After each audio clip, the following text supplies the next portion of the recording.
Good morning, everyone, and welcome to day 2 of this Cricket West Indies 4-day championship match between the Windward Islands Volcanoes and the Jamaica Scorpions.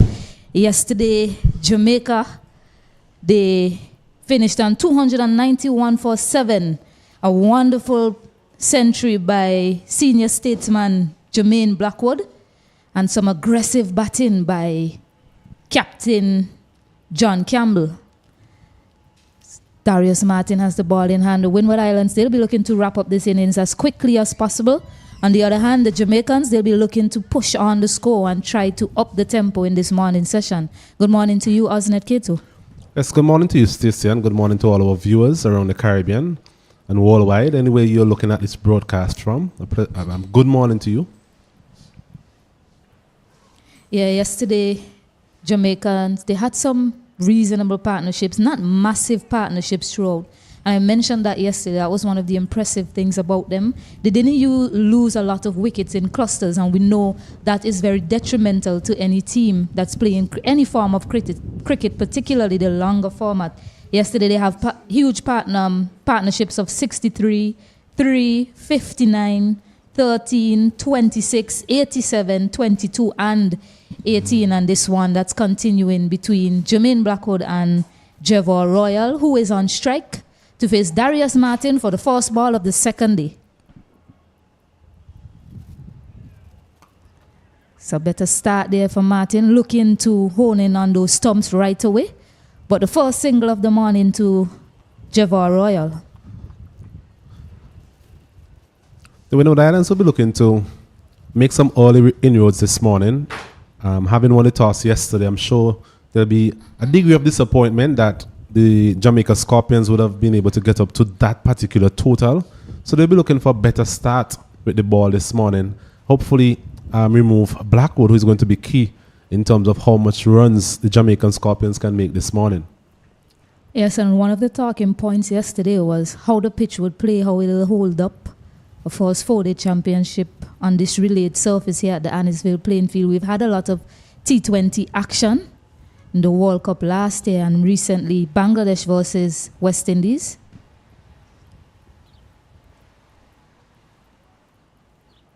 So full-up pitch delivery, and again they steal a single. So good start for Jamaica, looking proactive as usual, just like yesterday. Yes, that was a feature of their game yesterday.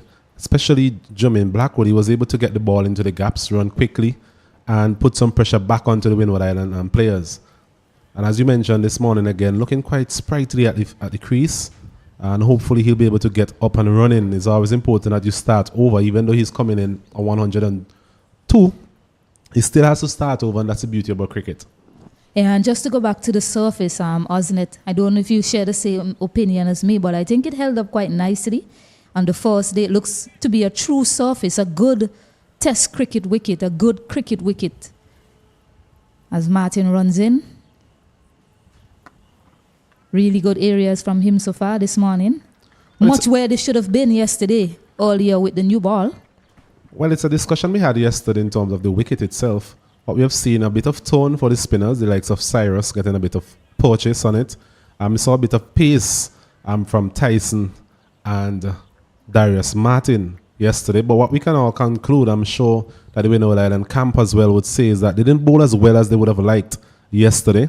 A bit too short at times, so never really made full use of the conditions here at the Annisville playing field.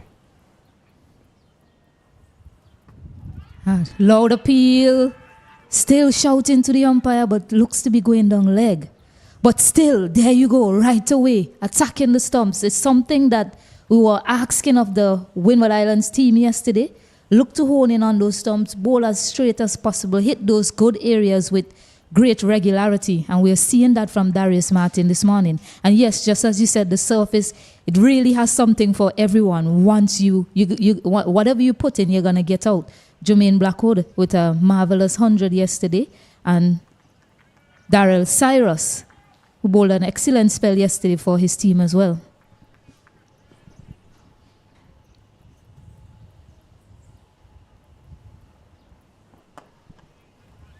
Showing the full face of the bat on that occasion. And what I've seen of this Jamaican team, this Jamaican outfit so far, I mean, this is the number 9 batting and still seem to be really good with the bat. So seem to have a very long batting lineup.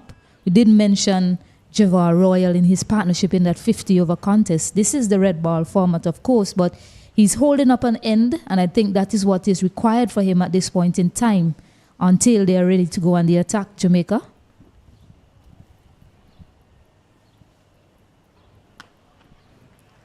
Full again. Driven and another single. So 3 runs off the over to start. Jamaica 294 for 7. A steady over there from Martin, hitting those areas we mentioned yesterday. You can see a concerted effort to bowl a bit fuller than they did yesterday. Haven't tried a short delivery as yet.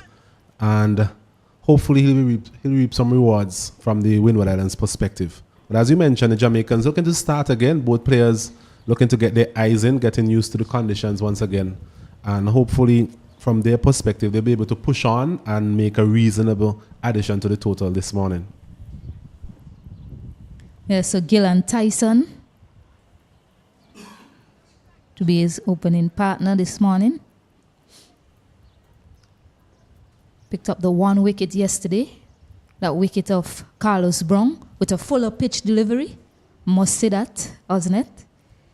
He bowled a lot of short stuff, particularly to John Campbell, who scored a blistering 79 of 91 deliveries. Well, he got some movement with the new ball yesterday, so we'll be hoping for more of the same. Both he and Ryan John got the ball to move away from the right hand and back into the left hander. But as we mentioned before, just didn't utilize those lengths that perhaps would make that type of bowling as effective as it should be. Full driven with some power as well. Confidence being shown here by Javar Royal to get things going for Jamaica Scorpions with the first boundary of the morning. Well, we mentioned he has some ability with the bat, and that was manifested in that particular shot. A fullish length, not full pace as yet from Tyson. We've seen that it takes a bit of time to really get into his stride, and Royal on that occasion was coming onto the front foot and stroking it nicely through that extra cover region for a welcome boundary.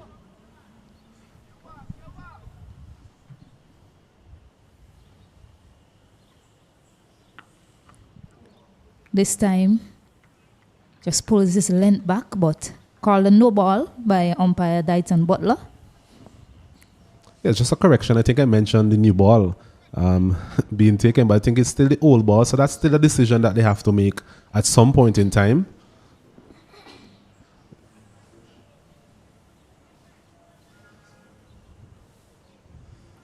This ball being 88 overs old. Got a bit of movement yesterday afternoon.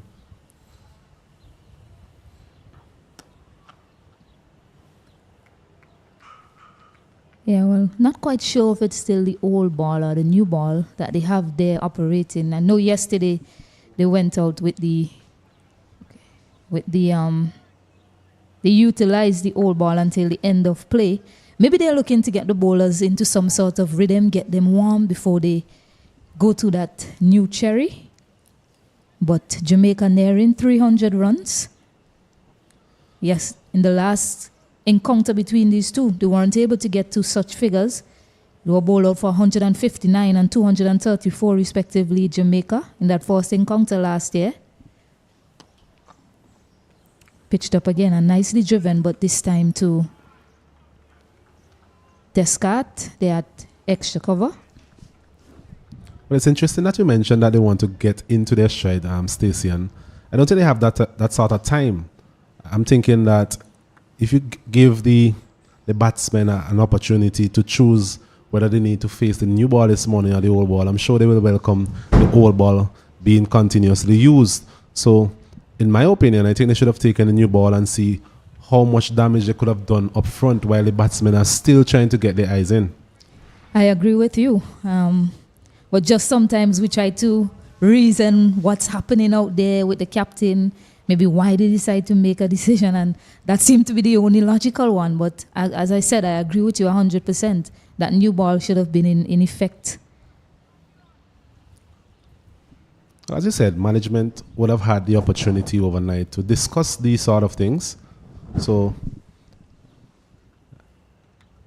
I guess it's a conscious effort to continue with the old ball. Still free slips in operation, so it tells me that they're looking for that outside edge. Yeah, Jamaica, they are 7 wickets down. At this point in time, the Windward Islands should be looking to wrap things up as early as possible. And while the new ball might present an opportunity to score because it's newer, it's harder, it also gives them the best chance of picking up wickets early. Agreed.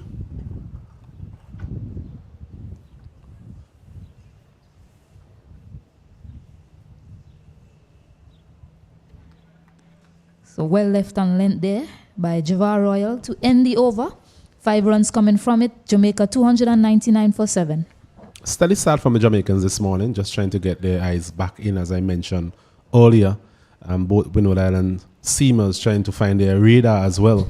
So it's a game of cat and mouse this morning in terms of who is able to get into their rhythm as quickly as possible and push their head forward. In terms of one of the other games being played currently, we have the Barbados Pride playing the Guyana Happy Eagles. And Barbados Pride, they made 346 with McCaskey, 64. Jonathan Jakes, he made 70. Matthew Ford, a blistering 82 from 91 delivery. So a good batting effort there from the Barbados Pride yesterday. As the time goes by, we'll give you updates on the other games currently being played. So Martin to continue for his second of the morning. It's a full delivery. It's not in any sort of zone for the batter to play at. Need to find back that line and length that he was operating at in the first over. Well, I think Martin, he's more of a seam bowler. The two bowlers we saw earlier in terms of John and Tice, they tend to get a bit of swing based on their action, more of a slingy type action. Darius Martin has a more high action, hits the deck pretty hard. So he'll be mostly depending on a bit of seam movement in order to make himself effective. Nicely timed, straight to that fielder. They steal a single. Really quick run in some... and unforced error allow them to get back for 2. It's not a good start there in the field by the Windward Islands. A brilliant effort by Kotoy to pick up and throw while still in the air, but Gillan Tyson just allowing Jermaine Blackwood to get back for a second run. And we saw that on a couple of occasions yesterday. The Jamaica team benefiting from some overthrows. So it's those small moments that the Jamaican team has been able to pounce on yesterday and frustrate the Windward Island bowlers a bit more. Yeah, and one of the things we noticed as well, Windward Islands, if you looked at the sessions yesterday, you would say that Jamaica won most of the sessions, while Windward Islands, they were able to pick up 7 wickets. It didn't look as if, well, they didn't have enough long attritional periods to really put Jamaica under any sort of pressure. They were able to still score freely, not a lot of dots in between, not a lot of bowling to one batter at a time. So I would say that Jamaica won most of the sessions yesterday. Just poking his bat at that one. Good delivery there again from Martin. Another good delivery from Martin. That's using that corridor of uncertainty. And as we mentioned before, we haven't seen enough of that from a Windward Islands perspective yesterday. But we can see a conscious effort this morning to actually get the ball a bit fuller and use that channel. And it has paid dividends in terms of just posing a bit of problems for Blackwood, who is there on 104.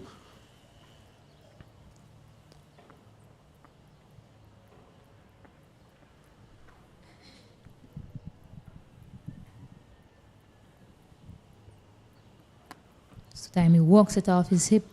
And that delivery before us, they're going to press for 2. I think they're going to get it quite easily. There you go again. Talk about the proactivity in the running by Blackwood and Royal. Well, it shows that Blackwood, he still has the hunger to score big. And that's good to see. Starting fresh again this morning, not out on 100 overnight. He's still pushing for those ones and twos and putting a bit more pressure on the Windward Island fielders.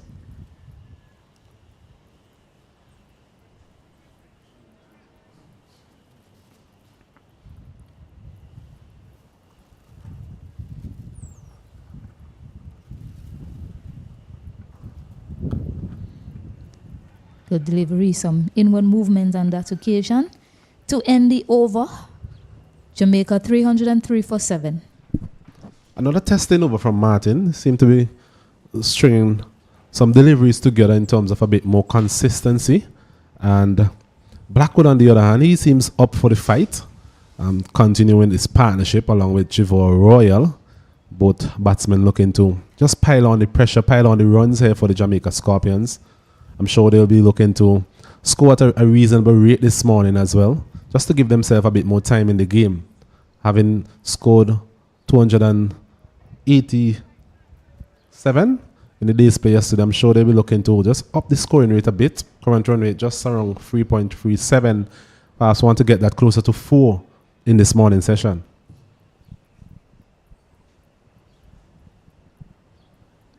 Tyson, full delivery, dugout, managed to squeeze another single. And that's really what it comes down to, especially in this longer format of the game. It's about being patient for a longer period of time and see who will crack first under pressure.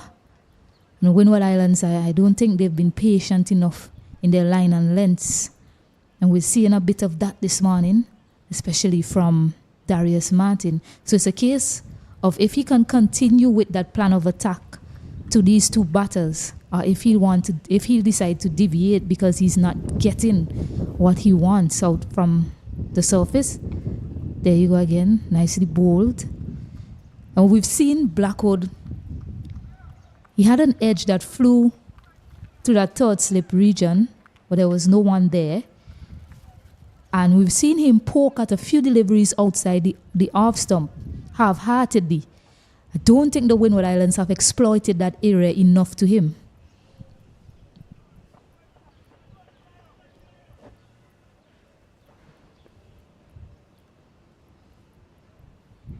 There you go again, just on cue.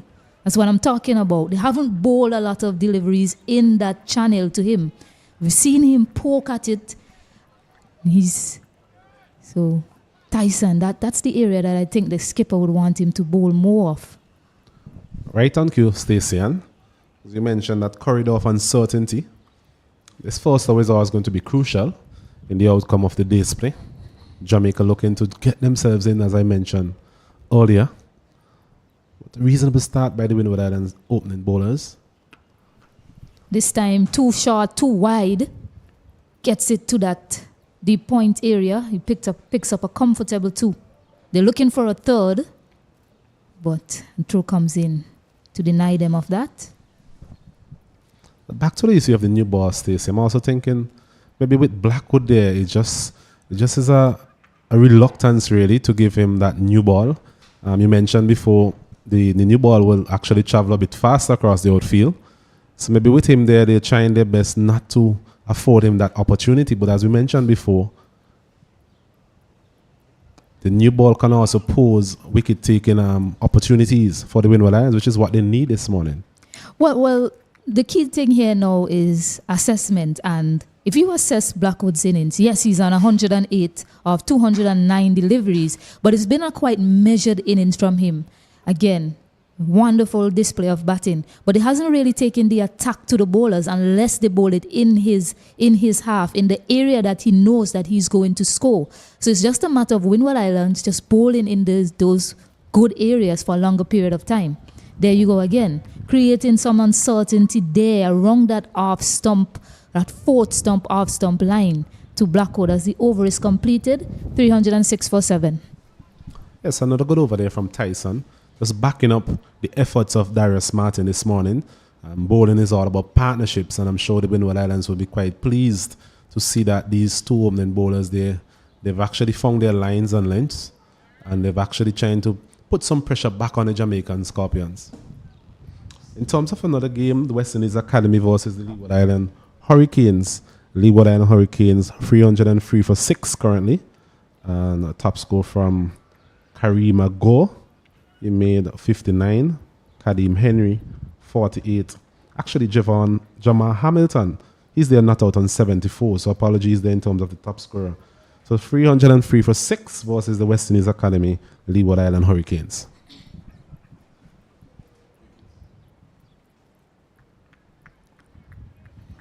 Chief wicket taker there for the West Indies Academy being Joshua Bishop.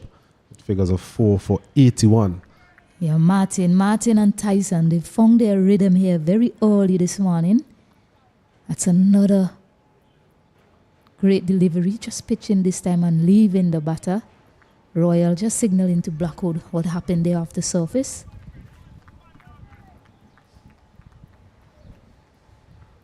Yes, a bit of movement there from Darius Martin, getting that one to leave the right-handed Royal. Still employing 2 slips, Captain Ambrose.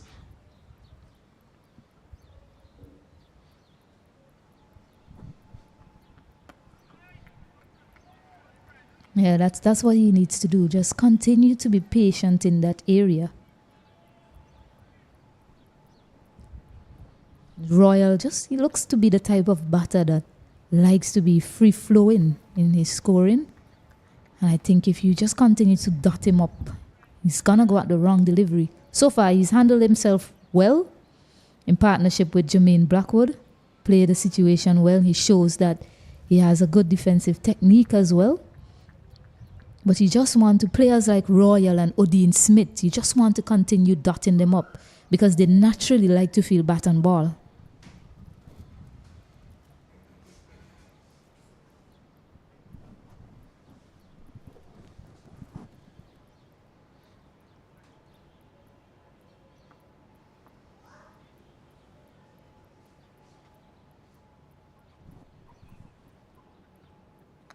Flashes at that one, gets an edge, but it dies on the way through the slip cordon for 4. And just what I was saying, eventually he's going to try to get bat and ball. He's going to try to go at it, and he gets an edge, but it dies on the way in the slip cordon. Yes, they say fortune favors the brave. And Royal on that occasion being brave in that attempt to drive that one through the covers, getting the outer portion of the bat, evading the slip cordon and gets a welcome boundary this morning. He moves on to 16. The Jamaica Scorpions, they're up to 310 for the loss of 7. Yeah, I really like to get some proper intel because I cannot believe it if Windward Islands are still operating with the older ball. If that was a newer cherry, definitely would have carried to the slip, albeit it was vacant in that area. But that one didn't carry at all to the slip cordon. Nice area, although he gets the single, but that's where he needs to be. You just see him every now and again just looking out to space, really wondering what he has to do to get a wicket. Yes, he has bowled well, Martin. He has been able to hit his lengths on most occasions.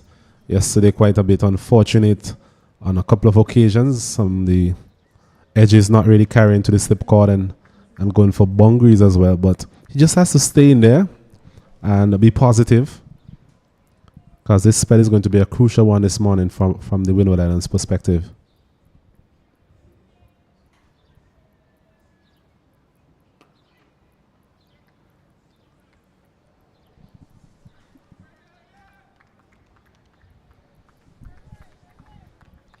Interesting to see that the gully was there earlier on in the over is now back on the third man boundary, so more of a run-saving position from Captain Ambrose. Yeah, especially since there was an edge previously in the over that ran away for 4. Yes, it did, but he got the edge. It was fortuitous, as you mentioned. So just think they should be looking to pick up wickets rather than save runs at this point in time. Beautiful delivery there that time from Martin, who goes and stare at the heavens once more. What do I got to do? That's probably what he's saying. He's really in a good rhythm here, Martin. As he overcomes to an end, 5 runs from it, 311 for 7. Another good end to the over there from Martin. That delivery pitching and leaving Blackwood. And just missing the outside edge. As you mentioned, Martin staring up to the heavens. Perhaps wondering what he has to do to really add something to that fourth column. Jamaica Scorpions 311 for 7. And finally, in the other match between the Trinidad and Tobago Red Force and the combined campuses and colleges, TNT, they are 303 for 2. It's a very good batting effort there from the Trinidad and Tobago team. Mohan, he made 66. Cooper, Cephas Cooper, 80. The not-out players being Jade Gooley and Jason Mohammed with 76 and 75 respectively. So overall, in terms of the other games, we've seen quite a bit of runs being scored, and that's refreshing to see.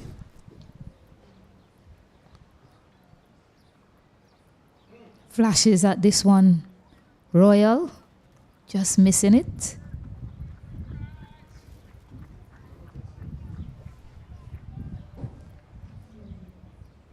In terms of the bowling effort, Akeem Jordan and Damel Evelyn, the wicket takers in that particular game. So a lot of work to be done there for the combined colleges and campuses if they are to really get back into that contest. But back here at the lovely Annisvale Sporting Complex, we see Jamaica Scorpions continue to pile on the runs this morning. Ooh, almost playing that one back onto his stump on that occasion, Royal. So again, that area is creating some uncertainty in both of these batters. It's just a matter of if the bowling team can continue to be patient in that area.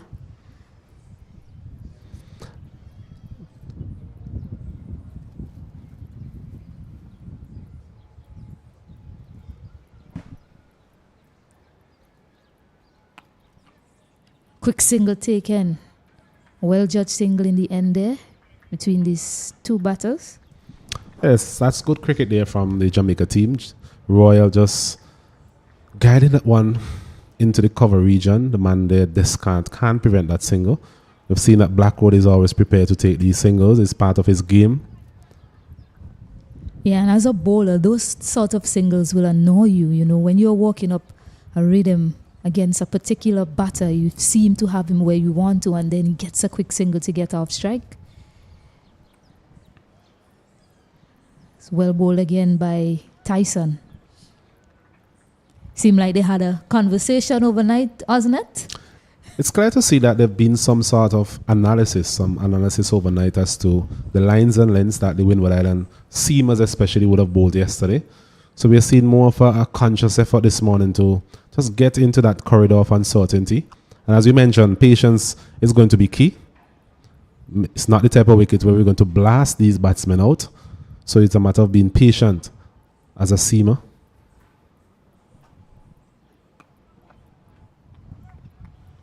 It's a bit of an edge, but out to that fielder there at deep point.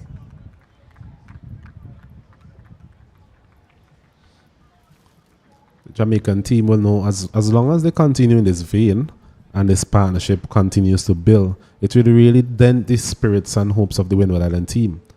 Because I'm sure from a management perspective this morning, they would have mentioned to the Windward Island players that they need to get all the wickets, they need to start batting, start piling on their own totals.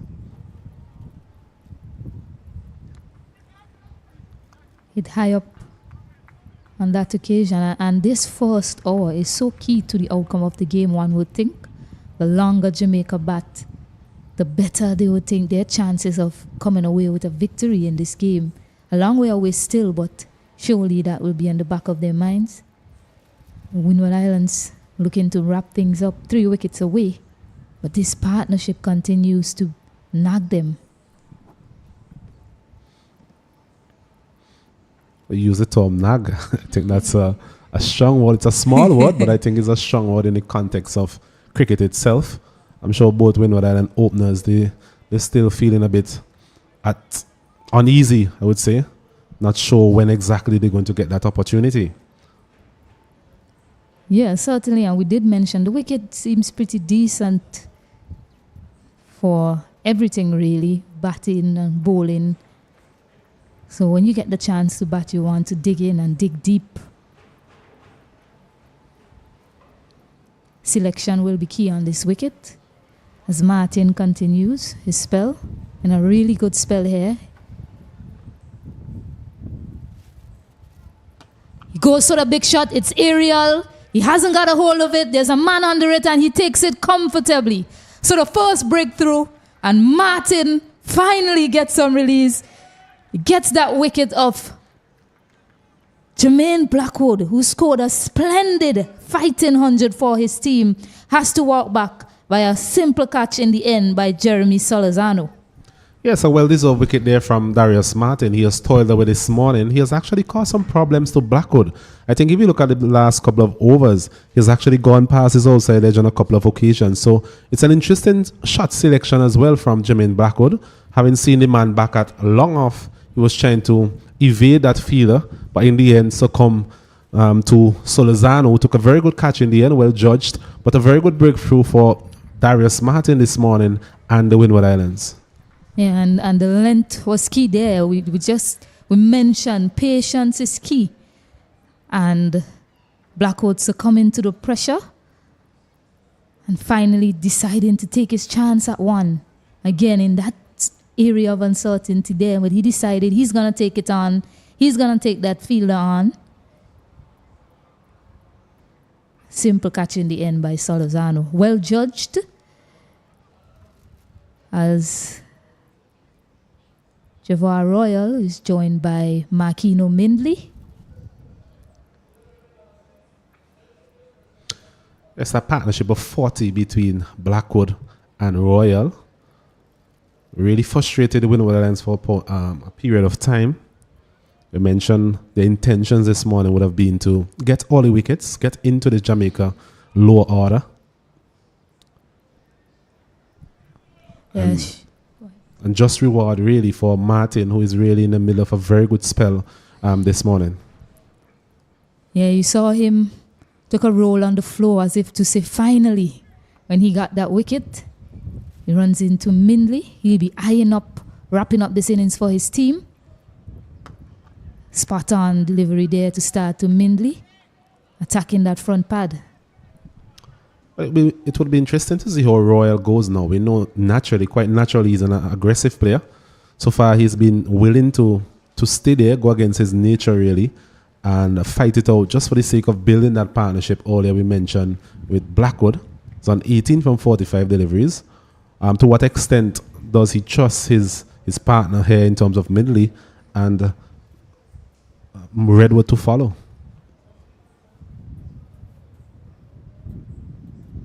Well left there by Mindley. I think Royal is gonna take on the bowlers. I think that's the best thing to do right now, rather than just hang around and wait until number 10 or number 11 lose their wicket, or even yourself. You might as well try to push the scoring rate. You already got to 313. Try and pile on as much as possible before you get a bowl to the Windward Islands team. Slight change in the field. That man at deep point, which you've seen employed throughout the entire innings by the Windward Island captain, is now coming into the circle.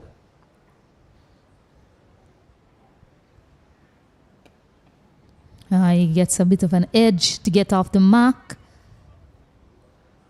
Chase done unsuccessfully so by Shadrach Descartes as it crashed into the boundary. So 4 runs to get off the mark for Mindley.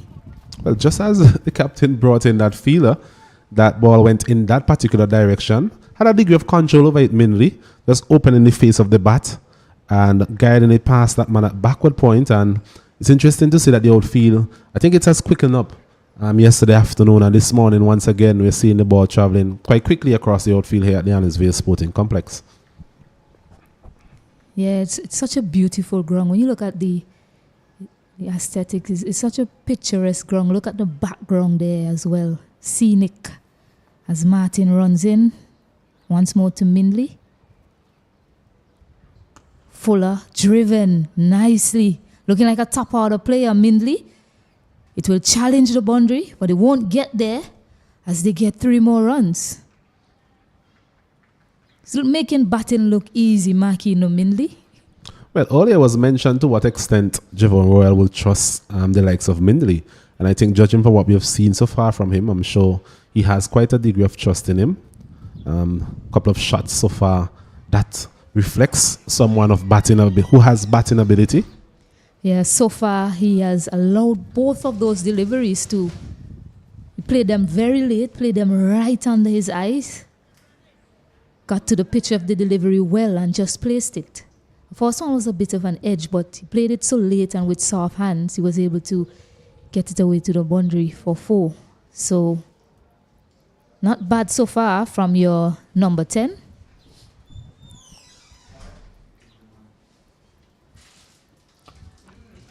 Short delivery. Just as our co-commentator Kesrick Williams walks into the commentary booth.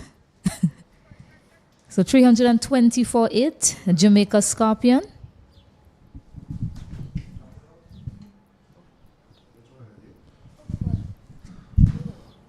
So the end of a successful over there from Darius Martin, and over in which he got that prize wicket of Jermaine Blackwood. And Jamaica Scorpions 320 for the loss of 8. Royal still there, 18 from 46. Recently joined by Mindley, 7 from 4. And joining me here in the commentary box this morning is Mr. Alan Sukrukshan. Good morning to you, Alanson. Good morning to you, Ozden. Good morning to all our viewers. And good day to you wherever you are in the world, if you're in a different time zone. Good start by the Windward and Seamers this morning.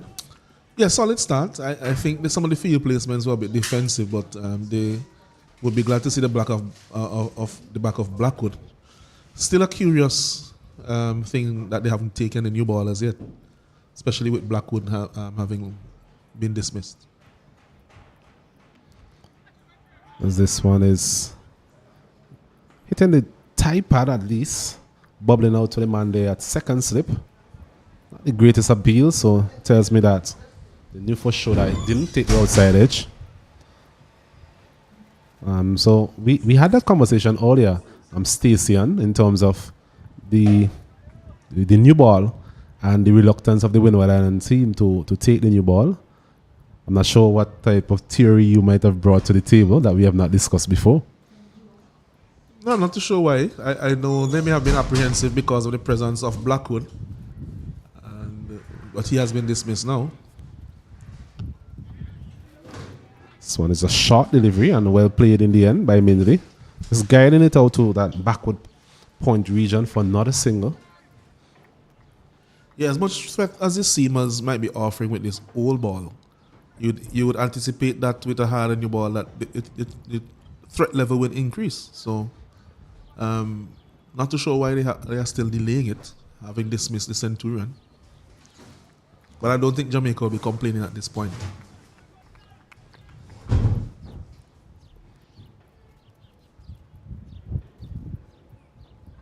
This one is a short delivery once again, and evading both Royal and wicketkeeper Benjamin and into the fence for 4. So runs again to the Jamaica Scorpions here, moves on to 325 for the loss of 8. Yes, 4 byes. Way short, actually. I think he was fortunate for it not to be called a 5 wides signal, but that one was very, very short. Well into his half, Tyson. Royal is a tall man and he went way over his head. And keeper Benjamin wasn't able to gather.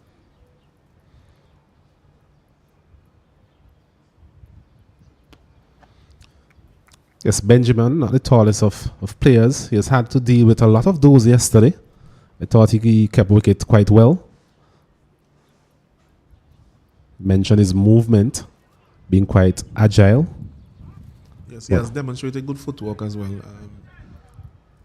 which I think he definitely needs. So he moves from left to right very well to get himself into line to collect the delivery.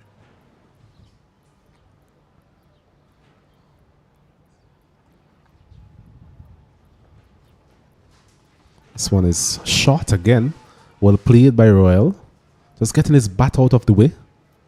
And good take again down the leg side by Benjamin. That's the final question as it relates to the new ball, Alanson. So ultimately, whose decision it really is in terms of the captain, or is it a decision that comes from the dressing room as it relates to the taking of the new ball? Well, I might be an old school person, but I always believe that this decision should be the captain's decision. And that is the way I would think that it happens. So who's on the field who should know best? I mean, there would be some type of discussion among the management team, but I think ultimately the decision should lie with the captain. I think also they would have had the time to speak about this. I'm sure this would have come up in Yes, their they meeting yesterday or last night or whenever. And even this morning, they might have had a pre-start of play meeting. So I'm sure that would have been an issue that would have come up. So I guess the decision would have been a collective decision, if I could say that.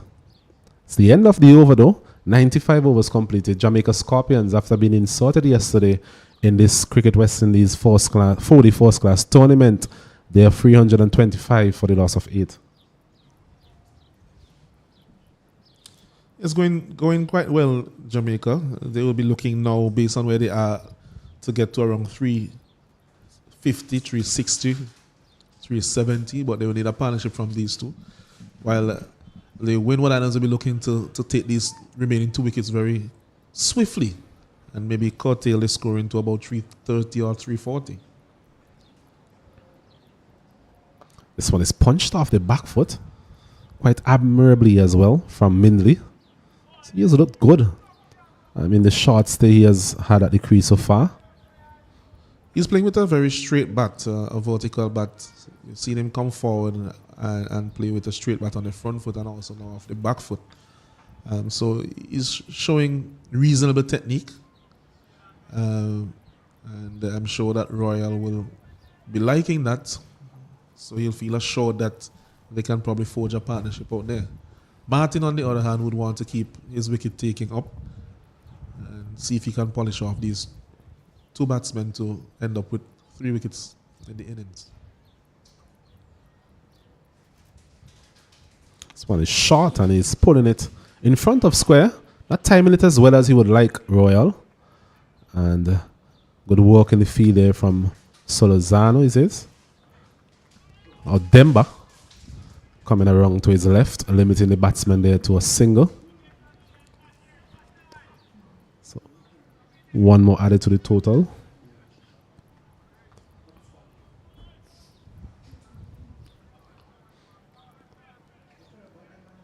Another short delivery there being employed by the Windward Island seamers. I haven't seen a lot of those today, to be honest. Collectively, I think their length has been better. This one short again though. Bit of a commentator's curse on that occasion and punched out to deep point once again from Mindley. A replica of his previous shot. Yeah, but if you're going to use a short boy ploy to the low order, then it would behoove you to then use a new ball, because likely the ball will come off a lot quicker off the surface. So even from that perspective, it's a bit baffling as to what the actual plan is against the new ball. Not that I said that the Jamaican Scorpions would be complaining against this old ball. Sorry.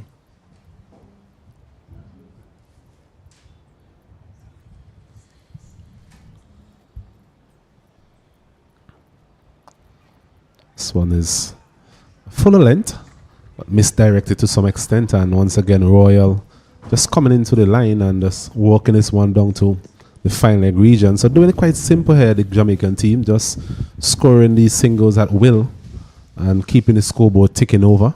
These singles will really frustrate the Windward Island team.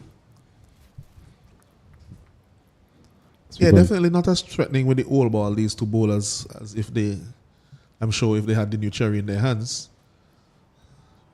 Definitely something that the team would be thinking about even now.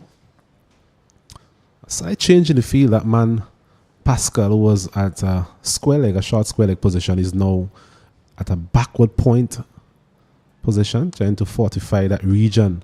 As this one is nipping back and is out. So a good delivery there from Darius Martin, just when the field was changed to accommodate that short delivery outside the off stump. This one nipping back to some extent. And Mindley chopped on the back foot there and the umpire took a day out of St. Kitts, judging that one to be LBW. So another breakthrough here for Darius Martin and the Windward Island team. Jamaica now 329 for the loss of 9.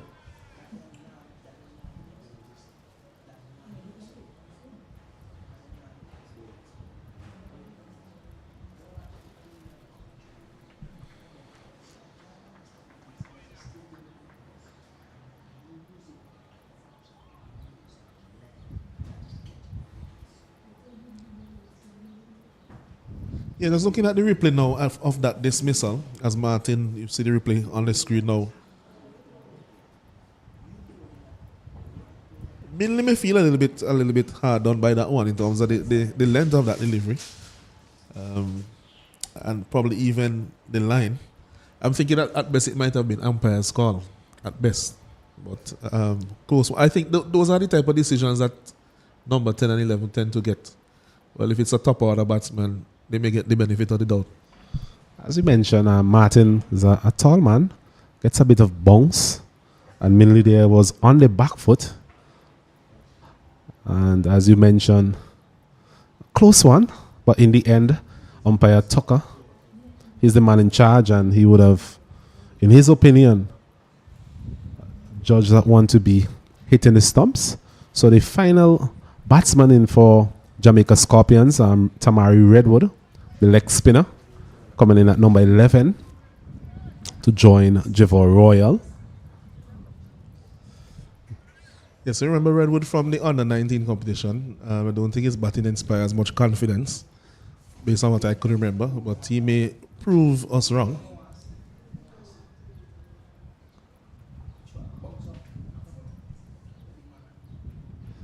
This one is edging again past that third slip, down to the boundary, and 2 runs. So he's off the mark, Redwood. Not in the most convincing fashion. Not delivering that corridor of uncertainty, taking the outer portion of the bat, but evading the man their third slip. So another successful over there from Martin. He has figures now up 2 for 74, and the Jamaica Scorpions, they're on to 331 for the loss of 9. Yeah, that is the channel he needs to be bowling consistently, especially bowling to what you consider the tail end here of the Jamaica team. Not that we are saying that Royal and some of the others in the lower order for the Jamaica team cannot handle the bat. They certainly can. But obviously you want to keep the ball in that type of corridor, just around the half stump, just outside maybe the fourth stump, thereabouts, and have them determining whether or not to play. Sometimes it is that indecision that leads to other things. All right, the ball may not necessarily move that much, but sometimes the indecision as to whether to play or not may cause an indeterminate stroke that can lead to a dismissal. Tight it is from the old airport end. Swinging at this one, Royal. I think we'll see quite a bit of that now. As you mentioned, Tamari Redwood, his batting doesn't inspire a lot of confidence. And Royal, he's been there for a while. 53 deliveries for his 20. So I'm sure he will be trying to be a bit more positive given the state of the game now. Yes, that is what we will expect from Royal at this stage, and he's capable of it. As we mentioned recently, he had that belligerent knock in the Super 50 when he partnered with Javal Glenn in that big partnership for Jamaica. You've seen him hit the ball a mighty long way.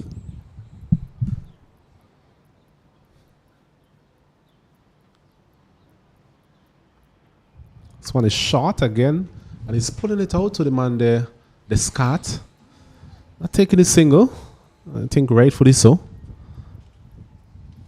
Short delivery. Made good connection, but the field is well spread. Man there at a long off, long on. A man at deep mid wicket. A man at long lead. Third man, and a man at deep point. So a lot of bongy riders, understandably so, from the captain Sonny Lambris.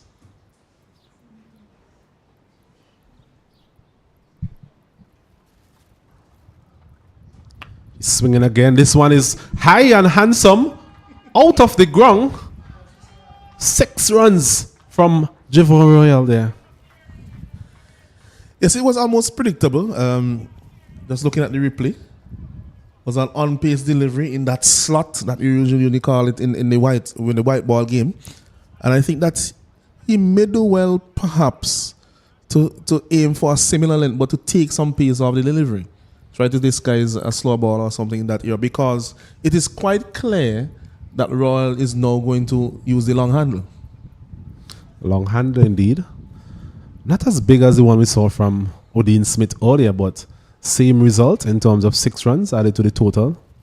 337 now for the loss of 9. Royal pushes on to 26. Yes, bring balls, please. So it seems like we'll have a replacement ball here coming on. Fourth umpire, Byam. It seems like if they have retrieved the ball, Fila is coming back into the field of play now, Pascal. So they will have gotten it back. Umpires will have a look at it before they continue. But we are seeing now that there's a clear plan from Royal to go after the bowling. He has refused to take the single, quite rightly early in the over, to expose Tamara Redwood to Tyson. So Tyson now really has to go to what we probably call the death bowling skills. So we'll see if he has those skills in his armory in the next few minutes or so.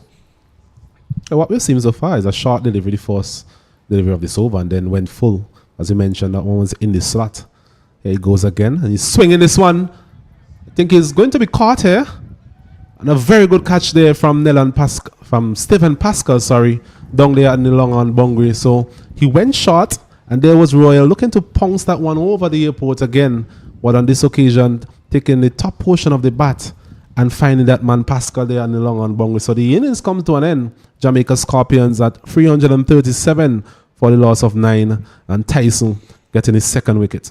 Yes, what was better about that delivery as opposed to the one that he got away earlier is that this one cramped him a bit for room. It was closer to his body. As we look at the replay, we'll be able to see exactly what happened. So it was more on the line, just outside off stump, and it was a bit higher. So he was unable to keep control of that shot that he was essaying over the mid-wicket region, and thus got the top edge. Safe catch held by Stefan Pascal. So the Jamaica Scorpions, they have been dismissed for 337. So it's a good score. It's a good score, wasn't it?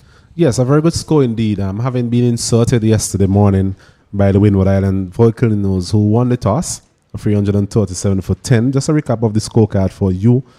Just joining us. John Campbell. He was caught Descartes, Bull Ryan John, 79 from 91 deliveries. Carlos Brown. He was caught Kotoy Bull Tyson for 12. Mackenzie. He was caught Benjamin Bull Demba. Jermaine Blackwood, the star of the show really, caught this morning Solazano Bull Darius Martin for 109. Well played to him. Javel Glenn. He was caught John Bull Cyrus for 6. Brad Barnes. He was caught Kotoy Bull Cyrus for 6 as well. Daniel Beckford, who forged a very good partnership yesterday with Jermaine Blackwood. He was caught Benjamin Bull, Kotoy 39. Odin Smith, flattered to deceive really. LBW Descartes for 16. Javor Royal, the last man out, caught Stefan Pascal Bull Tyson for 26. Markino Minley, a short stay at the crease, LBW Bull Martin for 10. Tamari Redwood not out on 2. So 337 all out Jamaica Scorpions. In terms of the bowling effort of the Windward Island team, Ryan John 16 overs, 1 main, 1 for 50. Gillan Tyson 19.4 overs, 2 mains, 2 for 66. Darius Martin 18 overs, 2 mains, 2 for 74. Kenneth Demba, the vice captain, 19 overs, 6 mains, 1 for 50. Cyrus 16 overs, 3 mains, 2 for 26. Descartes 4 overs, no mains, 1 for 21. And Curey Kotoy 4 overs, no mains, 1 for 26. So wicket shared right around the team in terms of the bowling effort. Yes, it was what we'll call probably from the bowling effort.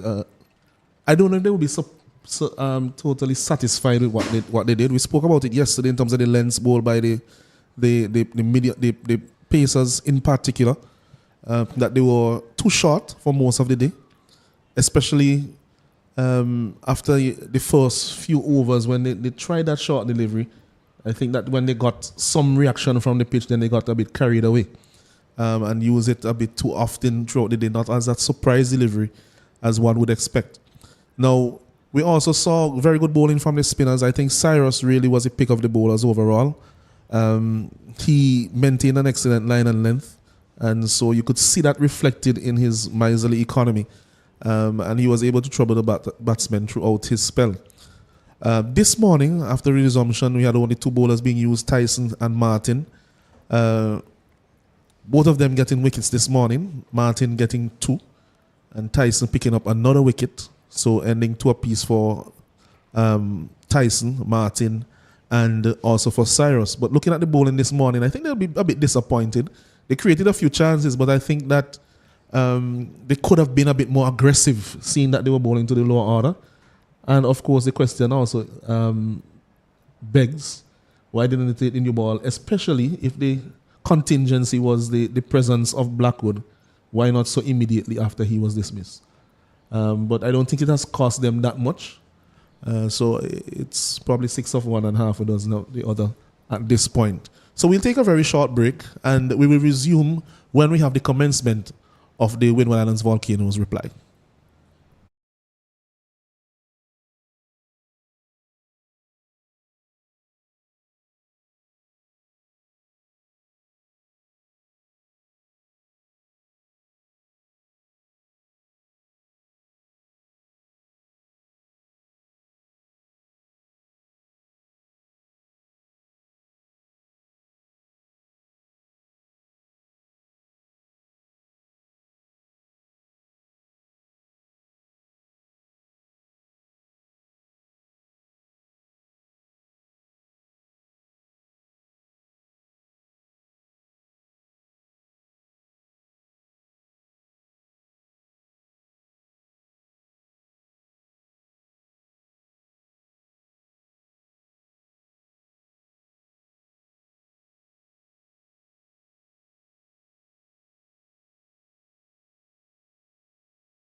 Yes, welcome back to the Arnoldville playing field where we have the Jamaica Scorpions taking on the Windward Islands Volcanoes in round 1 of the CWI for the championship here in 2025.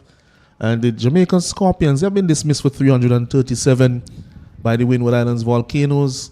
The Windward Islands Volcanoes bowlers sharing the wickets amongst themselves, 2 apiece for Tyson, for Martin, and also for Cyrus.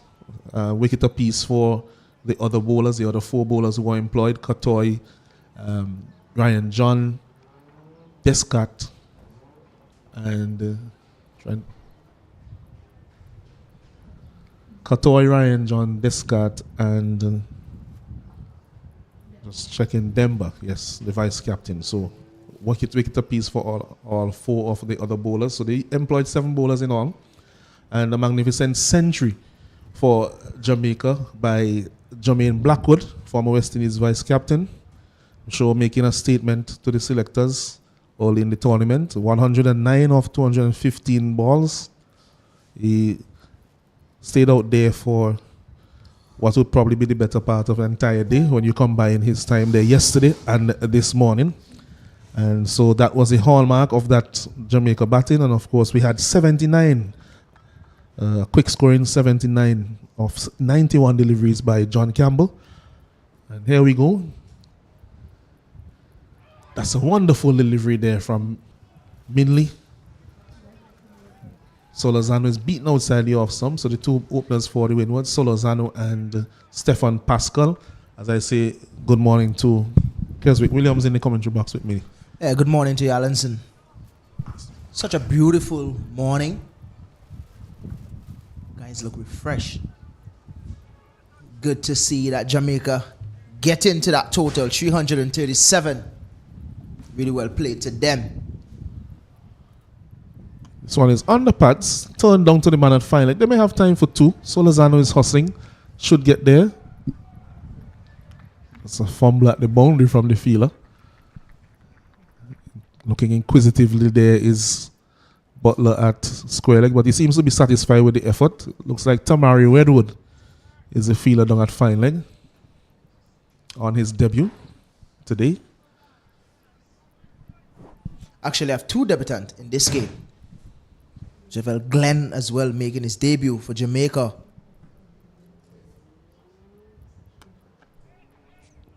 This one is short and punched to the man at point. I think the other debutant is Beckford. Daniel Beckford. I almost said Justin because we have been doing so much under 19 commentary. We had a confirmation yesterday that they are siblings, both Daniel and Justin. And so maybe 3 debutants in all for Jamaica. Nice looking shot there from Solozano. Bit short there from Minley. They'll have time for 2. But it's a length that we have seen on this pitch. Once you back pitch there in that just short of a length area, there's a lot of time for the batsman to get onto the back foot and punch. Definitely get easier for batters, especially when you hit that sort of area. We mentioned that the pitch is not really much of a pacey pitch, but in the good consistency in bounce is what we like, what we have seen so far. Lovely delivery there from Minnie this time. Seems to have held its line outside the off stump, beating Solozano as he prodded at it. Jeremy Solozano is at the crease now for Windwards, and he is from Trinidad and Tobago, and there's a lot to like about this youngster. Came into this setup a year ago, and ever since then, he's batting at the top. Some good returns from him so far. All in all, I think he's a fine player. Someone that Windward has been looking for to start at the top for them. But it's the end of the first over. It's 4 without loss. It's 4 without loss after the first over. Solozano, as we would recall, had that solitary game for West Indies when he played that test match in Sri Lanka.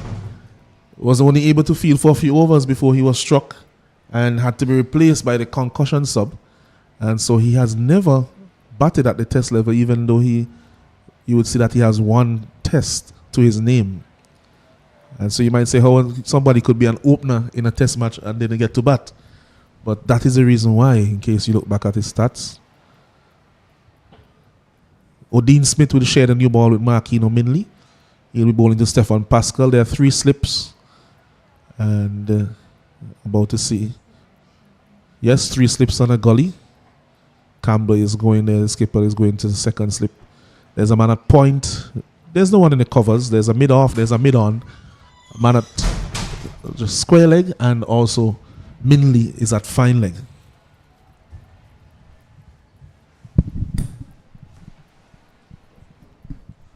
No surprises there, Allenson. Smith is with ball in hand. When he burst on the scene, he was really pacey. Skiddy bowler. Not the longest of run-ups.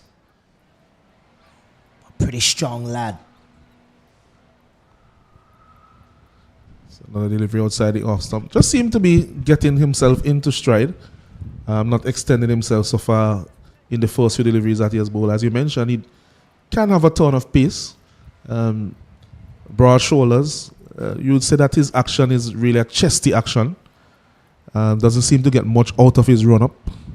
But very strong young man. This one is lifting nicely.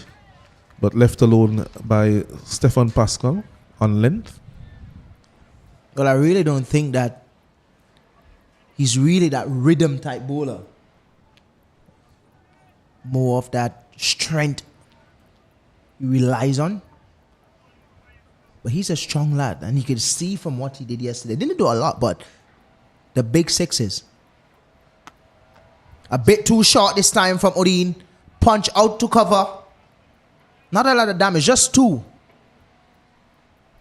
Pascal usually strive on those shorter deliveries outside the line of off stump. He likes to punch the ball. Yes, he likes to punch and cut. That one was too short from O'Dean. He gave him a bit of room as well. Speaking of Jeremy Solozano, he has played 57 first-class games. He has 2,318 runs, 200s, 12 50s, an average of 23.89. So you'll be a bit disappointed with that average. I think that doesn't really speak to his ability. And interestingly enough, in list he averages over 40. Solozano, he has 1 century, 3 50s after 20 listed games, averaging 41.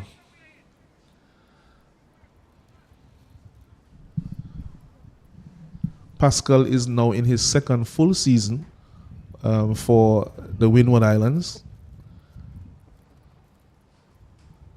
Former West Indies under 19 skipper.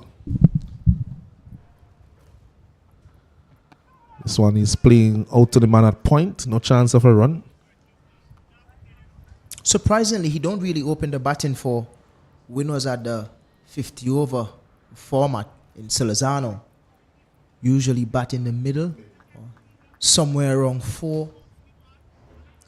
Kind of surprising because when you look at the Windward's one-day team, obviously this is not one-day cricket, but when you look at the Windward's one-day team, you have a Johnson Charles at the top.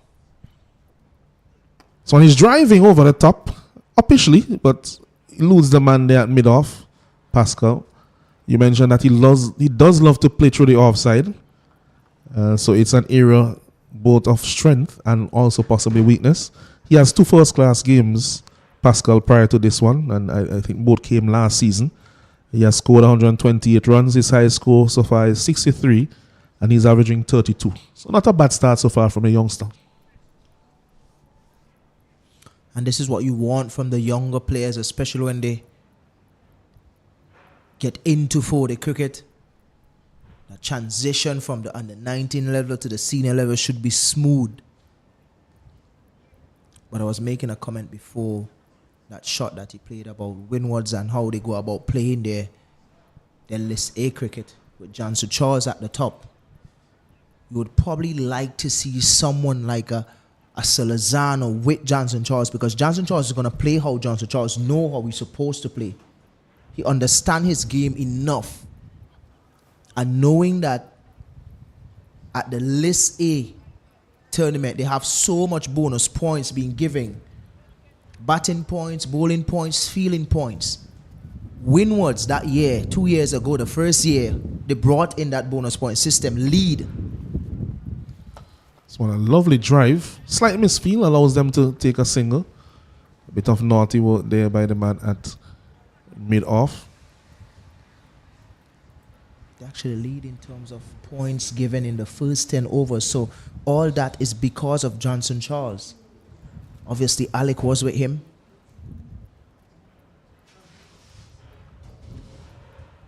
But he always opened the batting at the 40 level. And how fitting is it? Because he's someone that understands where he wants to score, picks out his scoring areas, and play to his strength. So you understand his game a great deal. It's a good point that you make. That's something that has been discussed, I'm sure, during the 50 over tournament. I think he had one very good innings where he batted probably until the end, almost got them over the line. And the question was raised as to why isn't he batting at the top, so he can probably just marshal the innings and guide it through, while the others who are more belligerent can bat around him. Binley is on off stump there and nicely defended in the approved manner there from Solozano. He's one of those bowlers that, well, he really did perform in the Super 50 in Minley. Got back into the West Indies setup a couple of months ago as well. If you could remember, he made his test debut against Australia. Yes, he made that debut and I think he broke down in the game. Couldn't participate for the duration of the game. Just bowled a couple of overs, I think. It was unfortunate for him. Not really looking like a fast bowler when you really look at him. You look at him and you may think that he's a top order batter with his structure. Back in the day, he was very skiddy. Now he depends on a lot of his consistency. Did a pretty good job for Jamaica. Whipping this one, but straight to the man at square like the Royal, who does the feeling, the run conceded. Yes, I do remember him some years ago playing for, I can't recall, I think it might have been the B team, West Indies B team, Marquino mainly, and also at the youth cricket level. Jamaica under 19, under 17.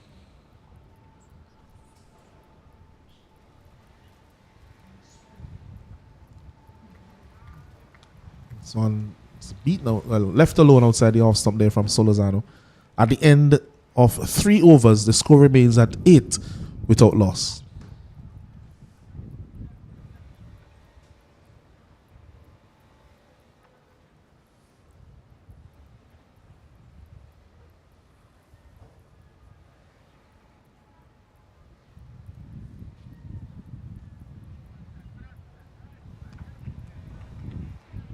We made mention of Jeremy Solozano, who's out of Trinidad, who comes from Trinidad. We also have Shamar Springer, who plays for the Windward Island Volcanoes. Obviously, he's not here because he's presently injured. Definitely one of the, all-rounder that you would love to have in this setup. It's a bit outside the off stump, left alone by Pascal. Lifting delivery, shoulders, arms. Springer, he has had some very good seasons for the Windward Islands, almost as if coming to the Windward Islands has resurrected his 4-day cricket. He was good with both bat and ball to the extent that he got into the West Indies A side. I remember him scoring 100 in the warm-up game versus South Africa last year before the test match. Solozano did score 100 as well in that game. So two Yes. Windward's players did pretty well in that game. Beautiful drive there from Pascal. We mentioned it's an area of strength for him. They have time for 2, should have time for 3, but he gets to the boundary now. It's a lovely boundary for him. We mentioned his prowess through the offside. Nicely aligned the batsman through the offside, punching off front and back foot. Really good shot. He's really good on the eyes, Alanson, and I like the way how he plays through the offside. And he's not too bad as well on the onside. but he's very strong to the offside, punching the ball and playing it off the front foot, playing it on the up as well. He likes to drive the ball. I just think that sometimes he get a little bit careless. Just a few things that he just needs to work on. Wrapped on the pad, stifled appeal. They have time for a leg by, as we see the signal now by umpire Butler. So leg by added to the total as well. The score moves on to 13 without loss in the fourth over. Yes, I've seen quite a bit of him over the last few years, having done the commentary work for the CWI Rising Stars tournament. And it's one of the frustrations that we have seen with him. I mean, he tends to get starts almost every time because, as you mentioned, he's technically well equipped. So he tends to get through that first testing period of the bowlers, and then at times he can basically give away his hand. So that's something that he would have to work on over time. For me, it's just a lapse in concentration. Just need to concentrate over a longer period of time. Yes, he's still young, but the thing that I think that West Indians get chopped with is always saying, yes, they're still young. There's time. We don't hear that from a lot of the other cricket nation. Players come in as young as they are and they start to perform immediately. So we want to see more of that here in the Caribbean. Fair enough, he's still young. Captain West Indies on the 19. So therefore, he understands his game enough and understands cricket enough to know what is expected of him at this level. Swan is on the off stump, defended by Solozano. Yes, what you want to see is that incremental improvement and at a reasonable rate as well. So you'd want to see players moving forward in their game, weaknesses being overcome, different aspects being added to their repertoire over time. Solozano, who has a very good defensive technique in behind that one comfortably as Smith was back of a length. And that ends the fourth over. And so far, the Windward Islands Volcanoes, they are 13 without loss. Solozano is on 4 40 deliveries. Pascal is on 8 of 10.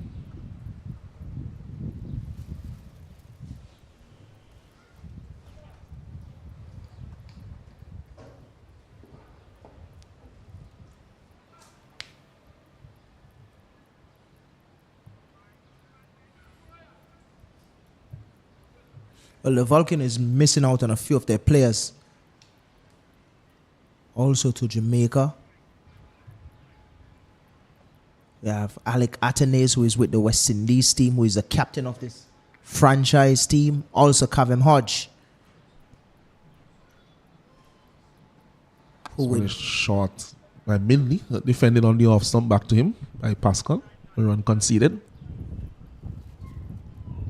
Surely when these guys join this team, they would be a better unit. Also Shama Springer, who is injured, who would definitely come back into the team. Play that all-rounder role. So they are a fine unit. They just need to play together. Another lovely shot there from Pascal.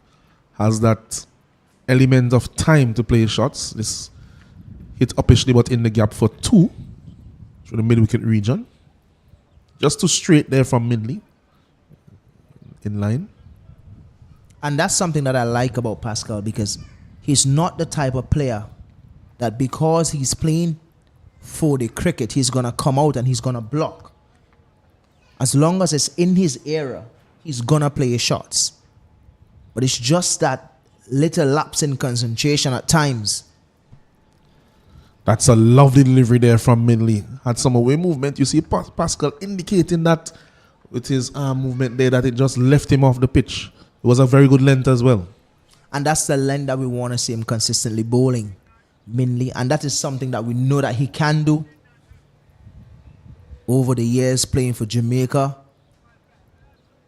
he's known as Mr. Consistent. Always work around that channel of the off stump, top of off area. The same area again, just a tad shorter. A little bit more of an effort delivery there, as you saw from him in that delivery stride, just putting a bit more energy into it. Push back to mid-off by Pascal. There are 4 slips in place. Man at point, a mid-off, a mid-on, square leg, and a fine leg. So they're encouraging Pascal to go for that drive, hoping that they will induce an edge to that well-packed slip cordon.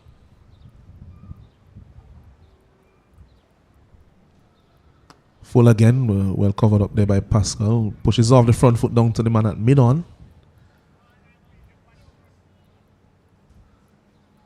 The run conceded. Lovely conditions here at Arnsville today. Strong breeze, especially at this time of year. We tend to expect that. And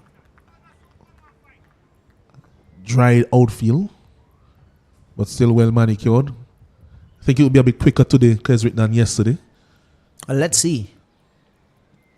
I'm hoping that it would be, not for the sake of win-ones, but for the sake of good cricket. We have seen some really good cricket shots yesterday that didn't get to the boundary, but it's the end of another over. The score is 16 without loss.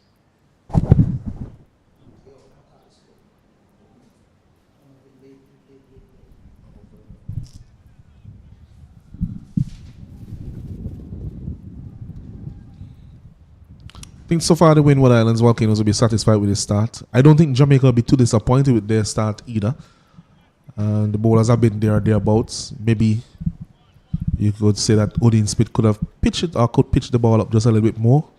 But you know that he's not really that pitch up type bowler. Hits the pitch hard.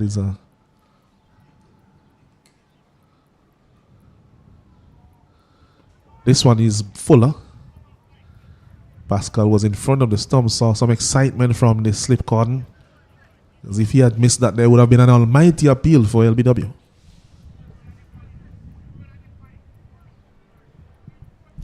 I'm looking at the Jamaica bowling unit, and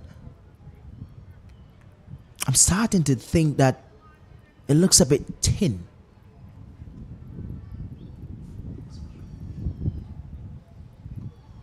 I'd say definitely in the pace department for sure.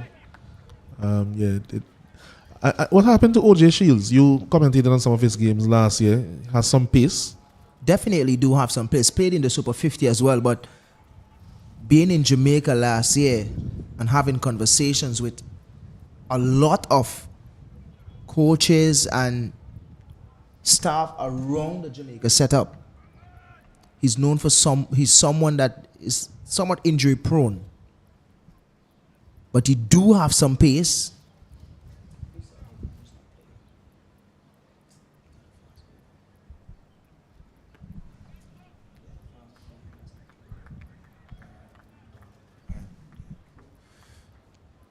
But they have someone like a Brian Gordon who played last year for them and did pretty well.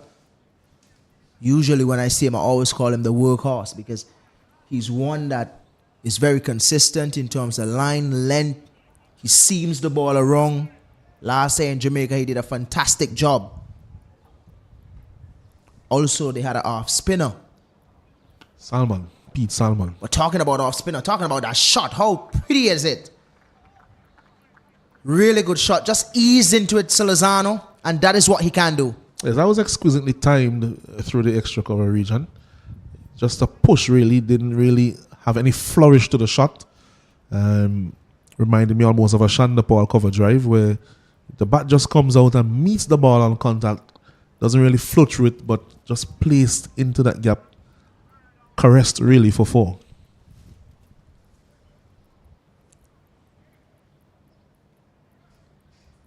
So when you look at that bowling lineup that they had last year and now, leaves a lot to think about. So when he's walking it on the onside down to the man at fine leg. There was a slight change in the field after that cover drive. Man was taken out of the slip corner and brought to extra cover position.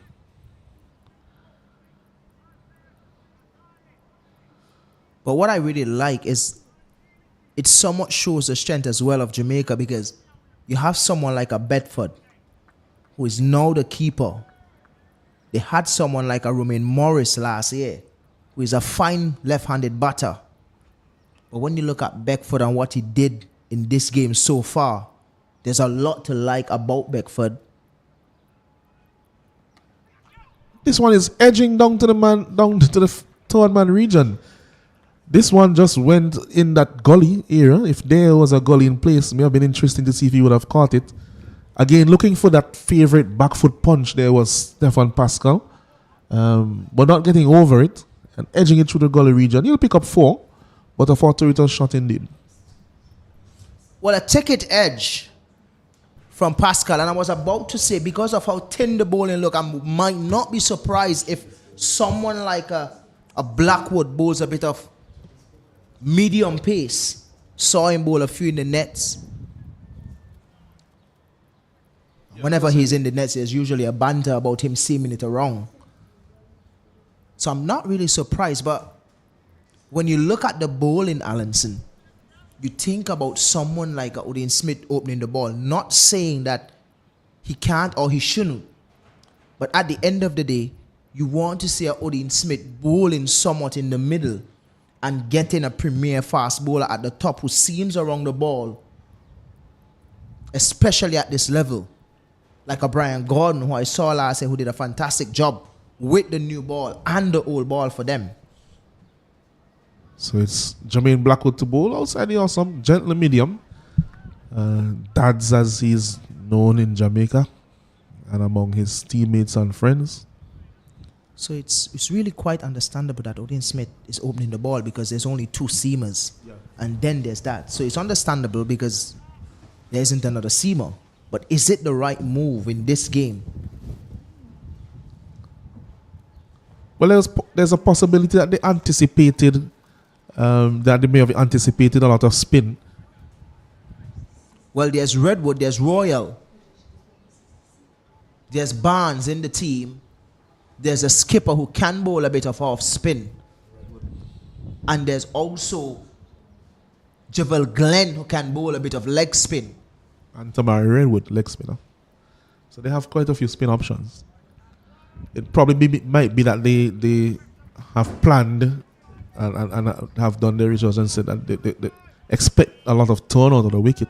Usually turns here, which is true, but of course early in the match you can see that it helps in the pace bowlers as well, and the batsmen who have played well have made runs, which is that balance that you want.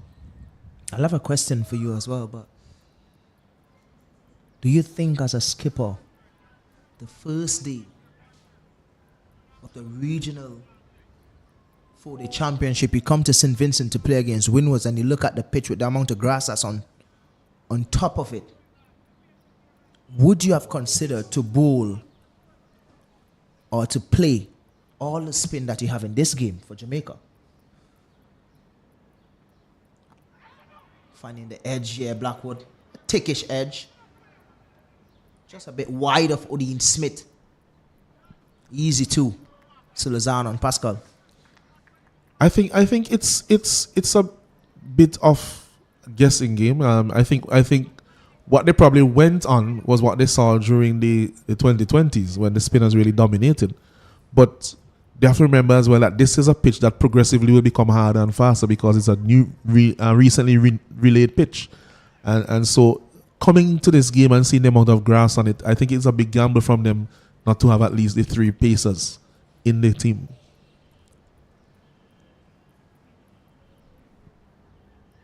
But having said that, it may play into their hands having batted first. You know, if they had batted second, it means that they would have been bowling in the 3rd innings as opposed to the 4th innings. Now in the 4th innings, they are likely to get the most out of the wickets, the spinners. So it may yet prove tomorrow or in the 4th day to be something that benefits them in the end. And I'll tell you what, if the pitch is about to get worse, at least they batted on the better half of it. They have done so, for sure. And they did a fine job making 337. so far the batsmen for the Windward Islands Volcanoes are also looking comfortable. So conditions remain quite good for batting, which is good to see in the first couple of days of a regional game.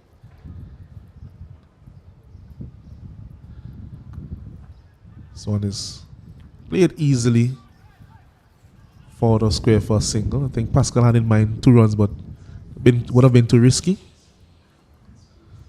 Takes the score up to 29 without loss, the Windward Islands. We also had a very strong, a very good opening partnership from the Jamaica Scorpions.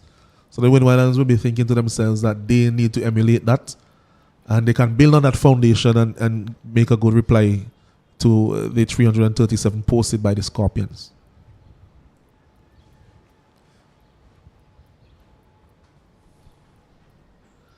This one is outside the off stump, left alone by Solozano.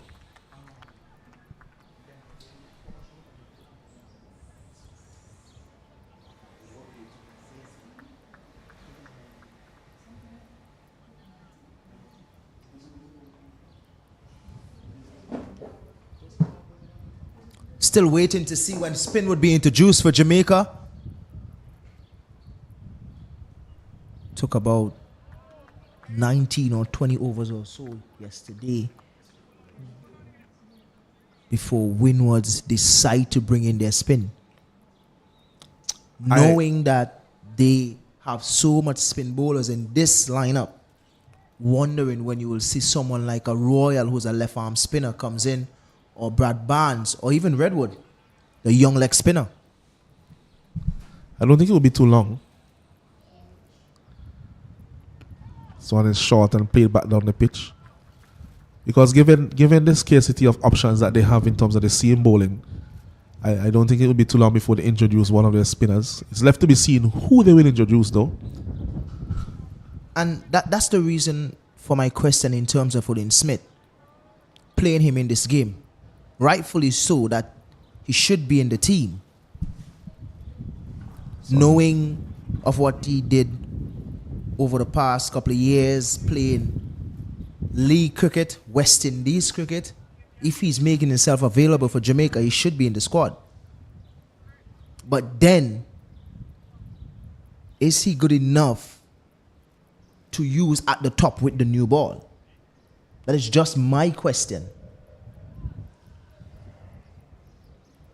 Well, he has a chance to prove himself here today. Whether it is, that one is a naughty delivery. It's a no ball.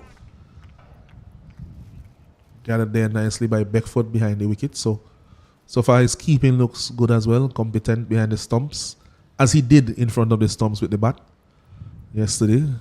We saw that he was quite decisive in his footwork off front and back foot, both against the spin and the pace. 30 without loss in Windward Islands Volcanoes.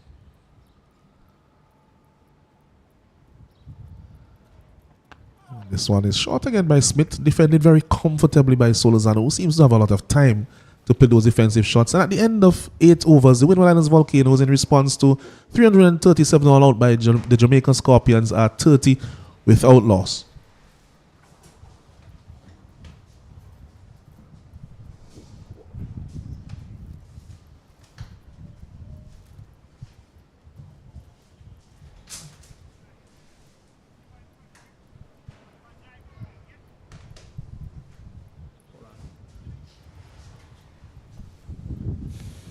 Blackwood with ball in hand again.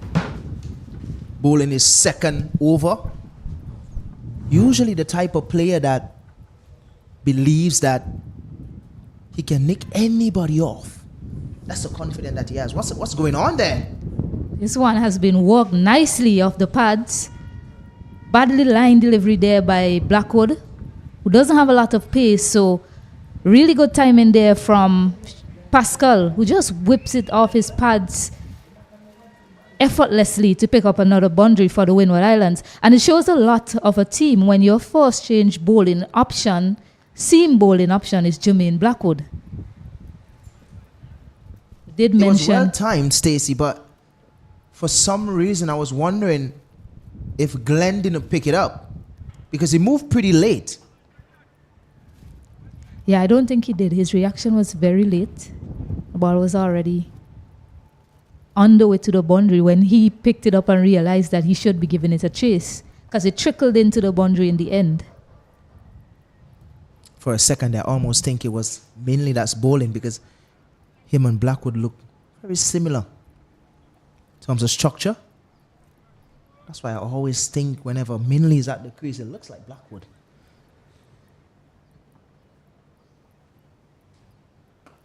This is a good line though from Blackwood.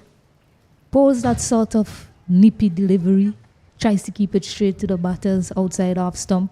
We saw that he did collect an edge in the previous over of Salazano, but it didn't go to hand, so proving to be a bit of a handful so far.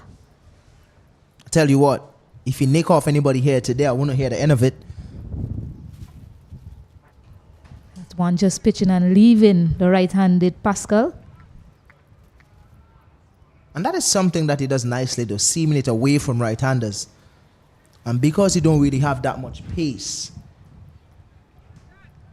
just keeps it on that channel just outside the line of off stump.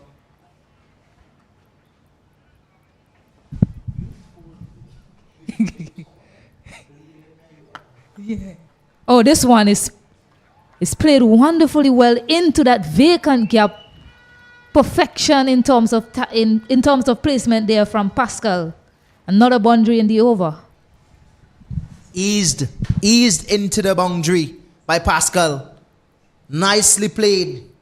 I told you this youngster is a lot to like about him.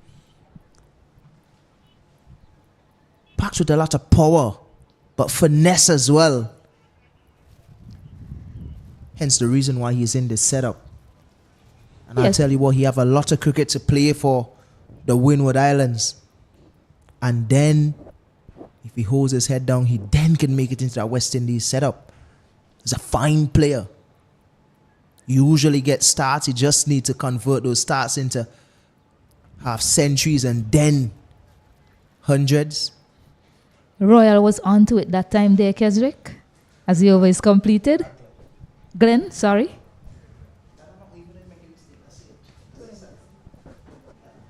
The score is 38 without loss after 9 overs.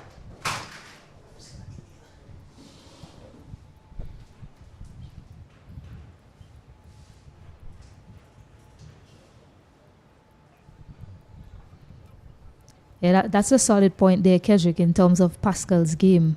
Very easy on the eye, the young man, when you look at him, but very pleasant in terms of his stroke play. His ability to time the ball, especially when driving, is exceptional. But the conversion, I think he himself will be thinking, I can dig in and get myself a big one, especially when the surface isn't really offering a lot to the seam bowlers.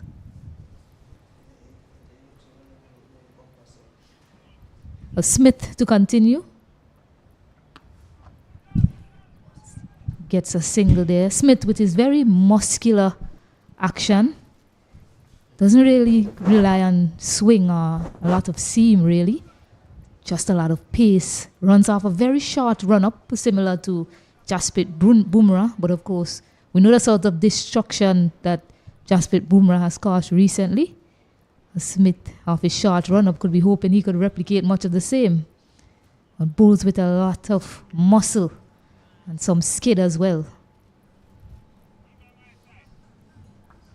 Still just wondering if it's the right move from Jamaica in terms of their seam bowling. As long as he keeps it there, he should be fine.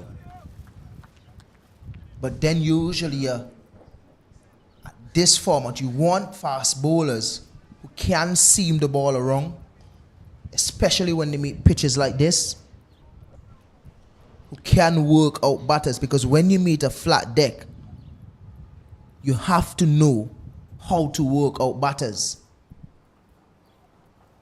Because then again, you can't rely on pace. You have to rely on a lot in terms of consistency. And if you don't have that, then you're going to be in a lot of trouble, especially with batters at the higher level. Yeah, I thought it was very interesting that they switched mainly with Blackwood, I thought it was actually going to be for a change of ends. For Mindley, no ball signal there by umpire Butler. I think he was really walking into his spell.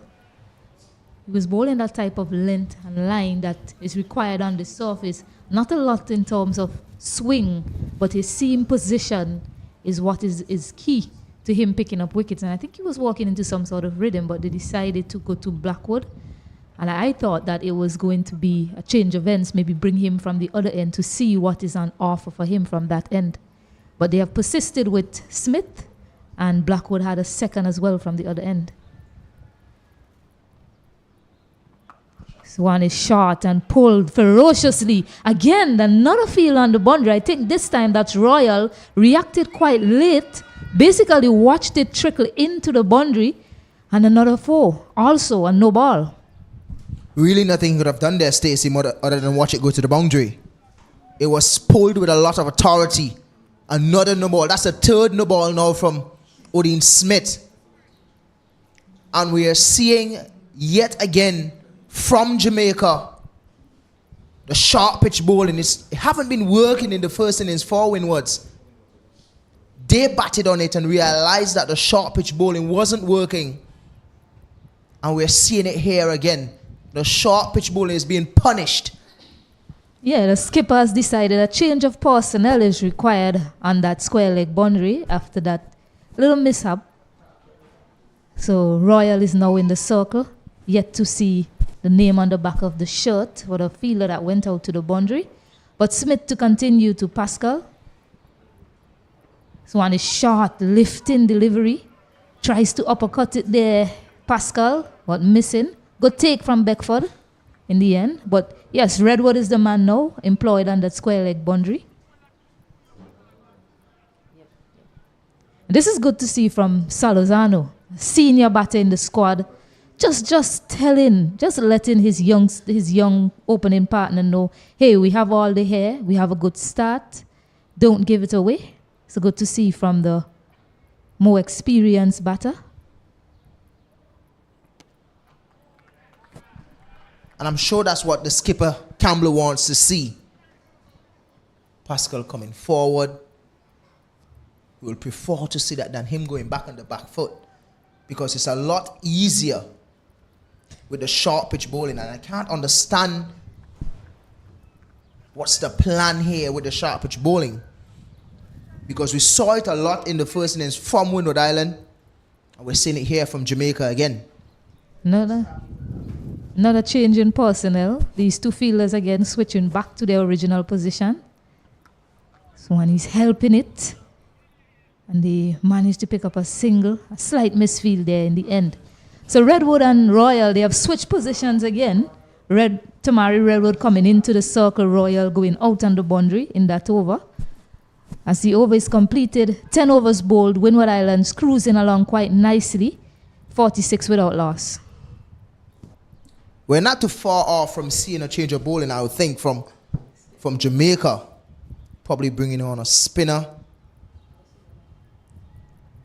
We have Royal, Redwood, and also Barnes. Skipper himself can bowl a few off spin. But at this point in time, I'm wondering if Jamaica sort of missed the trick here in terms of what this pitch is really giving. Not saying that their bowlers are not capable of picking up wickets or present that opportunity of a wicket. But you're just wondering if they probably play with a seamer shot. Windward Islands, on the other hand, played with 3 seamers. Because right now, you really have to count Ryan John as a seamer, because that's what he has been doing for Windwards over the years with the new ball at this level. Just a bit too straight there from Blackwood. So you definitely have to count him as a seamer now in Ryan John, Tyson, and Darius Martin. Yeah, certainly too straight there from Blackwood. Not the line you want to be bowling with the field that you have set, heavily packed offside field. That's more like it, and he's bowled him, cartwheeling off stump, and Pascal has to go. Well, I cannot say anything to Blackwood for the rest of the day. He did say that he's going to cartwheel someone. Look at the celebration. After 100, Blackwood picking up the first wicket here for Jamaica. Cartwheeling the stump of Stephen Pascal. Really good delivery. And this is what we want from their other fast bowlers. Hitting the top of our stump. Playing inside the line there, Pascal, because it really was a straight delivery. But really well bowled from Blackwood, picking up the first wicket here for Jamaica, Stacey. Yeah, not covering his off stump properly. I mean, it was a really good delivery from Blackwood, the stuff that seam bowlers dream of. He's probably telling Mindley and Smith, eat your heart out. Look at what I just did. Probably telling them, come, you got to back me up here. As he picked up that first wicket. A pretty subdued celebration from Blackwood, just like when he scored his 100. Seems to be a man on a mission for Jamaica. All business is Blackwood. So the free-flowing Pascal has to go. And just to go back to a conversation you were having earlier in terms of the seam bowlers and O.J. Shields, he is actually playing for CCC in this 4-day regional championship.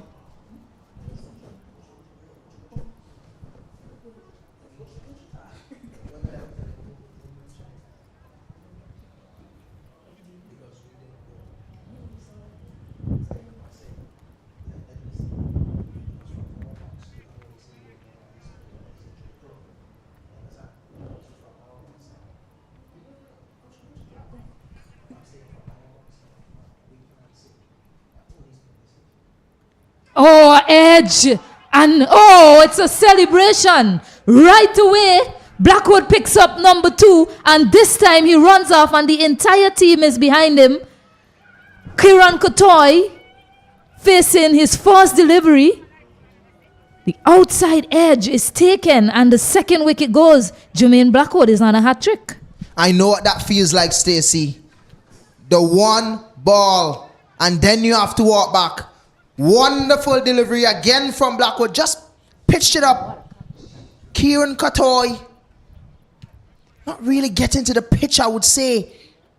Didn't really do a lot there from Blackwood. All he's doing is just hitting those line and lengths that he's supposed to hit. Pitching it up, bowl a little bit fuller. Something that we're expecting from the other fast bowlers. Jermaine Blackwood is doing just that. Picking up the second wicket for Jamaica. Score is 46 for 2. And that's all he really needs to do. It tells you he's a bowler that knows his strengths and he's bowling to it. He knows that he's not the type of bowler that's going to run in and bang teams out with short pitch bowling. So he's just bowling a wicket-to-wicket line, looking to get the edge. Not a lot of pace on it, not a lot of pace to walk with. But got to go back to that wicket. It's also a splendid grab. A splendid grab from the skipper, John Campbell, diving to his right. I think if he had let it go to the slip fielder, that probably would have died on the way to the second slip fielder. But he dived to his right and collected it. So Jamaica with their tails up after a really good start from the Windward Islands, 46 without loss, have suddenly turned into 46 for 2. The skipper, Sunil Ambris, walks to the middle with Jermaine Blackwood on a hat trick.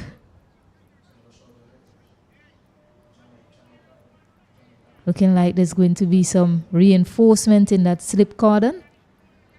An extra fielder. And why not? He's on a hat trick. Might as well get somebody around close to the batter under the lid as well. Well. We're seeing the first hat trick here in this game. We're seeing it. You've already predicted it, Kesrick. Well, we're about to. Maybe. You never know. But with the field that's employed here, skipper Sunil Ambris is at the crease. Not really the best hat-trick ball, I would say, but... Wrong line there. Probably still operating on that line that he bowled to Kiran Kotoy to dismiss him. Bit too straight. But when you see someone like a Jermaine Blackwood bowl that sort of line and this sort of length, it makes you wonder if he's the only person or the only bowler that walked into bowling school and understand what he's doing. Because this is what you wanted to see from the other bowlers. Certainly so. The Windward Islands, they'll be thinking, hey, why didn't we employ this sort of line? The length, especially a fuller length. And you did mention it yesterday. Usually when there's some bunks in the pitch, the bowlers, they get carried away. Jermaine Blackwood, he's not going to get carried away because he's not looking to bowl bouncers here. Just full. And almost chopping it onto his stump there, Sunil Ambris. Hands and head moment there from the entire Jamaican team. That would have been a big wicket on the stroke of lunch, just about 7 minutes or so away until that luncheon interval. Just an issue that I find with Sunil Ambris early in his innings. It's the end of the over. Just a single to finish. The score is 47 for 2, Stacey. But it's just something that I've seen with Sunil Ambris over the last couple of years. I find early in his innings, his bat is always a bit too far away from his pad. Sort of play loosely outside the line of the off stump. Just need to get his feet a bit closer. Yeah, probably to play goes. the ball, but it's a change of bowling, and I did mention we may see it soon. Royal walk to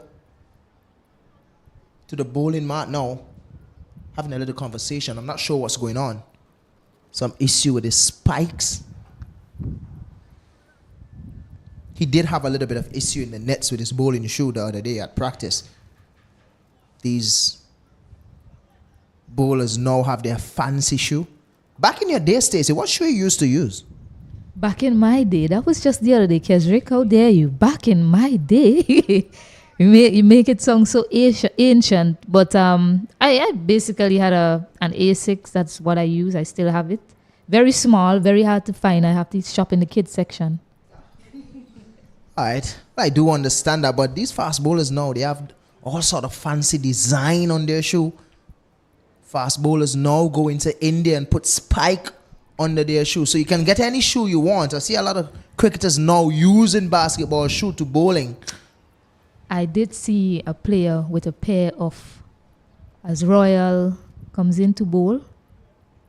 This one is short, rocks back, but only manages to get it to that field at point. And Sunil Ambris, he was a top scorer for the Windward Islands last year. 441 runs, a strike rate of above 80. He was especially punishing to the spin bowlers, and right away, what an audacious shot of the bat of Sunil Ambris all the way for 6. And that's how he plays. He's the type of batter, when he comes in and he meets spin, the feel is up, he go over the top, and then when he put those feelers back, he goes down the ground, underground. And that's how he plays his cricket. He's let you spread the field, and then he start to work his singlers. He get to a quick 30, quick 40, and then he knocks around the ball. And that's how he plays his cricket. He was also the leading scorer for Windward in Super 50 as well last year. So it's really familiar territories for Sunil when it comes to leading the runs chart for Volcanoes over the years. Had a conversation with him a couple of years ago about his cricket and what he wants to achieve. And he's still looking to get back into that maroon, and that's so good for him, knowing that he still wants to get back there. And he's doing a fine job. I think he finished with the 4th most runs last year in Super 50.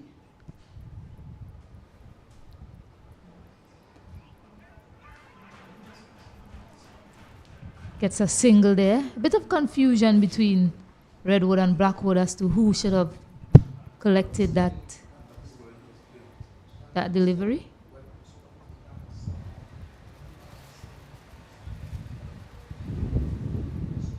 I beg your pardon, not Redwood, but wrong.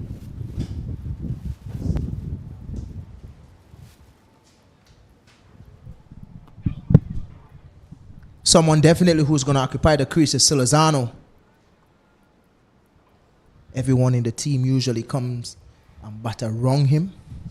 30 balls, 12 runs. And you don't want to look at that yet, because he's that type of player, whenever he gets going, picks up a lot of singles, jives the ball well, punch the ball well. So So you don't want to look at that yet because it takes a while to get started. But it's the end of the first over here for Royal. 7 runs from it. The score is 54 for 2. Yeah, just on Salazar there, his strength, he relies heavily. His strength comes from having a solid technique and being patient at the crease. And these are the key attributes for him, why he's been so successful for Windward Islands last year, amassing over 300 plus runs in the 4-day tournament.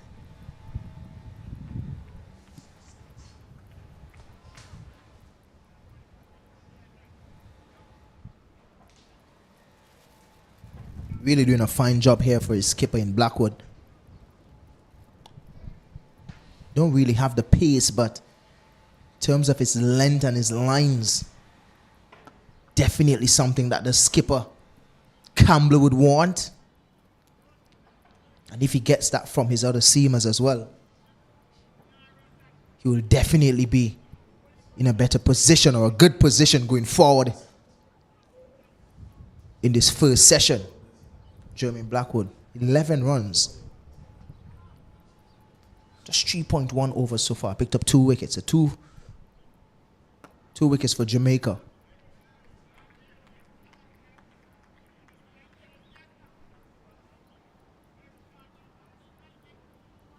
Do pose a bit of off spin as well, Blackwood. But these days he's more comfortable doing his medium pace. Yeah, the transition to medium pace bowling has proven to be successful. This can be irritating, can be annoying as a fast bowler. Not sure what Sunil Lambert is trying, but I guess it's working because Blackwood look like he's getting a bit upset. And that's how he plays his cricket. He likes to get into the mind of bowlers. Blackwood has displayed great equanimity so far throughout his batting and bowling spells. Not sure he's one that will display any degree of anger. Plays with a smile on his face, Blackwood. Most time I see him. He's been pretty calm, pretty composed so far in his batting and bowling display.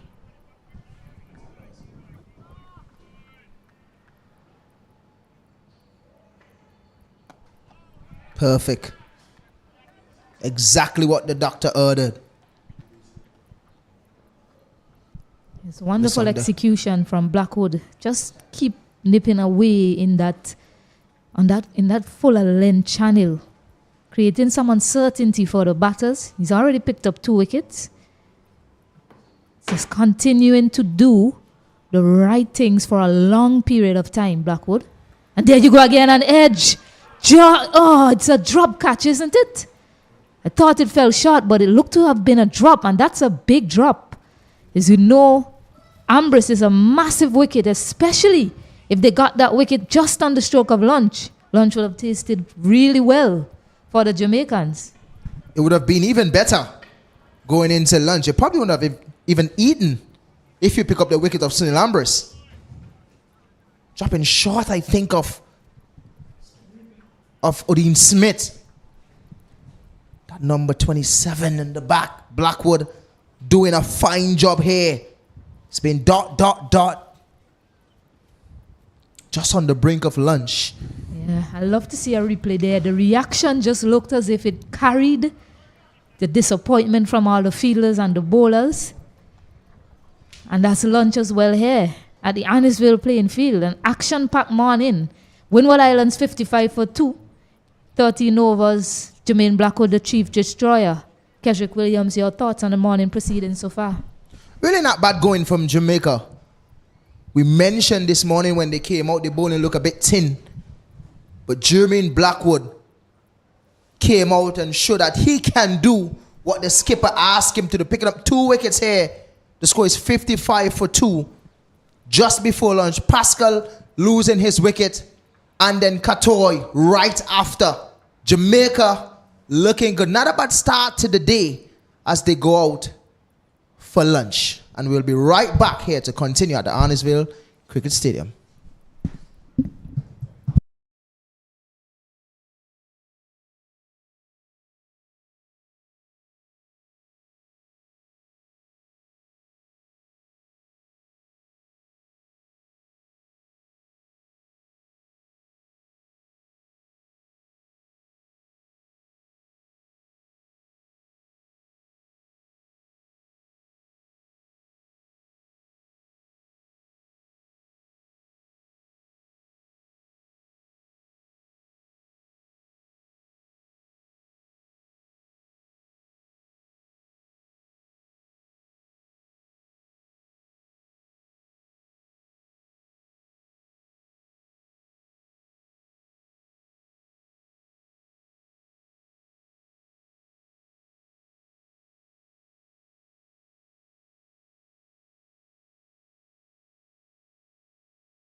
Welcome back to this post-lunch session here at the beautiful Annisville playing field, coming to you live from Paradise, St. Vincent and the Grenadines.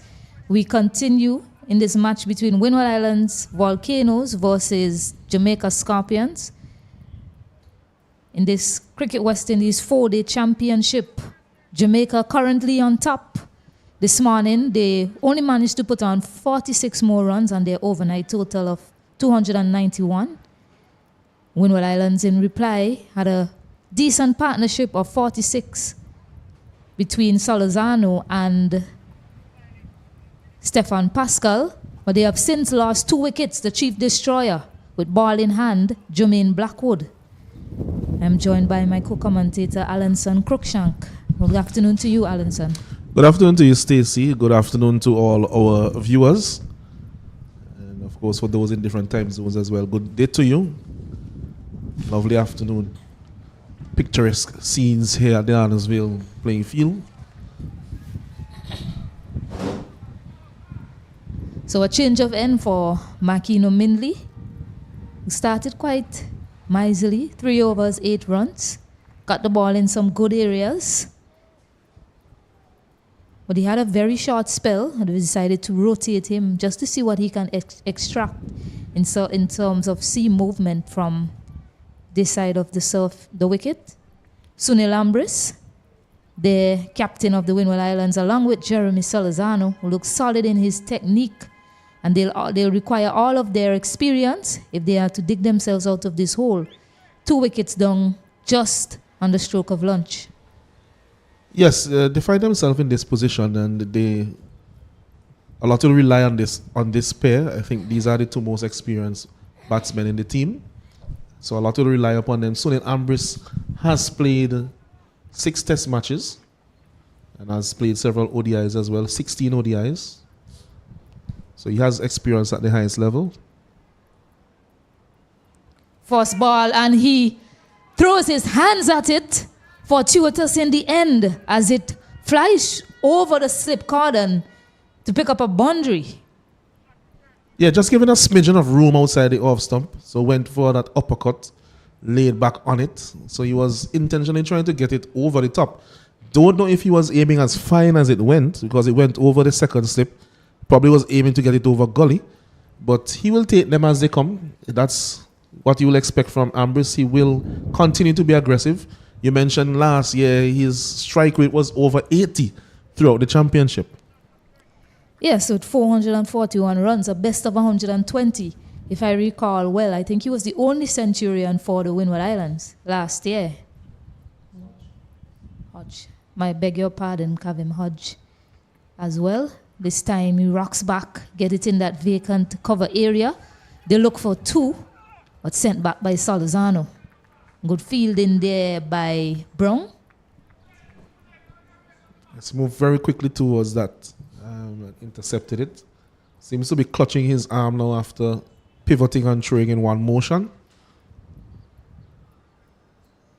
But he was able to do the business in keeping the batsman down to a single.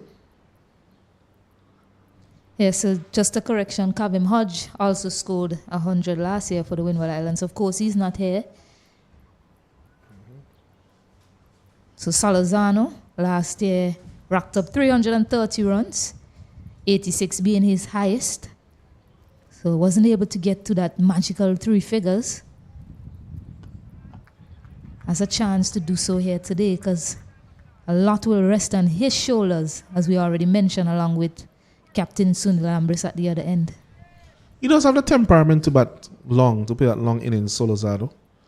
And that is what will be required from him from this position for the Windward Islands Volcanoes. Milne will be looking to dismiss him and to continue Jamaica's good performance since the score was on 46.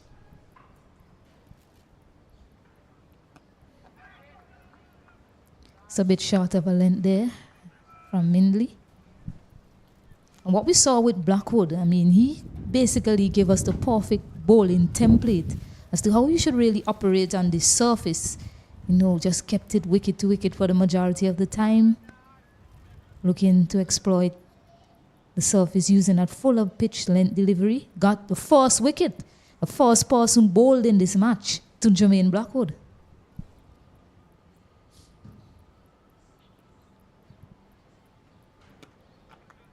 Neatly behind it that time, Salazano. Yeah, that's a tight line on the off stump. Something that you'd expect from Minley. He generally is very consistent with his line and length. As mentioned by Keswick before the break, when he was younger, he was a bit quicker, so had more pace. But he has since developed into a very metronomic type of bowler in terms of his accuracy.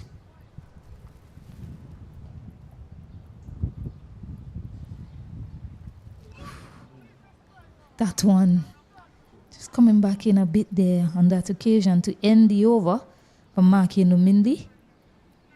5 runs coming off it. Windward Islands 60 for 2. Yeah, so for those who are just joining us, those 2 wickets were taken into consecutive deliveries by, guess who? Jermaine Dad's Blackwood, after scoring that century yesterday. So he will continue to bowl after lunch. No surprises there, since he was the chief destroyer before lunch. Yeah, why take the ball out of his hands? I mean, the only person to pick up a wicket for Jamaica. And he certainly has the stamina, we know that much. He will run in and bowl as much as his captain requires of him. And I think if you're a Jamaican or any cricketing fan, if you look on that team sheet for Jamaica and you ask who's more likely to take a wicket, the first wicket for the team, I don't think that the selection would have been Jermaine Blackwood. Oh, wow. That one, what do you call that, a good leave, Alanson? Left on length. Yeah, definitely left on length. Passed over about middle and off in the end. Jermaine Blackwood putting his hand up with the ball. Already did so with the bat, scoring 109 runs. Yeah, he's getting the ball to nip around. And that's very important. When you move the ball, you definitely will pose problems. This one is Fuller. Look to drive it down the ground, gets an inside edge, and makes it way to the boundary now. So another lucky stroke there from Sunil Ambris. Yeah, he was looking for something almighty down the ground. Not too sure why. It wasn't a half volley. He was looking to hit it on the up, maybe airily over the bowler's head. But getting the inside edge, as we have seen from Blackwood so far, he has been moving the ball both ways off the pitch. Not at any great pace, but with good accuracy up to this point. This one nips back in, able to get a single there to get off strike Ambris. And that's the key word, the accuracy from Blackwood that's been on display here in this spell. Into his 5th over, 17 runs, 2 wickets. Bowling to his strengths, and that's important. He knows that he's not the type of bowler that's going to run in and hit the deck hard and bounce out the opposition. He's just sticking to that fuller length delivery, and that's been working quite well for him so far.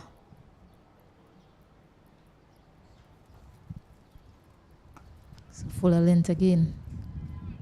You notice now that the slip cordon, especially that second slip in Odin Smith, is a lot closer.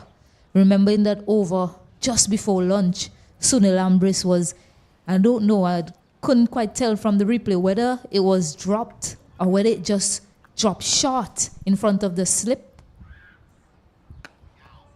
That Odin Smith is a lot closer now, waiting for anything that might go to hand, because Jermaine Blackwood is not the quickest quickest bowler on display. So any opportunity of an edge, falling, an edge off the bat, they want to take that chance. So that's why the slip cordon is a lot closer.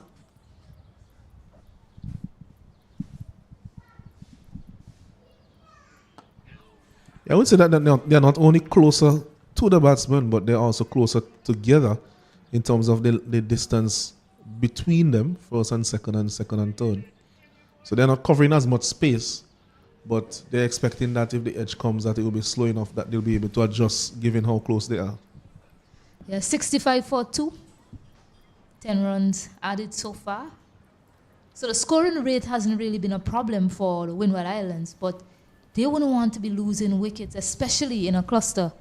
What Windward Islands, Jamaica, was able to do so well is form good partnership throughout. The first partnership was a 63. Yes, Kirk McKenzie didn't last long, but they had a partnership of 59, another one of 87, and some 20s and some in the teens as well, just to help out their scoring. So the Windward Islands, they will be looking to replicate that or even get a bigger partnership than the 87. This one is played to that field at point. And the highest partnership in Jamaica innings of 87.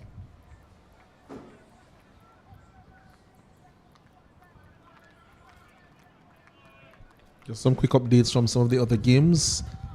Harpy Eagles, Guyana Harpy Eagles versus Barbados Pride. The Pride made 346. The Harpy Eagles are currently 92 for 1. The batsman dismissed Matthew Nandu for 38.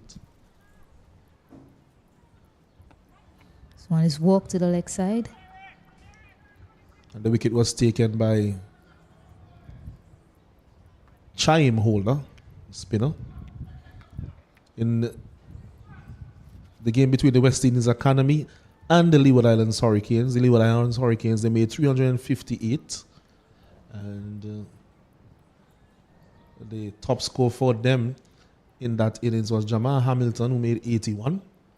So an important knock again from Hamilton, ever present for the Leeward Islands. And the West Indies Academy, in response, they are 50 for 3. 50 for 3. Rivaldo Clark, 3 wickets. Sorry, Rivaldo Clark, the not-out batsman, 22. And also he's joined there with the wicketkeeper, Carlon Boyne Tuckett, whose father is umpiring in this game, Carl Tuckett. And the wicket apiece for Archibald and Pennyfeather. Interesting last name. In the Leeward Islands innings, 7 wickets to Joshua Bishop. So putting his hand up again, 7 for 85. Some lift on that occasion, but handled quite nicely there by Salazano to get another single. And of course, the game between Trinidad and Tobago and the CCC, they will resume in a few minutes because that's a day-night game. So they are scheduled to start on the hour.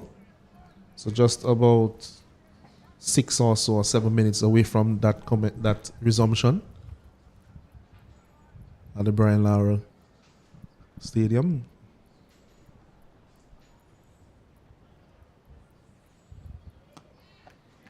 Nicely bowled there again by Mindley.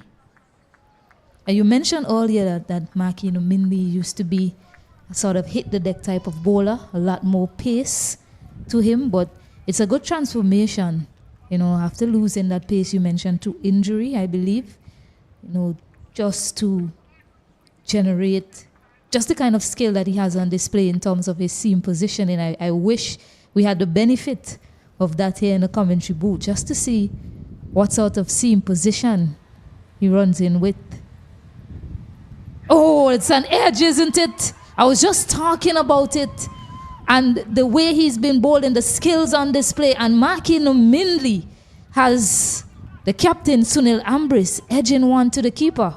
Well bowled. Yeah, it's a naughty shot there from Sunil. If you look at the replay, you notice that he played quite a distance away from his pad. If you're looking at the replay now on your screen, yes, his hands were very far away from his pad. He was feeling for that one. And with the slips in place, that was floating with danger. And in the end, he was dismissed. So another massive wicket here for the Jamaican Scorpions. The Windward Volcanoes, they are struggling here at Arnsville. They're 67 for 3 in response to 337. Yeah, it's something that our co-commentator Kesrick mentioned about Sunil Ambris' batting technique. That he doesn't really get to the ball, especially early in his innings, sort of plays with his hands. And the ball before to him, Makino Mindley, got it to come in, the tail into him, caught him a bit unexpected there on the crease, played it awkwardly, and then that one just got it to pitch and leave Sunil Ambris, who, as you mentioned, flirted outside the off stump with his bat. So another wicket goes down to the skillful, this time, Makino Mindley. I just like his action, his run up, his energy transfer from the moment he runs in to the release of the ball. It's really good skills on display here from Marquino Mindley, as Blackwood was in the middle of a dangerous spell as well. I've already picked up 2 wickets. He'll have Jeremy Solozano in his sights. So, wow, that looks like a soft dismissal.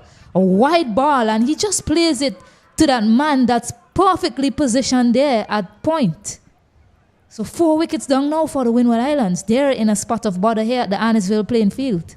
Well, I tell you what, if Jermaine Blackwood takes a fifer, then he'll be saying that he should be on the West Indies team as an all-arounder. But that was an uncharacteristic shot. That is what we would describe it as from Solozano. Didn't really hit it with any conviction, just basically had his bat placed there and almost guided it to the man at point. So, as you mentioned, a very soft dismissal for a batsman of Solozano's caliber, somebody who usually puts a very high price on his wicket. So the Windward Islands, they're in serious trouble here, 67 for 4. In response to 337, it looks a mile away as far as here is from Fancy in the north in St. Vincent. Yeah, and that's something I picked up as well with Solozano. Just looking at the way he bats, he seemed to be a type of batter that he has a process. He has a process in terms of how he wants to score, how he wants to go about scoring. And it seems to me sometimes it looks as if he gets inside of a box and he doesn't really want to play out of that. And in so doing, deliveries like that innocuous deliveries like that, he sort of lack fluidity in executing the stroke play. And there you see on that occasion, just hanging his bat out there, no sort of energy in the shot, and an easy catch to the man at point. New batter in now, Jovin Benjamin, a keeper. It's a lot to do here. We did not even get to mention Shadrach Descartes because it was back-to-back wickets, and there you go again. Back-to-back wickets for Windward Islands. We did not really see this feature in the Jamaican innings. And that's something to compare there in terms of how the Jamaican team, their innings progressed to now. Windward 67 for 4. Back-to-back wickets again. Blackwood picking up back-to-back wickets in his first over. And at the end of Marquino Mindley's over, first ball, Blackwood striking.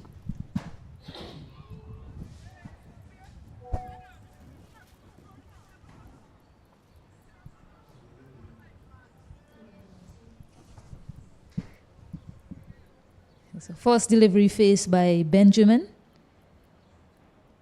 Decide to leave it alone. Jamaica, really on top here, the Annisville playing field. They're all over Windward Islands. Full delivery. Turn in that one. He gets off strike, I believe. Oh no, it's actually a leg by. Signal there by umpire Tuckett. So both batters yet to get off the mark. Descartes about to face his first delivery. Descartes is usually a very attacking batsman, those who know him and have seen him play. Question is now, what approach will he take given the circumstances of the game? Will he opt to play his natural game and counter-attack given the situation? Or will he soak up some deliveries and get accustomed to the pitch before going a bit more aggressive later on? Well, that should really be the plan here by Descartes and the rest of the Windward Islands batters. Just see off a bit of pressure. Try not to lose another wicket right now. 68 for 4. They've already lost back-to-back wickets, and it seemed to be the trend. So you feel like if they lose another wicket now, you'll probably see 6 incoming.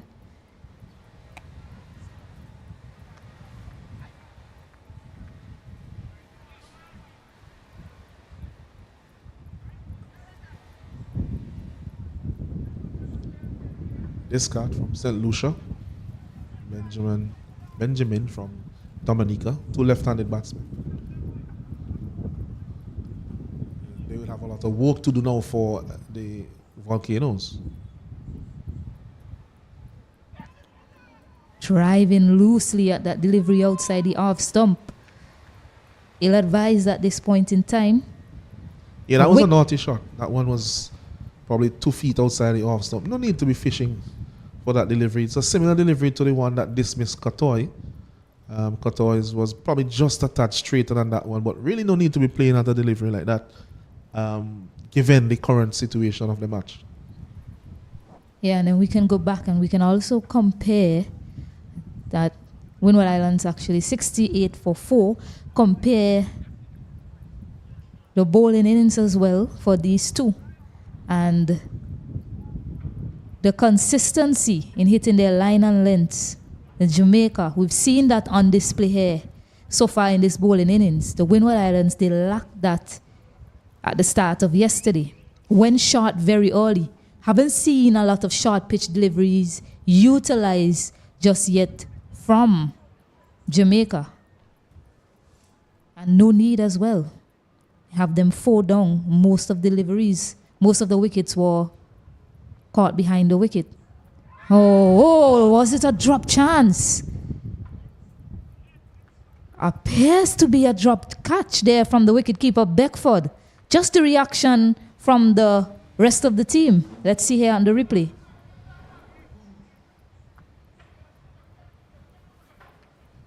It's very hard to tell there, but all of the fielders were excited. And again, operating on a fuller length. Just asking the batters to play at one that they shouldn't really be playing at. And it's working out quite well for Jamaica. Yes, the batsman Benjamin in his 7th first-class game. It's a wonderful stop there by Royal, keeping the batter in play. See Barnes and the captain going up to him, just telling him, well done there. That's the sort of brilliance that you need to see when you're on top. When you're on top, you just continue to be on top. So Windward Islands feeling the squeeze. Both batters yet to get off the strike, get off the mark. It's Benjamin, 6 matches at the first-class level. 103 runs, high score of 24, an average of 9. Turns it into the leg side that time. Yeah, it's been a commendable bowling performance so far from the Jamaican outfit. See that they have clear set plans in terms of the template, in terms of how they want to go about bowling to the Windward Islands batters. And it's been a successful plan so far, and the execution as well has been spot on from these bowlers.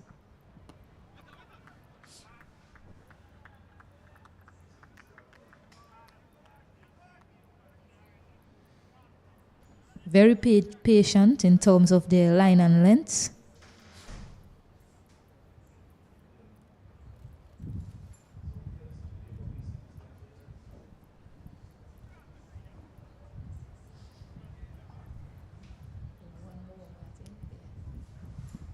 So 4 dots so far in this over from Mindley. Squares him up on that occasion. Well played in the end there.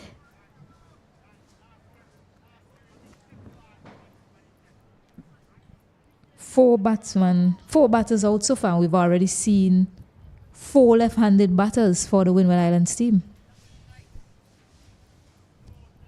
They are filled with a lot of left-handed batting option. Alanson? Yes, they do. Among them is Descartes, who is partnering Benjamin. He's only in his 2nd first-class game, Descartes. I like this move here for the last delivery from Jamaica. Bowls a short one, a wayward short delivery. The keeper can't get to it. And it signaled buys, 4 buys to end the over. 72 for 4. Yeah, so we saw that last delivery from Minley. And as we have said throughout this game, there's generous bounce in the wicket. Even though it's not a quick wicket, if you bend your back, it does bounce a lot. And we saw that happening a few times when the Windward Islands were in the field, where the bouncers eluded the keepers, bouncing over the keeper's head and going down to the boundary for 4. Yeah, I didn't expect the short pitch delivery. I thought he was just gonna bowl it on that tight line that he's been operating on and just try to nip it back. We saw Benjamin hit a few into the onside.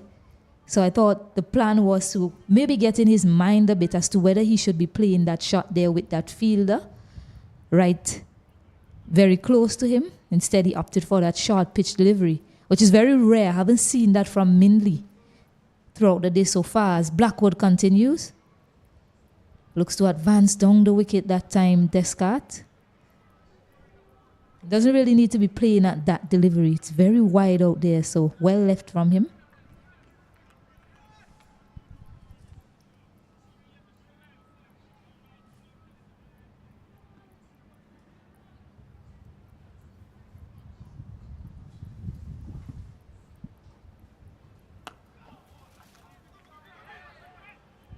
Wanted the single, but turned back by Benjamin.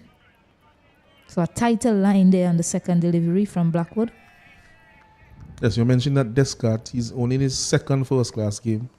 And so far, he's only scored one first-class run.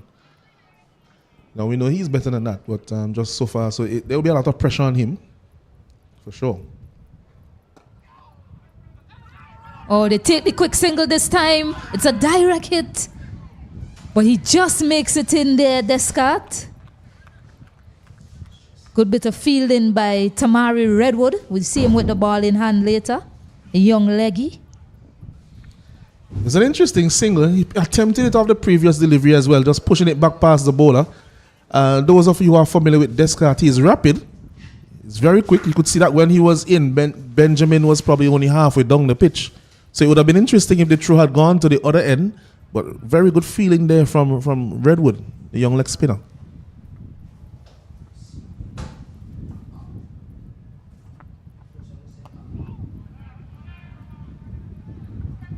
Yeah, Descartes, you sense that he really wanted to get off the mark, even the delivery before. So he was going for it at the other end. It's a good thing, though, that Benjamin responded and took off, because it could have been disastrous for Windward Islands had that been a run out there, resulting in another wicket. Well, when you think about it, there are two very dangerous runs for any batsman. The first one, and usually when they're going to that landmark of 100, those are two runs that they really, really want to get. You want to clear your duck, and then you want to get the landmark. Descartes clearly wanted to get off the mark. As we mentioned, so far in his first game in the first class arena, he didn't really set the world alight. He has an opportunity today to do something about that. Blackwood, really in the middle of an impressive spell of bowling. Finishes his 7th over. 3 wickets to his name, 18 runs. Windward Islands Volcanoes, 73 for 4. So far, you could say that Jermaine Blackwood has been both the best bowler and the best batsman in this game. So far, not something that you would have been expecting to see, but definitely what has happened. And the Windward Islands, they're in some terrible trouble. At 73 for 4, they're still quite a way adrift. And they are going... Well, they have lost 2 wickets in succession on 2 occasions. And I think that is really what has hurt them. They got off the good start, 46 without loss. And they have lost now 3 wickets in the space of just 27 runs, actually.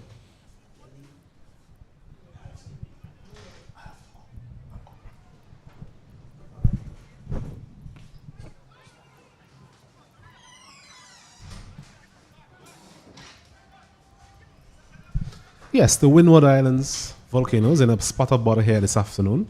73 for 4. Chief destroyer being Jermaine Blackwood. So definitely a great test match for him. Having scored 100. Really causing problems for the Windward Island top order here in this first innings. Mindley as well, he has looked good. 6 overs, 1 for 15.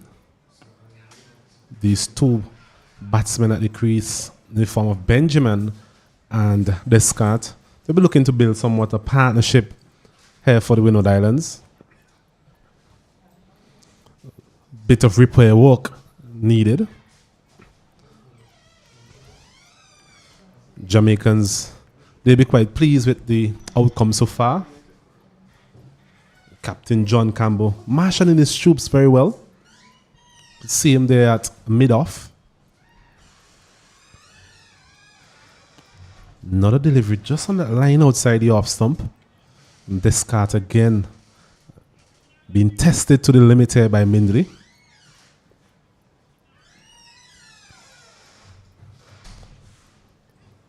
He's on 1 from 9 deliveries.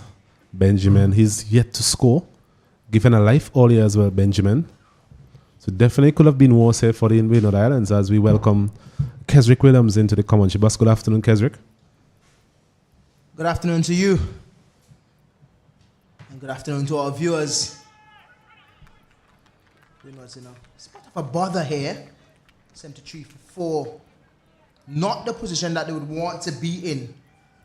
And they could have been deeper in trouble. Indeed so. Must be said, some very good bowling by the Jamaicans. They've assessed the conditions well. And none more so than Jermaine Blackwood.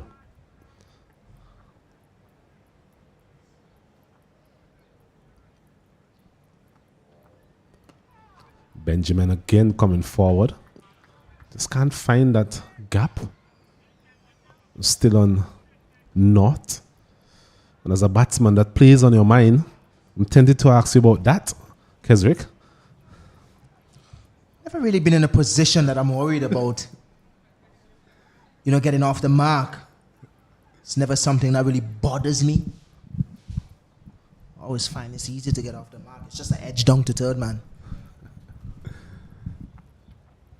Benjamin is driving at this one once again, not timing it to any great extent. So the pressure is definitely on the Windward Islands as another over is completed. A good one there from Mindley. And at the end of it, Windward Islands, they are 74 for the loss of 4.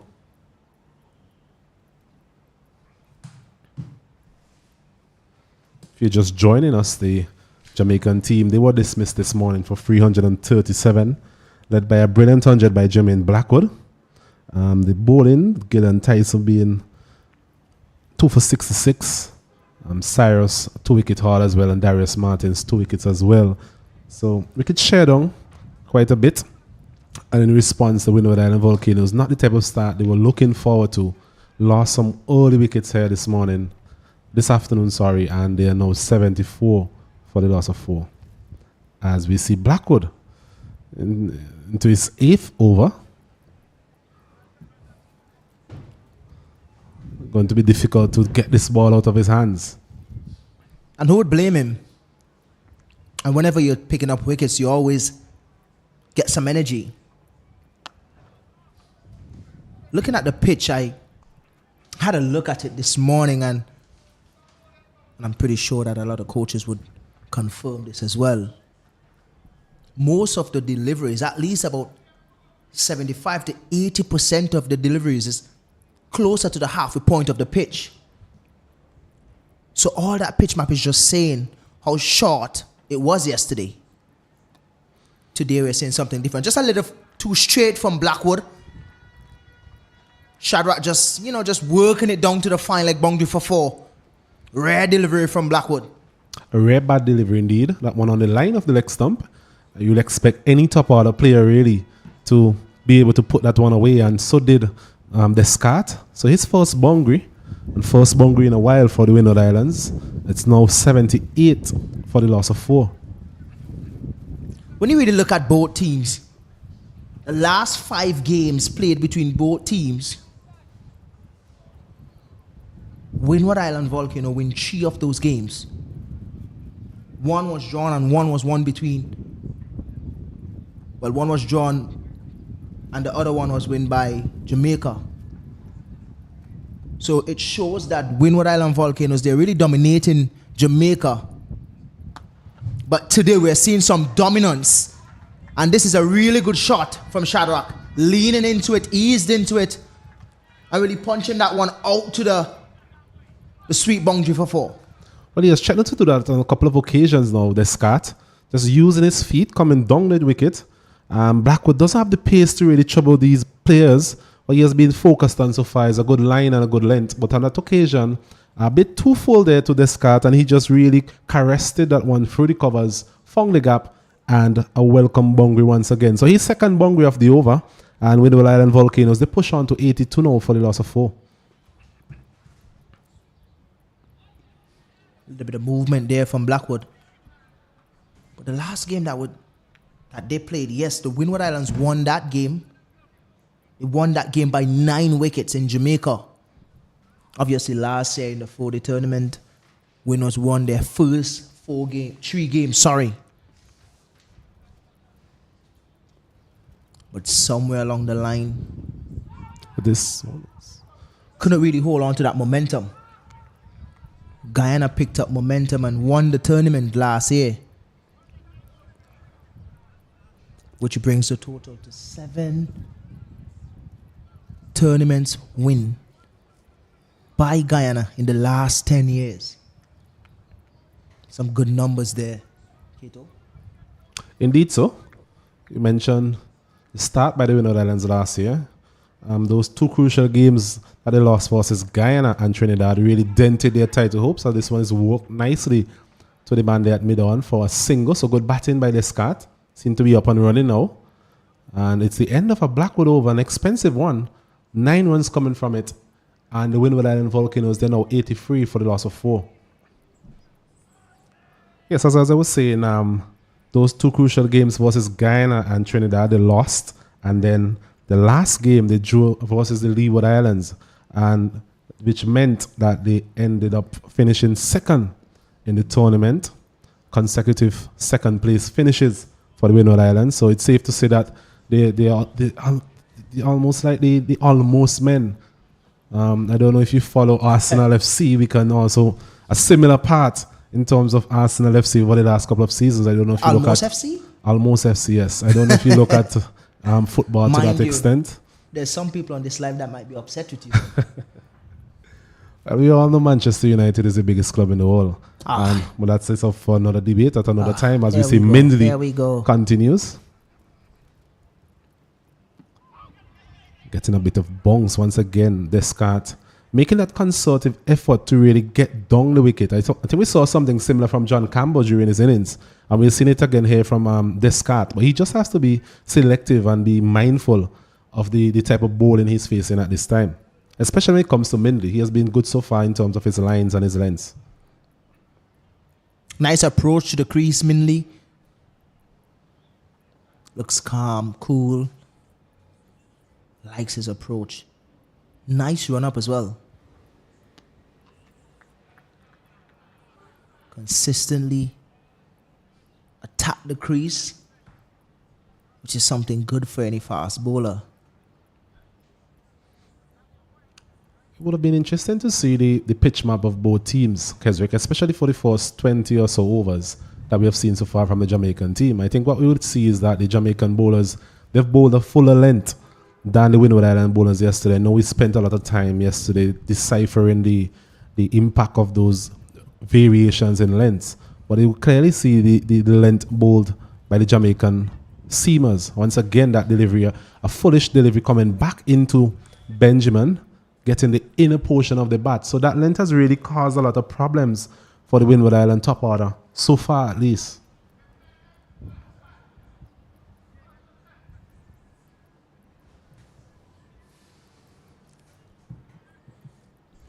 I think also having Blackwood, having spent so much time at the crease, I think he himself would have understood what exactly was required on a type of wicket like this. Well, definitely, if you bat first on a pitch like this, you would go into bowl with a different mindset. Hence the reason, obviously, Blackwood don't have that sort of pace to rush any batter or put them back on the back foot. So obviously he has to bowl a fuller length.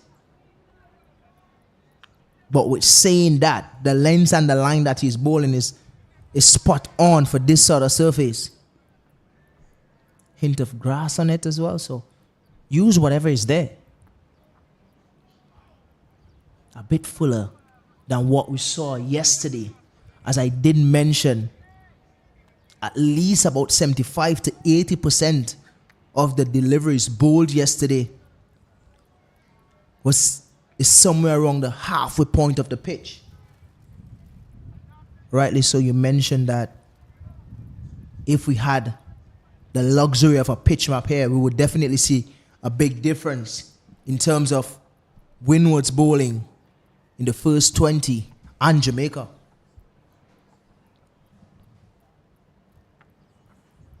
This one is short and he's cutting it past the man there at gully for his first boundary. So that's well played there by Jay, and it was a delivery on the line of the off stump. Gave him a bit of whiff, and he really capitalized on that one, getting it past the man there at gully. And the Windward Islands, they're up to 88 for the loss of 4, 22 overs completed.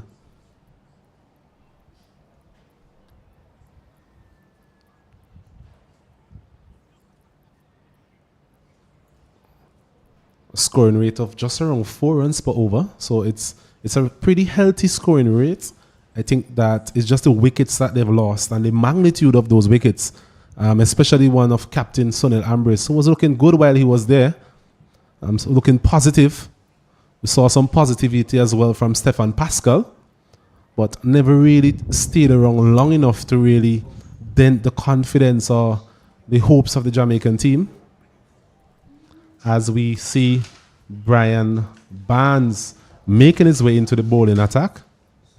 So the first view of spin here this afternoon after lunch.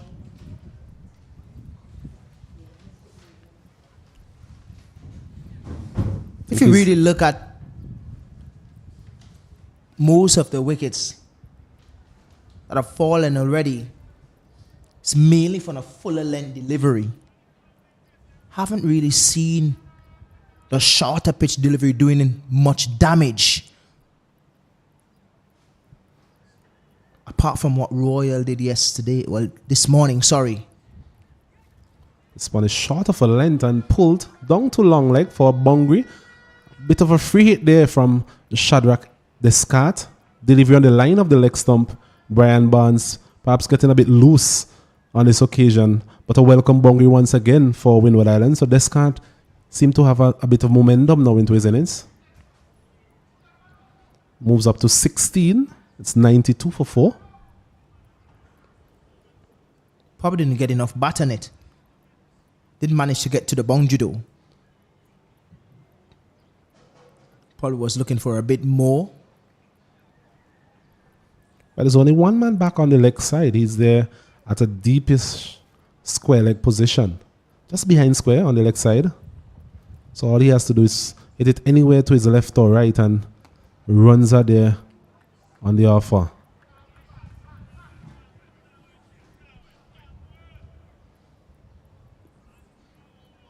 Packed offside field. Cover extra, cover mid-off. There's a man there at backward point as well. Comes around this time and has a shy at the stump. There's a man also at short leg. A man at slip. Mid-wicket and the mid-on. So Captain Campbell still searching for wickets, as he should. It's been on the shorter side, so for a bit of a mix-up. I think if he had gathered that on the first attempt, Keswick, I think it would have been problems for the Windward Islands again. Could have been a lot of problems. Losing another wicket now is spell a lot of trouble for the Volcanoes. It's a bit of miscommunication there between the two. Mindley, the man there at mid-wicket, just failed to gather that delivery on the first attempt. Allowed Descartes to get through for another single. Score moves on to 93 for 4. Brings Benjamin into strike. Benjamin being a diminutive player. So far he's been made to really work hard for his runs.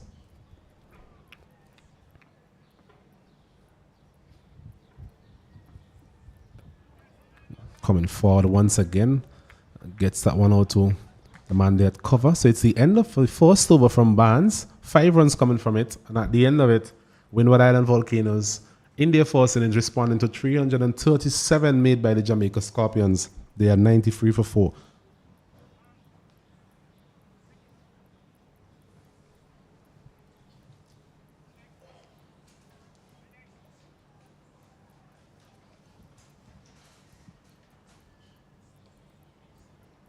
looking at the Scorpions bowling, we did mention that it was looking a little thin. But what we're seeing here so far, we may have to change our team and saying they understand what they're doing. Yes, we know it looks a little thin when you look at the bowling that they have. I think they are a fast bowler shot, but so far Blackwood is showing how capable he is with the ball. And that's just having the experience of Test cricket behind you. Understand what is needed. And this is something that Odean Smith need to adapt immediately. Bowling that fuller length. Getting Shadrach to play. This one is on the line of the leg stump. Well worked by the Descartes. Chance for second, and they're going to get it quite easily in the end. It's a bit of sloppiness in the field. I think it was Redwood, the man there, having a shot at the stump. Not the best of backing up there. And came through for a second. So 2 runs added to the total. Odean Smith back into the attack. A bit expensive in his first spell. 5 overs to 29 runs. Similar to his exploits in the limited overs version. Just need to find a bit of control, a bit of consistency. Coming back into the 40 team. Always going to pose a challenge for Odean Smith. And as you mentioned, he's one of the premier seamers in this outfit. So they will be looking to him to really lead from the front.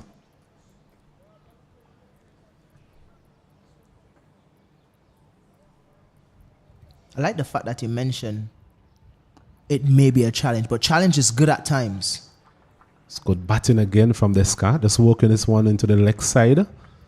Similar to what we saw from Blackwood. In terms of getting the ball into the gaps, putting a bit of pressure on the fielders. Working the singles. I think that is the template that the Windward Islands have to use from now on.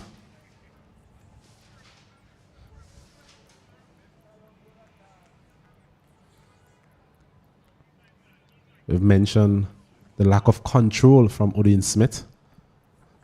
I'm sure he'll present scoring opportunities for the Windward Island players. They just have to be careful and be more mindful of what is being served up, as Benjamin just allows that one to be taken by the wicketkeeper Beckford. Good day for cricket here. No sign of rain at any point today. Slight wind blowing across the ground.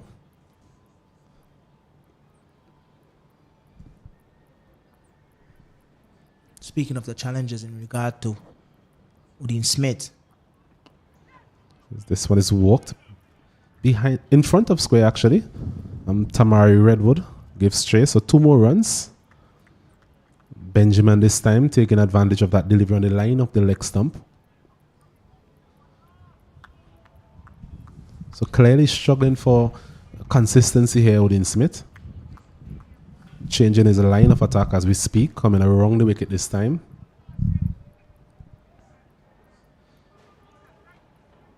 You mentioned the fact that Odean Smith may have a challenge in terms of being able to transition from white ball cricket back into red ball cricket. He haven't played it in a while. But it's good for him. It's the end of another over. The score is 98 for 4. Continue that discussion after.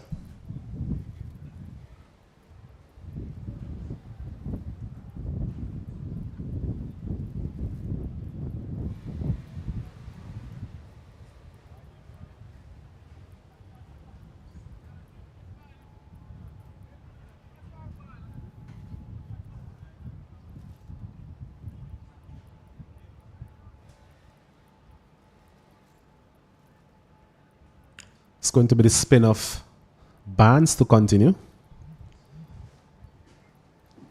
First over wasn't his best. Still working his way into his spell.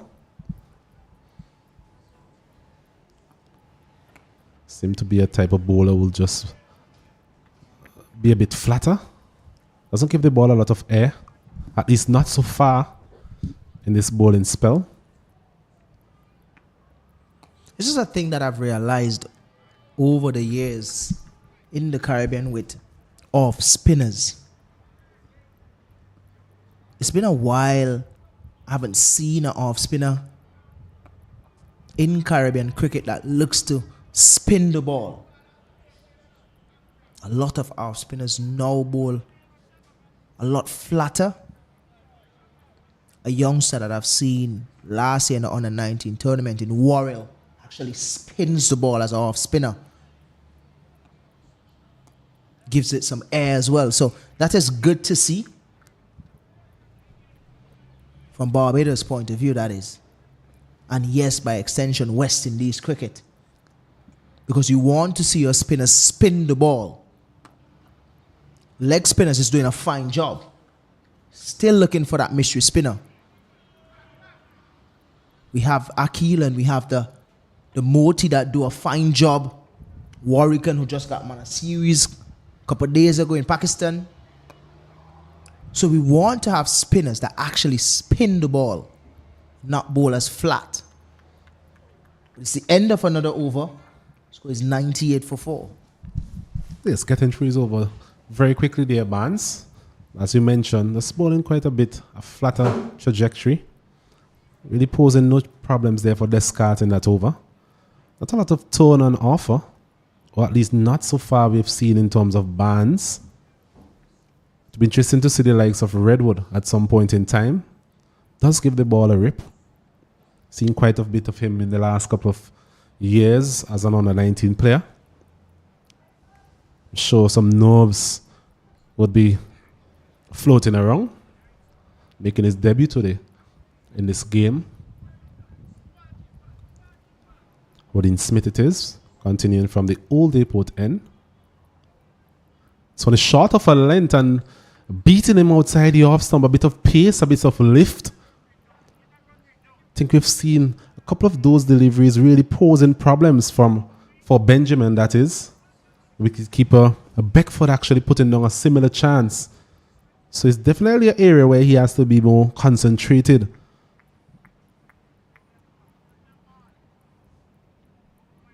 Woodin Smith there perhaps bending his back a bit more, getting a bit more lift. This one is outside the off stump, doesn't have to play. But we've seen a type of delivery all match, Keswick, in terms of just on a good length, bit of steep bunks whenever the bowlers really inject a bit of effort. We saw it with Darius Martin at times, we saw it with Tyson at times, and now we are seeing Woodin Smith getting a similar response.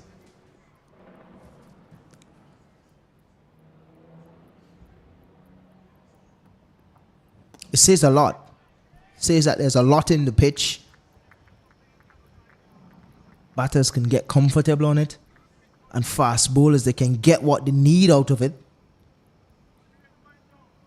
One thing that haven't failed us for this game is the bounce in the pitch. Good consistency in bounce. So as a batter, you know when to leave.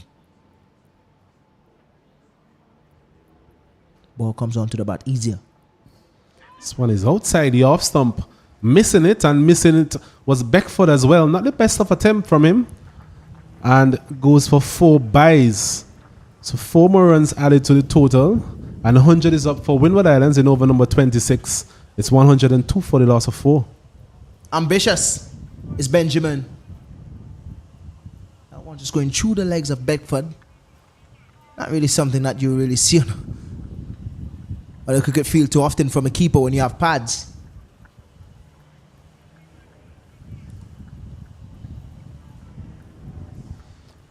But a bit of aggressive intent on that occasion from Benjamin. I haven't seen a lot of that. He's been made to work very hard for his runs, as we mentioned. Beaten outside the off stump on a couple of occasions as well. So it's been a challenge for him. He just has to stay there from a Windward Islands perspective. grind out this particular innings. Both have to play rebuilding innings. The Scott is on 20. Looking good so far. We just need these guys to concentrate for a longer period of time. Understand the situation is important. It's the end of another over. Score is 102 for 4.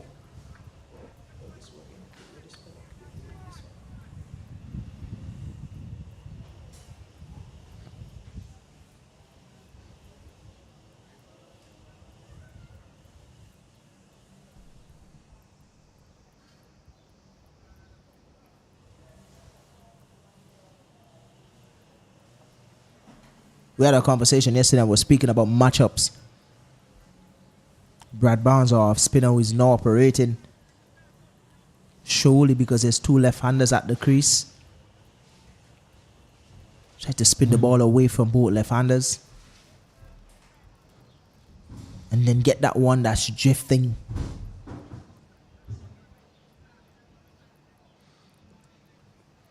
He's a tall man, Barnes. But as we mentioned, doesn't give it a lot of air. This one is hit high and handsome for 6. Over long on. So we were just mentioning matchups, Kesrick. And on that occasion, that Descartes just discarding whatever theory we have. It was a good shot. Getting a bit close to him. And that's the reason why I mentioned spinners need to spin the ball. Because that one didn't do much. It just held its line. Easy shot for Descartes. Really didn't have to do much. He's a strong lad. I think that one just went for a swim in the pool. Well, from where we are, we can see the pools located to our left. And I'm sure at some point we might get the opportunity to do so as well.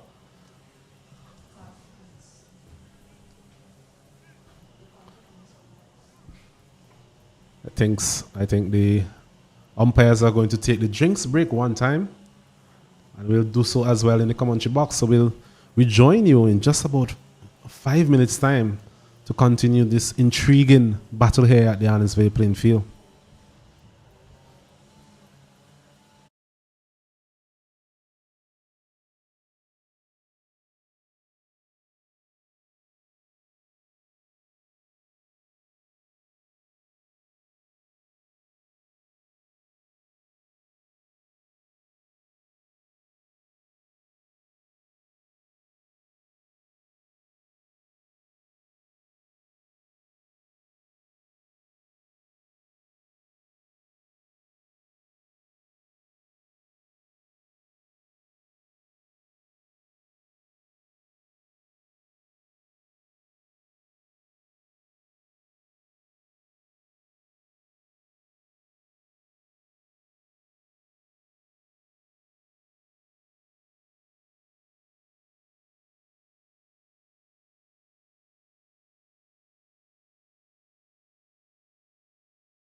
So welcome back to the Annisway playing field. Just after a drinks break, the band's continuing. Being hit for that big 6 in the over. First ball of this over. Descartes goes along nicely to 27. That run rate for the Windward Islands is pretty healthy at the moment, 4.11. But as we mentioned before, it's just the fall of wickets that would have really dented their progress. This one is working nicely, Benjamin. That's all he needs to do. Walk the ball into the gaps. Descartes has shown a lot of positivity so far, without taking a lot of risk, it must be said.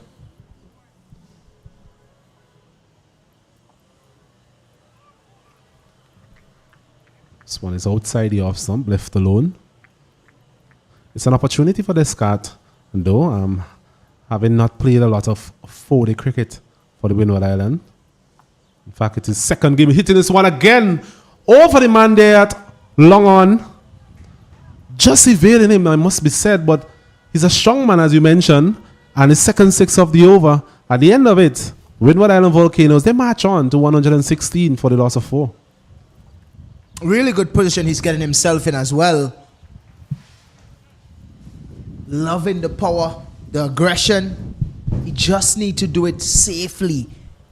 So far, so good.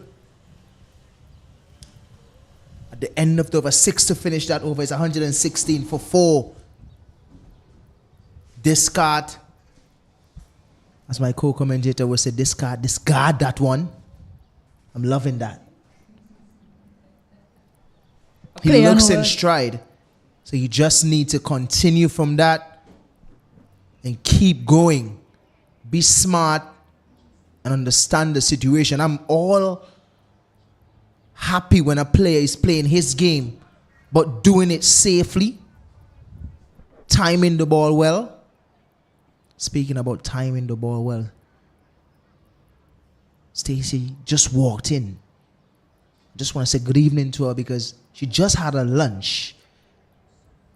And I'm pretty sure that she enjoyed it. Good afternoon, Kesrick. Stacey Ann is a very safe name. Yesterday, you made the mistake of calling me King. In good company for sure, Stacey Ann King. Currently in Malaysia doing commentary on the Under-19 World Cup tournament. So yes, lunch was good. Not so good for the Windward Islands, who are 117 for 4. A bit of a counter punch here by Descartes. Good partnership being formed between him and Benjamin. Question is, how long can they maintain this? That will be key if Windward Islands are to get close to that 337 runs scored by Jamaica earlier.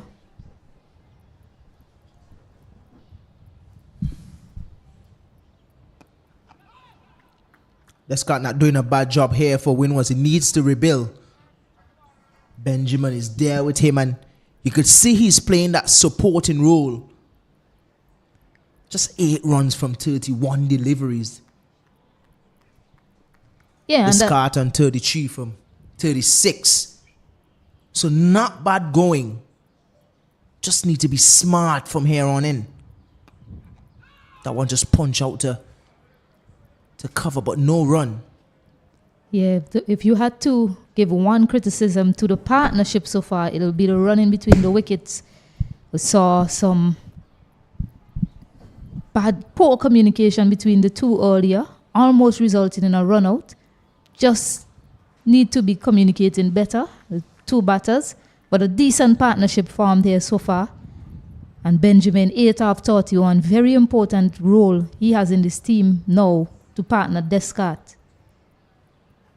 Down the track, and Smith decides to go short at him, but too short. And Justin Beckford just getting the tip of the glove to it, but it runs away for 4. Still not seeing the reason for it. We haven't seen the short pitch bowling really run any batter off the pitch. I understand why he went to the short pitch option. He saw Descard coming down the track to him, so he decided, I'm going to go short at you to see what you do to it. But it was just too short, not attacking his body or anything like that. Just a bit too short there by Smith. So Descard prepared to use his feet as well to the pace bowlers, something we saw from John Campbell when he batted earlier as well.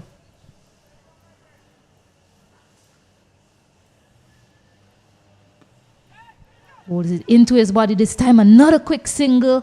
Well judged by these two batters. So the communication is getting better.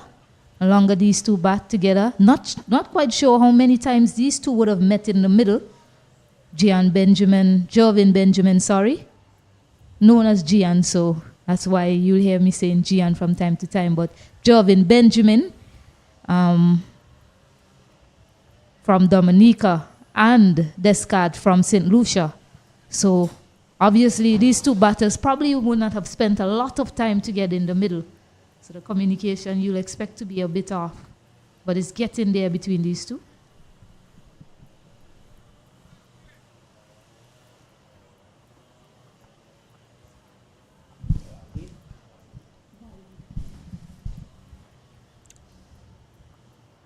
Another short pitch delivery. This could be trouble. Yes, it is. Odin Smith. The shorter delivery finally paid off. A bumper to Gian only could find, looks to me like the bottom of the bat. Another wicket for Jamaica. This is looking like trouble for Windward Islands Volcanoes. 5 wickets down now. It was a short pitch delivery, but it didn't get up as much as Gian probably expected it to. Probably was a bit too early into his stroke as well. Saw it short and decided, this is runs. His 8 of 32 deliveries. He was battling for his team in partnership along with Descard, but he has to go back. Windward Islands sinks in for the trouble, 122 for 5.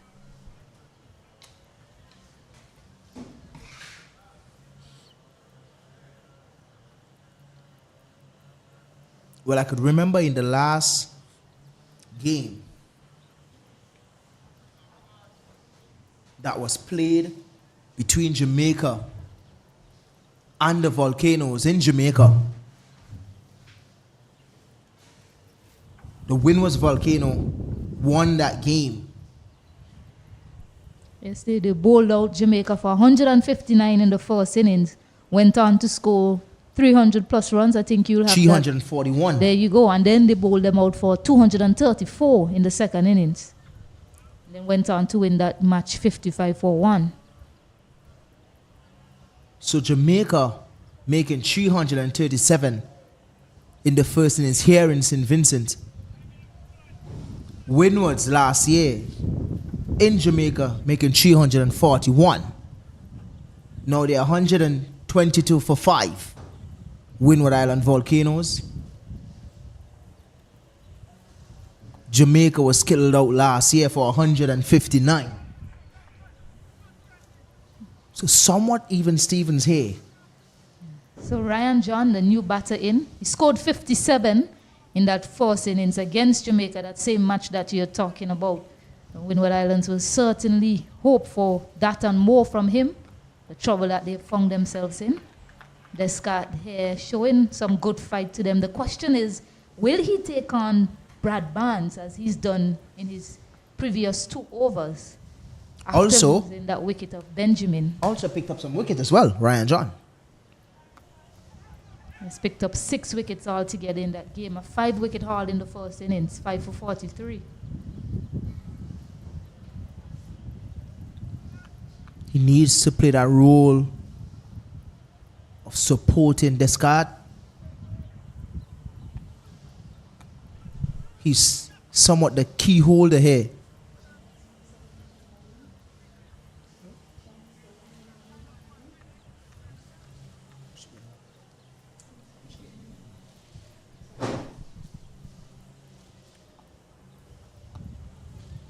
Just ease off the back foot and punching that one out to short mid wicket. Well fielded by Odin Smith. So it's really good to see from Jamaica. And this could spell trouble again. Descartes not getting a hold of it. Another wicket gone. Descartes is gone. Just finding the bottom edge of the bat. Brad Barnes picking up a wicket. The celebrations for Jamaica is going crazy. Windward's looking in deep trouble. I asked the question in the middle of the over. Will he decide to take on Brad Barnes after losing that wicket of Benjamin? He decided to go again, this time holding out too long off. I'd like to see the replay on that one once more to see if he decided to change angle, to see the sort of delivery that was bowled to him. If he hung it out outside the off stump a little bit more to Descartes, who was favoring that onside. And there you go. Yes, it looks as if from his position he was trying to hit it to the onside, but smart bowling on display here from Brad Barnes, who just threw it a bit wider. A bit of a change of length as well, not as full as the two that were dispatched for 6. So, Windward Islands, and this again, the trend continues, Kesrick. They have been losing back-to-back wickets throughout this match. Well, it's really a smart bit of bowling from Brad Barnes. The deliveries before that was hit for 6 was closer to Shadrach, with a bit more pace on it. This one was a bit slower. And it was a bit wider, so which means he tried to spin that one. Only could have found outside of the bat. Descartes. Yeah, it's an area for him. I think he needs to work on a lot more. Deliveries outside the off stump seem to be an Achilles heel of his. Deliveries into his body. He plays those quite well. You dispatch those any day. But when it's a little bit outside the off stump, he seems to struggle a bit. And there again, that being his undoing. The question is why did he decide to go for the stroke? And it's all about shot selection, Stacey, because that ball that was a bit wider needed to be hit over the offside. Indeed so. But he likes that area on the onside. That's a favorite area of his. New batter Kenneth Demba, Ryan John about to face his first delivery. And again, we see the trend continuing. 2 batters without scoring in the wicket. There hasn't really been a time when a new batter is walking into a set batter for the Windward Islands team. And that has proven to be their downfall today. Which is only going to make the Jamaican bowlers get better at what they're doing because they have more time to settle. So far, what we have seen here from the Jamaican bowlers, even though we here in the commentary box think that they probably was playing with a bowler short, they are showing that they understand what is needed. Blackwood came in, showed a reason why he played Test cricket for such a long time, because even though he didn't have the pace, he showed a quality in terms of the areas that he needs to bowl to pick up wickets with the new ball. Picked up 3 of those wickets. Look like it's another no ball here from Odin Smith. Yes, it is. Yeah, and while we are here, particularly you, we say that they came into the match with a bowler shot. The thing is, we aren't privy to their plans beforehand. So the amount of training that they've had in Jamaica, perhaps, who they saw step up with the ball in hand. When we saw Jermaine Blackwood come into the attack very early, we were asking questions of how come? But maybe this is something that they've planned out before, and it has worked quite well for them. It's about using the resources that you have on hand. And Jamaica, this one is flicked to the leg side. One bounce to Redwood for a single to get Ryan John off the strike. And to continue, Jamaica has been using their resources very well, using the surface to their advantage, bowling in the right areas regularly. And that has been the difference between the two teams. Really smart captaincy from Campbell as well. Brad Barnes came on when 2 left-handers was at the crease. He took the wicket of Shadrach. Odin Smith took the wicket of Benjamin. I wouldn't be surprised now. There are two right-handers at the crease who are lower order batters. I really wouldn't be surprised if we see the debutant in Redwood being introduced. Seeing that it is two right-handers, and we talk about matchups all the time, Stacey. So it probably would be the right time. But it's all left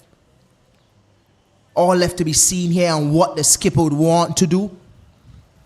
He's introducing a shot like here now for Demba, who's on strike. In Javel Glen. Yeah, we might see some sharp stuff here from Smith, the way the field is set. And it's quite understandable now if you want to bowl a few short deliveries. You're bowling to the lower order batter and another no ball from Odin Smith. This is probably the sixth no ball or so.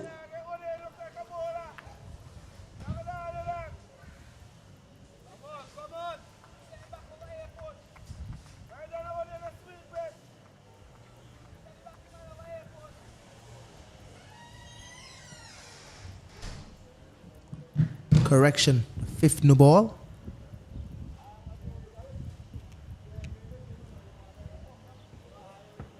Just need to keep that foot behind the line.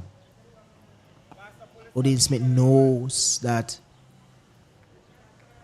bowling no balls in. I'm kind of surprised that he's bowling so much no balls at this level, at this format as well, because bowling this amount of no balls in a T20 or a T10, the next delivery can go very fast, Stacey. There's no free hit in T20 and T10 cricket whenever you bowl a no ball. But it's the end of the over, the end of a Odin Smith over. The score is 125 for 6. Yeah, you run the risk of picking up a wicket as well off a no ball. But if you just take a look at the Windward Islands scorecard, losing wickets in clusters, losing wickets close together. Pascal got out, then Kotoy followed him the ball right after. Sunil Ambris got out. Salozano got out the following delivery in the next over. Shadrach came in, formed the partnership with Benjamin. Benjamin get out. Shadrach got out 5 deliveries after. So it really shows a trend. Also, you look at the scorecard, 3 of the batters got starts, but couldn't really push on. So it tells you that there's something in the surface for the batters to dig deep and score runs. But I think the Windward Islands batters, much like their bowling, they really haven't pulled it together with their batting here either. As Barnes continues to John. Now it's up to John and Kenneth Demba, the vice captain of this team, to form some sort of partnership for the Windward Islands. They definitely have to, Stacey. 6 wicket down. Ryan John known for his heavy hitting. Also to Kenneth Demba, not really a flop with the bat. So both batters are capable. Certainly so, but I think after bowling on the first day, coming back to bowl on the second morning, you would think, Ryan John would have been thinking he should have had his feet up, just relaxing and resting. Tyson and Martin as well. For the delivery played down the ground, single taken. But I'm pretty sure they're padded up somewhere there, Kesrick. As a fast bowler, after bowling tirelessly on the first day, you want your top order batters to bat as long as possible to give you enough rest to go again for the second innings. When we spoke about the batters that got start so far for the Windward Islands, you had Stefan Pascal, 30 out of 35. Ambris, 20 from 22. Descartes, 34 from 45. So they got starts and they got quick starts as well. They were out of the blocks quickly. Single taken. Demba there to get off the mark. So now you're putting hope on your lower order batters to come and save you with the bat. Well, Stacey, we saw that a lot in Pakistan. I guess it's really nothing new, but for me, I always think as long as you're playing cricket, everybody's a batter. That's true, Kesrick. I don't think everybody's a bowler, but everybody have to bat. That is a fact. That is a fact that you cannot run away from. At some point in time, every batter, every person on the team will get a chance. Well, everybody's to bat. a batter. That's the reason why I'm a batsman. You like to speak up yourself as a batter, don't you? I love it, Stacey. It's the end of the over there. 127 for 6. Yes, but just to go back, yes, we mentioned in Pakistan where the West Indies lower order basically got them out of trouble on more than 2 different occasions. So the Windward Islands will be hoping that their lower order will be able to do the same. But you're not getting that sort of spin off the surface that you got in Pakistan. And that's the difference. Not getting it here. You saw 100 scored in the first innings. By Blackwood. We saw Campbell with some aggressive intent, scoring a quick 79 of 91 deliveries. So there's runs to be had on the surface. It's just a matter if you decide to just dig deep and continue to bat for the rest of the day. This one a bit short, played through the gap, and that's 4 runs there for Kenneth Demba. Really nice shot. Good control as well. Guided through the second slip and gully. So Kenneth Demba is at the crease now. As I mentioned, he's not a flop with the bat. They just need to be aware of the situation, and his shot selection has to be on point. Really like the captaincy of John Campbell. I would mention that because at this point in time, if I have to put my captain hat on, I would probably bring back my strike bowler in Makino Minley and probably a bit of Redwood because of the leg spin. A good sharp bumper there from Odin Smith. Not really too comfortable, Kenneth Demba, but getting some bat onto it. It's another no ball as well. So had that gone to that man at square leg, would not have been able to celebrate that wicket. But yes, he didn't quite control that shot. Played it a bit awkwardly. Demba managed to get some bat onto it and get a single to get off strike. So the short ball ploy we're seeing here from Smith to Demba must be something about that short pitch delivery to him. Kesrick, care to shed some light on that? Never really looked comfortable with a short pitch delivery, Demba. And you will usually see that from fast bowlers when they're bowling to tail enders. A short pitch bowling is always something you go to. But definitely, me as a skipper now, putting my thinking cap on, I would think about bringing back my main bowler in Minley and then giving Redwood a go, because there's 2 right-handers at the crease. And not just 2 right-handers, 2 lower order right-handers. Probably give them something that is going away from them. You have a left arm spinner that spins the ball away from right-handers, and also a leg spinner in Royal and Redwood. So probably I would be thinking about bringing in Redwood or Royal and my strike bowler in Minley back into the attack.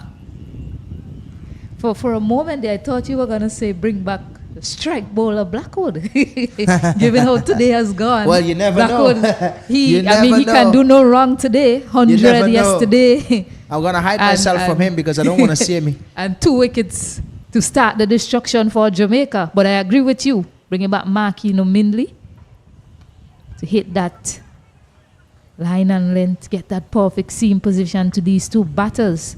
Can prove to be a handful. But they seem to be content with using Smith just to give them some sharp spells and some short pitch deliveries as well to these 2 batters. And you don't mind the short pitch deliveries now, getting into the tail enders, putting some doubt into their mind in terms of their footwork, whether to go back or forward.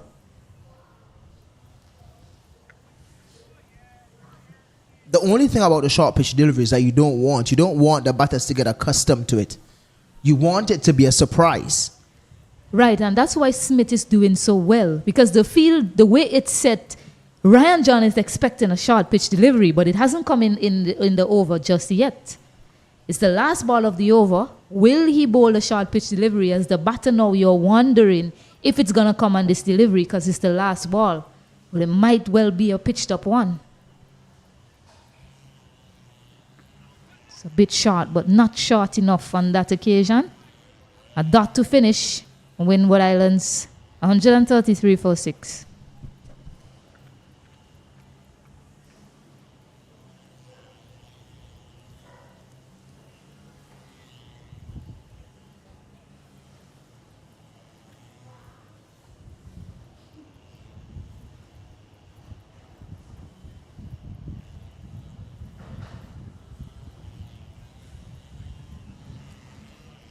Still Brad Barnes operating.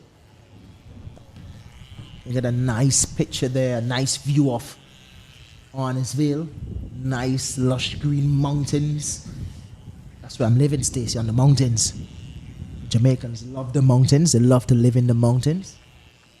Yeah, In Jamaica, as long as you're living on the hill and you look down, you see. It's so beautiful looking down in Kingston. But here we're in St. Vincent. Really beautiful island. You should come and visit. Whoever is out there listening. Really nice place to be, especially at this time.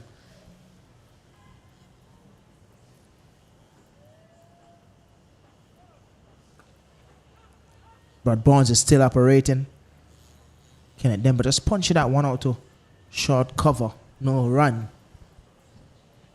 Both batters need to really understand what they need to do as Captain Campbell changed the field, moving Carlos Brown from backward point. Bringing him over to silly mid on. So he's It's leaving. an interesting field.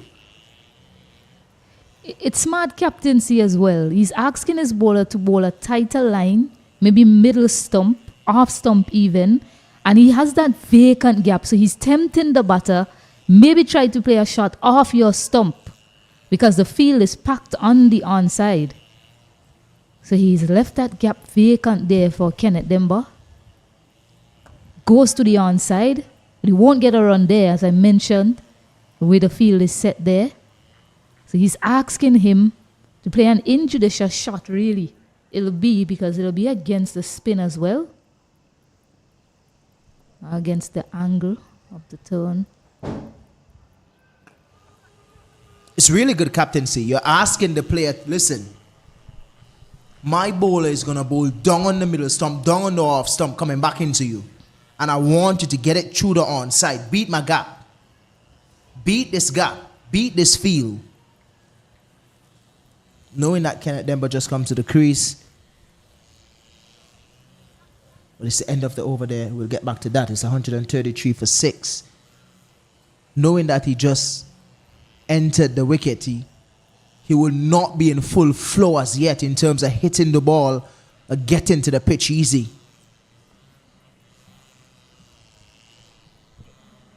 As I rightly mentioned, and I guess that John Campbell was thinking just like how I was thinking in terms of bringing back Minley. We're seeing Minley giving his cap to the umpire Butler. And this is good captaincy. Bringing back your strike bowler. They're 6 wicket down. Very impressed with what I'm seeing from him as a skipper. Very aggressive in terms of his field placing.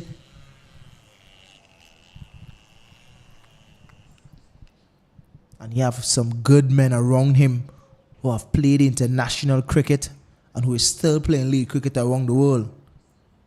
You have Odin Smith who play all these league cricket, being captained by a lot of legends and a lot of players who understand the game. So I'm pretty sure that you learn from those guys. Also to Blackwood, who was vice captain of West Indies. Yeah, mainly just having a stretch there after bowling that delivery. Really won't want to see that from a Jamaican perspective. He's a player who has been riddled with injury throughout his career. And, oh no, it looks as if he has to go off. This is not looking good for Jamaica. Not good at all for Jamaica. He's going to go to the physio. There's a slight limp as well, walking off. I'm hoping it's nothing serious. Didn't really look like he landed uncomfortable, but I would like to see that again because we're not sure from where we're at. He's walking straight to the physio. He bowled one delivery. Started stretching. Looked like he was stretching his hamstring or something like that, but he's walking to the physio.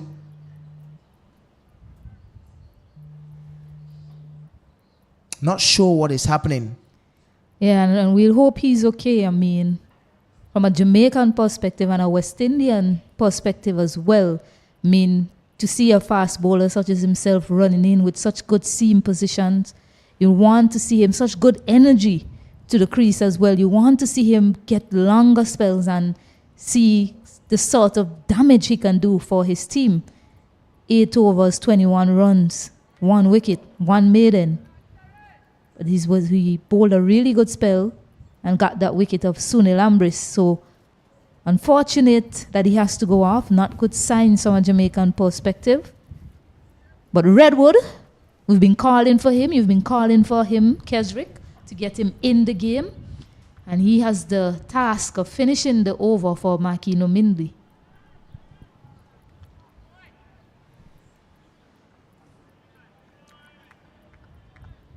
Really happy for the youngster making his debut today.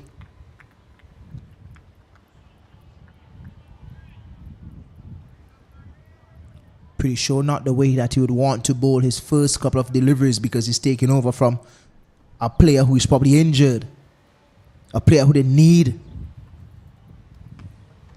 But I'm happy for the youngster. Bowls his leg spin.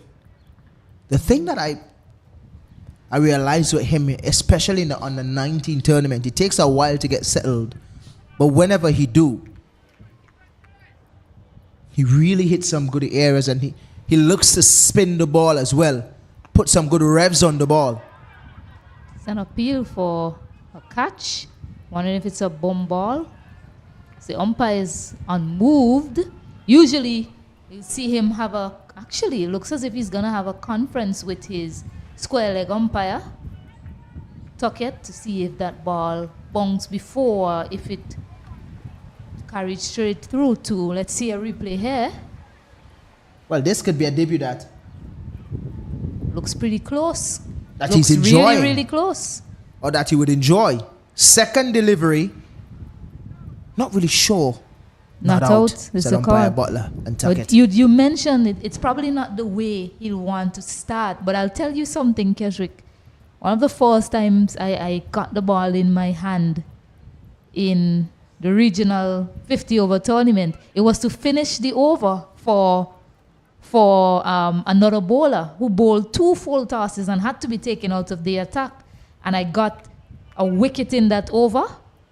Picked up a wicket in, I believe, the second ball that I had to bowl. And I just continued in a really good spell. So Redwood could probably look to do something like that here. Pick up a wicket and say, Skipper, you cannot take me off the ball today. Well, the most important thing is he has made his debut. Yes, he's with ball in hand now. And he has ball in hand. It's a fuller length delivery. I know you weren't there maybe prior. I know you probably did the first under-19 tournament with us in commentary, but I've always been praising Tamari Redwood, especially last year, for how much he's grown as a leg spinner. He always spun the ball, got a lot of turn, but in between he had a lot of inconsistency. He would run up, he would bowl one that spun a lot, and the next one will be a very high full toss. But he has now grown so much. He has that great control over his leg spin deliveries. So it's something that I've been always praising him about in our commentary last year for how much he has grown as a leg spinner. Yeah, definitely. You want to see your young spinners, make that transition and doing it well. Redwood is now playing for Jamaica, and another youngster that I think, given time, he can be a force at this level. Zishan Matara out of Barbados. I think he's now with the West Indies Academy. Yeah, I was very happy to see Redwood debut last year in that 50 over championship and now debuting here for Jamaica in the 4-day tournament. It's good to see the investment from Jamaica in this young leg spinner, giving him a lot of game time, giving him the opportunity to play rather as Barnes continues to Ryan John.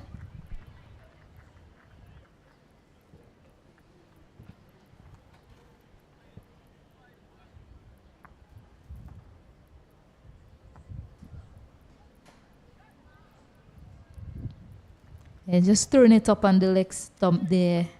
Barnes just tempting Demba to try to take him on with a field is set.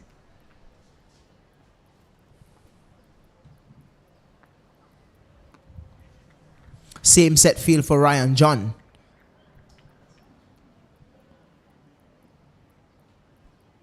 Just the skipper had slipped. Redwood at cover and Odin Smith at mid-off. So really and truly, Barnes is going down on the middle stump or off stump. Not really spinning the ball, it's just really going with the angle here. Not really seeing a great deal of turn from Barnes. Just somewhat bowling with an angle. But it's still very difficult if he's going down on the line of the off stump or middle stump with the angle to get the ball to hit on the offside. So you still have to find that gap on the onside. So it's good field placing from the skipper. Dot to finish. The score is 134 for 6.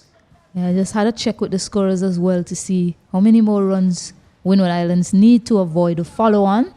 They need just 3 more runs to do that. You think that they'll be able to avoid a follow-on, but not a position that they would have wanted to find themselves in on the second day. 202 runs behind with 6 wickets down. As I welcome back Osnet Kato. Good afternoon, Osnet Kato. Yes, good afternoon to you, Stace. Good afternoon to all our viewers. Windward Island Volcanoes in a spot of border here this afternoon. 135 for 6. It's a very important partnership between these two. It's a full toss that was almost helped to that man at deep square leg, but it's been called a no ball for height. It is a very high ball. It shows the mindset, really. Should have been putting that away somewhere behind the Frank Thomas stand, Osnet Kato. Yes, a juicy full toss, really. Perhaps slipped out of his hand, Redwood. Mentioned him being a leg spinner. A bit of nerves as well, making his debut in this game. It's almost tea time as well. So these two batters, that's the first mission for them. Try and find their way to tea without losing another wicket.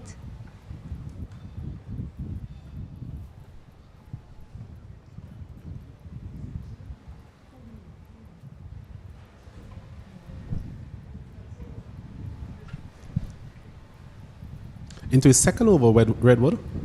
None for 4 so far. Still finding his way. A difficult art is leg spin.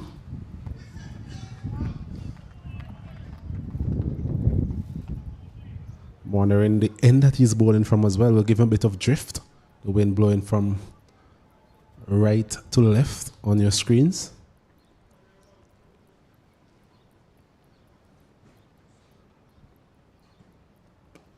He's driving this one powerfully down the wrong. Ryan John does hit the ball a long way. Saw a bit of him in the VPL. Yeah, and we did already mention that he had a good half century against this opposition last year in this tournament.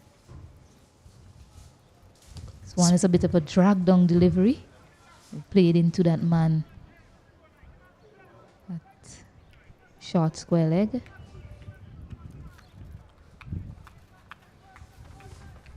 Not very close to the batter, that fielder. So I wouldn't say that he's a silly mid-on of sorts.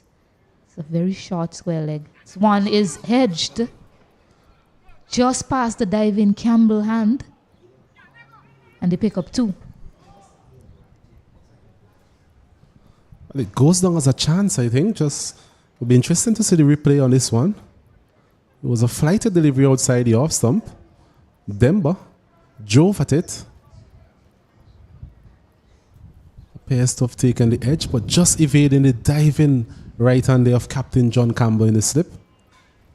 2 runs added to the total. I think the Volcanoes will take them anyhow they come. Flighted delivery a bit full on this occasion, walking it down to the man there at a deep square leg. Single taken.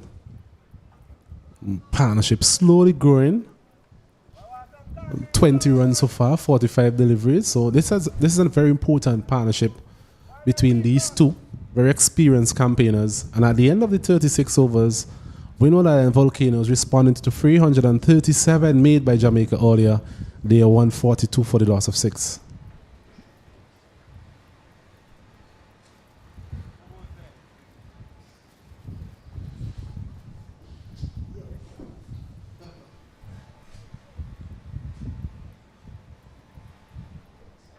Yeah, as I look to that dressing room, my mind wanders on Marquino Mindley, how he's progressing. It's not good sign seeing him leaving the playing field.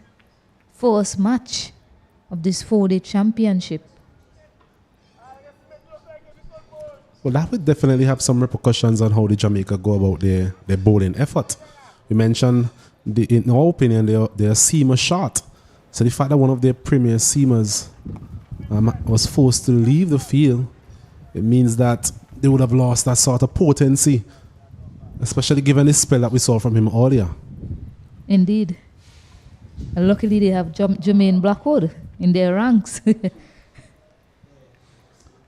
Blackwood has really gone through a lot of work. He batted for a long period yesterday and this morning as well, and then had that spell, I think, of 7 overs or so. So he's been through a lot of work. Really a testament to his fitness. See him warming up as well at short fine. He's been quite active in the field as well. Very fit, energetic character. Well, given his exploits earlier, I doubt he wanted to leave the bowling crease. But his captain giving him a breather. I'm sure he'll be back in the attack at some point in time, as this one is cut nicely there by Demba. Just giving a bit of room outside the off stump, using the depth of the crease on that occasion, getting it out to a deepish point region for 2 runs. So the Windward Islands scoring at a reasonable rate. The run rate has never been an issue throughout this innings. We saw some cameos there from Stefan Pascal and Sunil Ambrose that would have really propelled the scoring rate. Unfortunately for the Windward Islands, they would have not been sustainable enough. Its current scoring rate is now 3.93. Once again, a similar shot, this time a bit more behind point, but doesn't get the power in it really to get to the boundary, as Redwood it is. Gives chase. Yeah, more weight on that occasion. You saw the one before, he put his hand up to his skipper because that's not the plan that they're working with. And he sends down one with even more width this time. They don't have the field to work with on the offside for that sort of delivery. He needs to be attacking the stump more, middle and on. I think that's where the captain wants him to be. Well, I'll tell you what, that was a risky stroke to some extent. Turned quite a bit. It was actually cut off the middle stump. So it's a risky stroke, but so far it's been rewarding for Demba. Off spinner Barnes once again. a bit reluctant to give the ball any sort of air, but he has bowled a tight spell so far. 8 overs, 3 minutes, 1 for 27. That big wicket of Descartes was looking good at the time. Yeah, and that's what I mentioned on the air before with my co-commentator Kesrick, that some of the Windward Islands batters, they got starts and they just wasn't able to capitalize on the good starts that they've had. Descartes 34 or 45, really no need to play that shot. You saw Pascal earlier, he was 30 of 35. Maybe if he had covered his stump a little bit more, he probably could have been batting at this point in time. And Sunil Ambris, 20 of 22 deliveries, really should have employed a leave there for that delivery. So these batters will look back on their dismissals and say to themselves, I probably could have still been out there batting, given the sort of the bowling lineup that Jamaica has on display. Added to that, Mikey Nominley has had to leave the field. So really might be kicking themselves right now. Agreed with you totally, Stacey-Ann.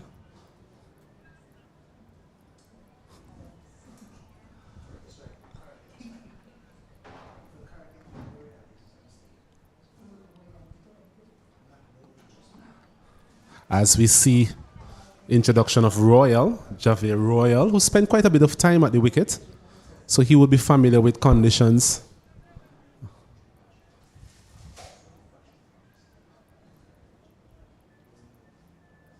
As this one is edged and caught at first slip.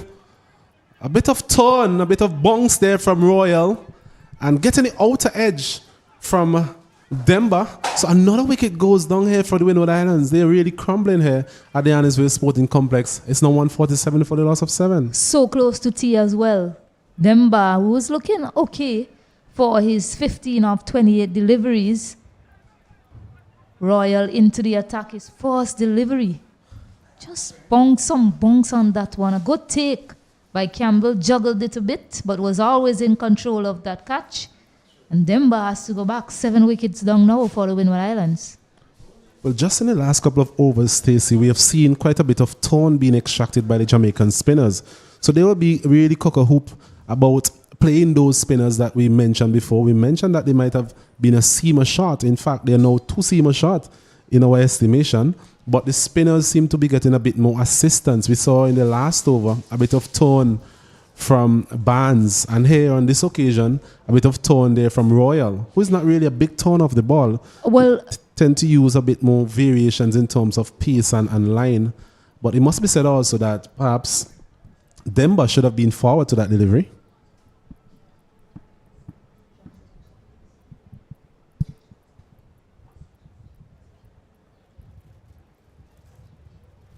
well, when you guys were having that conversation, I was sitting in the back and I was thinking to myself, right now in West Indies cricket, playing slow bowling has been a bit of a challenge. So I won't fault Jamaica too much for coming into the match with 2 seamers, a part-timer who bowled some seam deliveries as well, and 3 spinners. And it's proven to be a successful move for them so far. 2 of their spinners are already picking up wickets. So Daryl Cyrus, the new man in, bowled well earlier, leg spinner. So he should be able to play slower bowling, you will think. As this one again a bit flatter, quicker. And 147 for 7 into over number 38.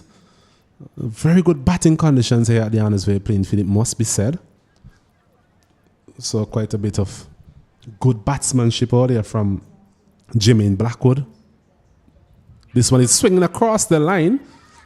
Once again, that turn that we just mentioned, just taking it past the outside edge. But not the best of shots there from Cyrus, having just gotten to the crease. I think he needs to just kind of understand what is happening out there. Ryan John, from the other end, I think being the most senior partner in this on this occasion, maybe need to have a word or two with him.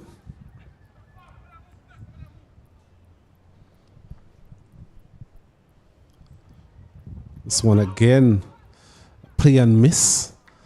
So it's an eventful over from Royal, getting the wicket of them by that over. And at the end of it, Windward Island Volcanoes responding to 337 from the Jamaica Scorpions. They won 47 for the loss of 7. Yeah. From a Jamaican perspective as well, last year they had Abijay Mansingh and Pete Salmon, who bowl well for them, both of them spin bowlers. They don't have the luxury of those two in their team this year, so having these backup options as spin bowlers has really worked well for them. Pete Salmon, he picked up 30 wickets for them last year, most wickets for Jamaica last year. So Redwood has a change of ends. This end has been the most favorable for him, and this is where he operated mainly in the under-19 tournament, coming from this particular end here, what we call the Beckway end. Yes, a slight wind blowing across the ground to assist his leg spinners. Turning from right to left on your screens. See a man there at slip, Captain John Campbell. There's also a man at short leg. This one is short. And a bit of discomfort there, Ryan John, not able to take advantage of that. It's one thing we'll see with Redwood, though. At times, he tends to miss his mark by way of full tosses or even some shorter deliveries. But as we mentioned, the leg spinner is always a difficult art to master. As we see a full toss, he's driving this one nicely out to Odin Smith. Comes around to his left. Limits the batsman to a single. Yeah, the delivery before, I didn't get to comment on it. It was short, but it ripped across him sharply. And it didn't get up as much as he probably expected it to. But something to keep your eyes on as this match progresses.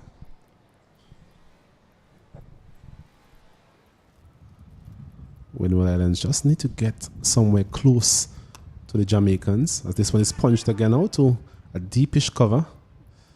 Can't prevent the single, so good running by these two.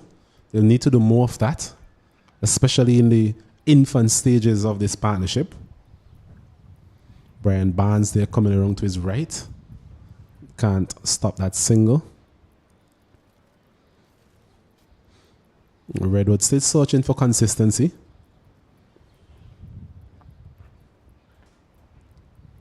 This one is a better delivery, well flighted. Once again, a chance for a run out, and a direct hit perhaps would have had him struggling there, Ryan John. Brian Barnes on the ground with his hand in his head. But all's well that ends well for the Windward Island Volcanoes. Another single added brings up the 150. 150 for the loss of 7. Yeah, if they had to get close to that Jamaica Scorpions forcing in score, a lot will rely on Ryan John, one will assume. So his wicket right now will be the key wicket. Basically the last recognized batter for the Windward Islands.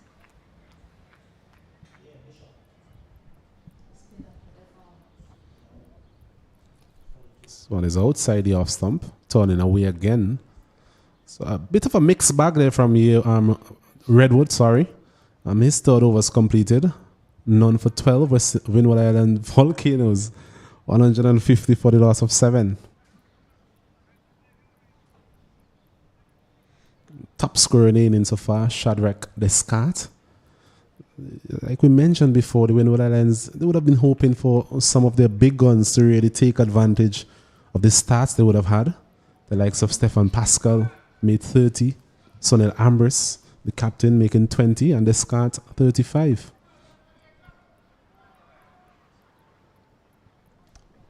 Hoping for lower order resistance. In this case, we saw some lower order resistance in the recent Pakistan tests from the West Indies, the likes of Warrican and Moti. So it can be done. Just a matter of application as we see Royal continues along his merry way.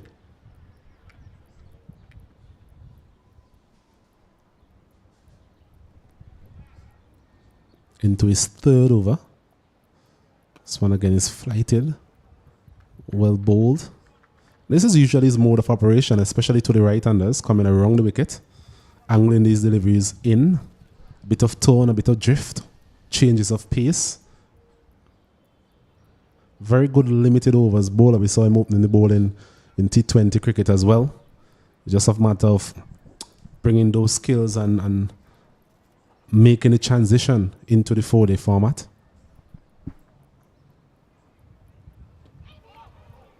This one is a quicker delivery, well played by Ryan John. I'm sure he will value his wicket, knows the importance of him being there until the very end.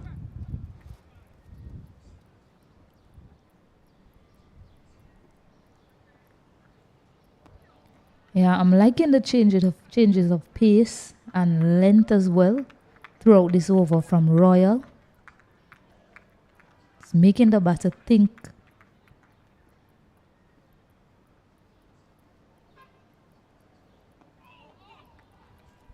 Once again, he's a long way forward. Covers up. Tight over so far. Gets through his overs very quickly as well, Java Royal. Very good off his own bowling. Good cricketer, must be said. So on his outside here, dropped, had slipped. A chance for run out, is it? Yes, he is. So it's an eventful session, it must be said.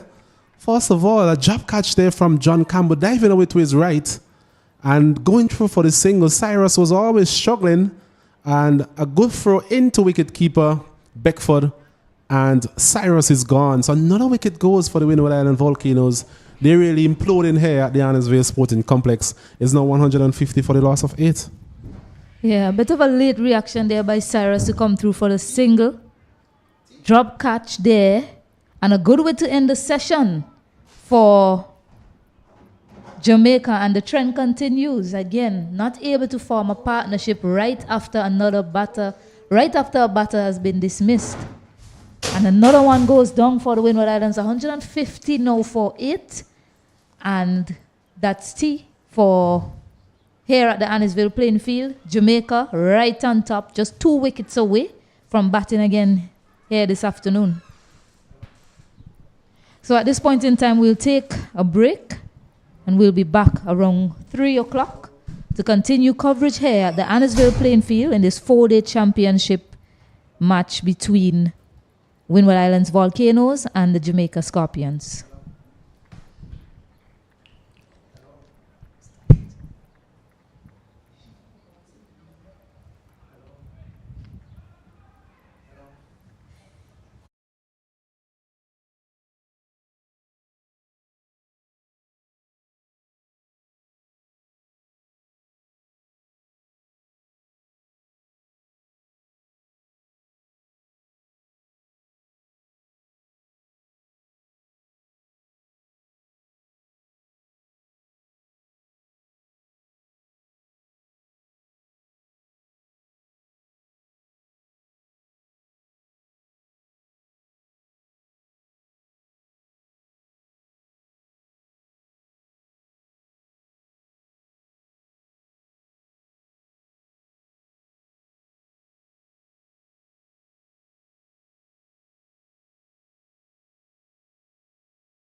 Good afternoon and welcome to this posty session here at the Annisville playing field. The sun has left us momentarily. A dark cloud is hovering over the skies, but for the moment, no threat of rain. Nice, cool conditions here for the bowlers to get into their work to try and pick up 2 more wickets for the Jamaican Scorpions to probably get a bat soon. As we know, as I mentioned earlier, Windward Islands, they were able to avoid a follow-on when they got to that score of 137 according to the scorers. So Windward Islands Volcanoes, they now trail by 187 runs. So more work for them to do to try and shave off as much runs as possible off this total that the Jamaica Scorpions posted earlier. Ryan John is there, and Gillan Tyson joins him as that wicket fell just on the stroke of T. Redwood has the ball in hand. Good afternoon to you, Osnet Keto. Good afternoon to you, Stacey. As we mentioned before, the Windward Islands really struggling here this afternoon in their response to the Jamaican total. Just losing wickets at regular intervals. Never a good thing, as it will always dent your progress. Yeah, it's something as well that they want to take to that second innings, the way they have lost wicket throughout this first batting effort. As Redwood about to continue to Ryan John. It's a full delivery. It's played down the ground. Won't split the fielders though. Good effort there by Kirk McKenzie to keep it to 1. Tyson now on strike. Another full delivery from Redwood. We've seen a couple of those so far in a short spell. I mentioned it's quite difficult. An art, the leg spin. Just need to settle down. I think he's just striving for a bit too much. Bit of nerves as well from the young man. Once again, it's a full delivery. And this one is helped to the boundary for 4. Well played there by Gillan Tyson. Didn't try to hit it too hard. It's also been signaled no ball by umpire Butler at square leg. Another juicy full toss on that occasion. And this time, Tyson must be thinking his Christmas came late. This time helping it over the deep square leg fence. 1 bounce for 4. So he's off the mark. He's up and going. Windward Islands, they're 156 for the loss of 8.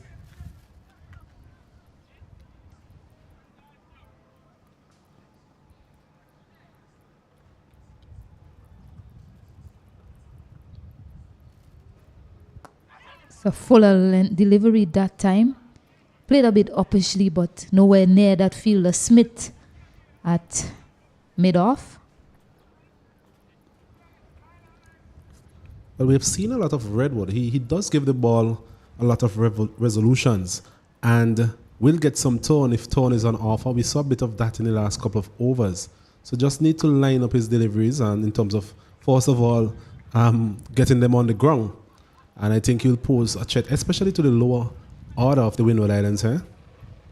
Yeah, if he's able to bowl the googly, it might be helpful here to Tyson. See the way he's playing away from his body, hands away from his body. And he gets into a stroke. So getting one to nip back into the right-handed batter. It's a fuller delivery again. There's some inconsistency there from Redwood. But still getting into his work, the young man. The good thing is that he's bowling to the lower order. That's better from Redwood.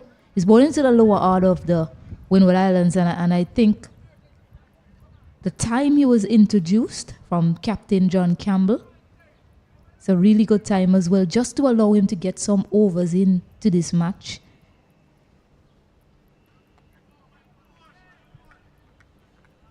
So dot to end the over, 156 for 8. A much better end to the over there from Redwood. We mentioned he seemed to be struggling with his grip.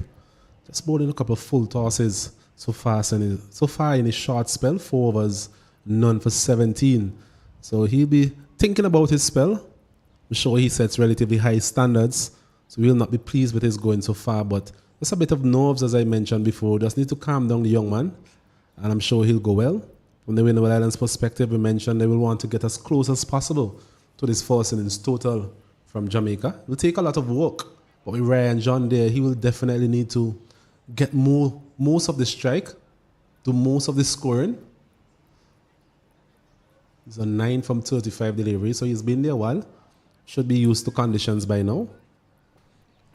So Royal picked up that wicket of Kenneth Demba, had him edging to slip just before lunch.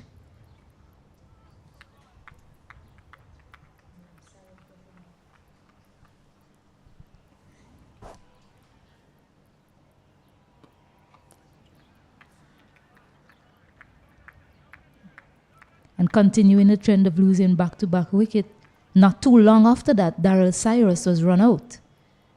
So 2 more wickets for Jamaica to get to wrap this innings up. But Ryan John will have other plans. He look to bat as long as possible with the tail and maybe launch some sort of counter-attack.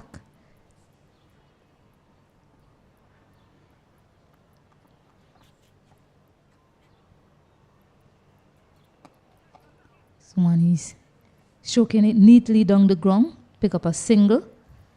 He's also showing a lot of trust in Gillan Tyson, who's just come to the wicket. I was just about to mention that it will boil down to the level of trust that Ryan John has in his batting partner in the form of Gillan Tyson. This is actually the 5th delivery of the over, so he has 2 deliveries to negotiate. But really and truly, Ryan John definitely needs to do the bulk of the scoring. Yeah, certainly in the over before he took that single quite early, allowed him to face Redwood.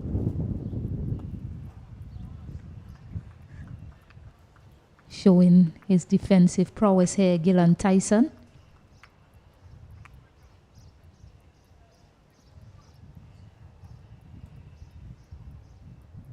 Two slips now.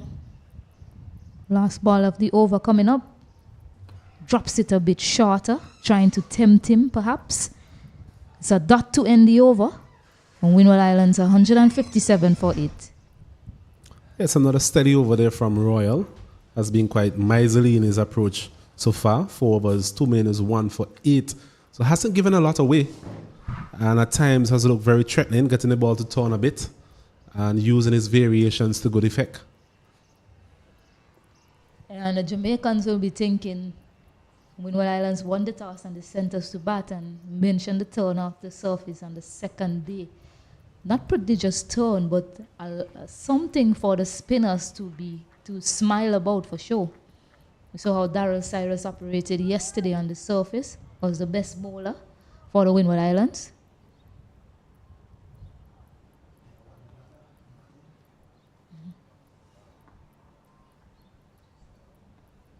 It's a short delivery. He pounces on it and gets it into that vacant area. Goes all the way for 6, in fact. Yes, a very good shot there from Ryan John. Just taking advantage of that short delivery again. We mentioned the inconsistencies of the leg spinner. Ryan John, I'm sure his eyes are lit up having seen that short delivery, and we know he has the power. It's a ground he's quite used to as well. Plays here in the VPL, so we have seen that sort of power somewhere before. And as we mentioned in the previous over, Stacey, he has to be the one to take the mantle of doing the bulk of the scoring. A bit more positivity needed. Yeah, and that's expected, and I think he'll know that as well. It's just 2 wickets to play with the Windward Islands. Any sort of loose delivery, he should be looking to put it away.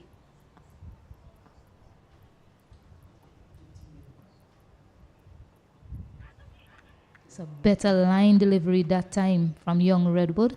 Length good as well. Just drawing the batter forward on that occasion.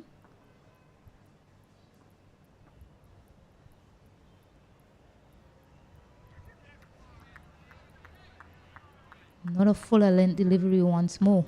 So back-to-back good deliveries now for Tamari Redwood.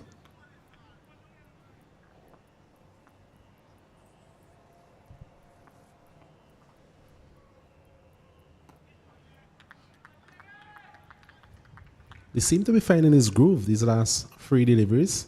In the area where I'm sure he will want most of his deliveries to be. Just spinning across Ryan John. Bit of tone on off as we mentioned, and he is a big spinner of the ball. based on what we've seen previously. This one a bit dragged down on that occasion. Works it into the onside. So 2 deliveries now for Tyson to negotiate. And of course the fielders, they will come into the circle. We'll see a tighter set field. Probably going to see 2 slips employed here as well. Yes, so 2 slip. Glenn gets into that slip position. A lone fielder out on the square leg boundary. And a man sort of half and half at long on.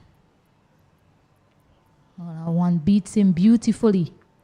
It's actually 1 over. 1 delivery remaining. I thought, well, according to the scoreboard, it was 4 deliveries. But that's the end of the over. It's 164 now for 8 Windward Islands. Yes, a better over there from Redwood, having been plummeted for 6th or 4th delivery. Really came back well. Shows what he's all about in terms of getting these deliveries to turn across the right-hander. I'm sure that he'll be using those 2nd, 3rd, and 4th deliveries as a template moving forward. We saw yesterday for Jamaica, they were able to put on a decent partnership between Royal and Blackwood. And that's because they had a set batter in Jamaica. So that's what they had to their advantage, and they were able to survive the day.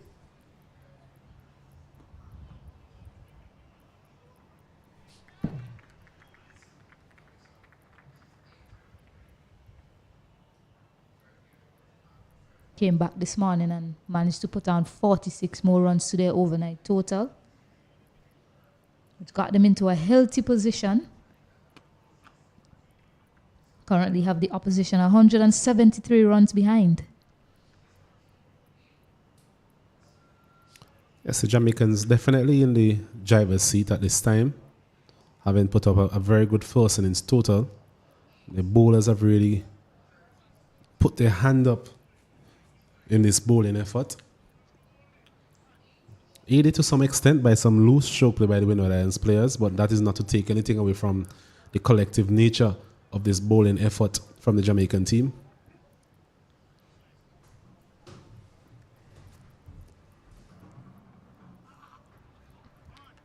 Someone was ill-directed there on that occasion. But John not able to put bat to it and get it away. Those sorts of deliveries you want to see the batter scoring off of. Because survival is key, yes. But taking off as much runs as possible is also very important in the context of this game. Another over concluded, 164 for 8. Another main over there from Javoy Royal. Mentioned him being quite miserly. Figures of 5 overs, 3 minutes, 1 for 8 so far. So hasn't given a lot away. Has threatened the stumps. I'm sure he will continue to pile on the pressure on the Windward Islands as they seek to mount somewhat of a recovery effort. 164 for 8. It would be Redwood to continue proceedings from the Beckwith end. Tyson on strike as well. Short delivery. A bit of a yes and no between the 2 batters as to whether they should have taken that run. No in the end. And the keeper was quickly onto it, young Beckford.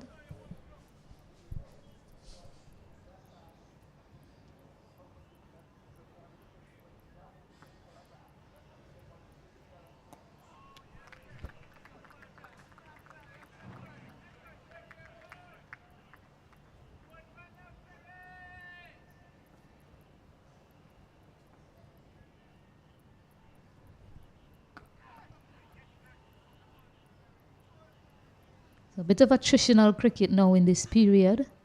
Windward Islands, they haven't really been able to get on top of things throughout this match. At Jamaica, they've been all over them.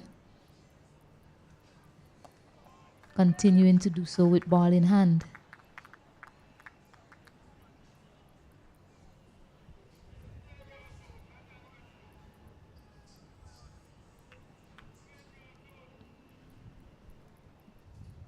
The thing with 4-day cricket, a longer format of the game is, as an opposition, what you need to do is match what the first team did with their bat or ball, or even try to take it a step further. Windward Islands, they haven't been able to match what Jamaica did with bat in hand in terms of forming partnerships throughout, as that over is concluded 164 for 8. So back-to-back maidens now for Jamaica. But with the ball, the Jamaicans, they've learned from what transpired in the first innings from the Windward Islands, and their lengths have been much fuller, which really has brought about the destruction of the Windward Islands team. Indeed so. We mentioned that fuller length has really caused a lot of problems for the Windward Islands team. More so Jermaine Blackwood. That spell that he bowled really dented the confidence of the Windward Island players. Yeah, Kesrick did mention that when they look at the areas on the surface yesterday where the majority of the deliveries were pitched, they were more on a shorter length, which really tells the story of how the Windward Islands performed with the ball yesterday. So Royal to continue. Second delivery now to Ryan John. We did mention Kesrick surviving. Yes, that's one thing. 2 wickets down, but some way or the other, Windward Islands have to find a way to get some sort of momentum in scoring. They definitely have to, Stacey. And then Royal is really bowling a good spell here. 5.3 overs, just 8 runs. And I did mention earlier, having someone like him in your lineup is really good. When the 2 right-handers was at the crease in Ryan John and Kenneth Demba, I did mention that I wouldn't be surprised if the skipper John Campbell brings in someone like a Royal or a Redwood that will spin the ball away. He picked up the wicket of Kenneth Demba in the same fashion, going away from Kenneth Demba. Ryan John trying to sneak a single in. Mainly because that was probably the football of the over. Trying to face most of the deliveries. Gillen Tyson is not really known with bat in hand.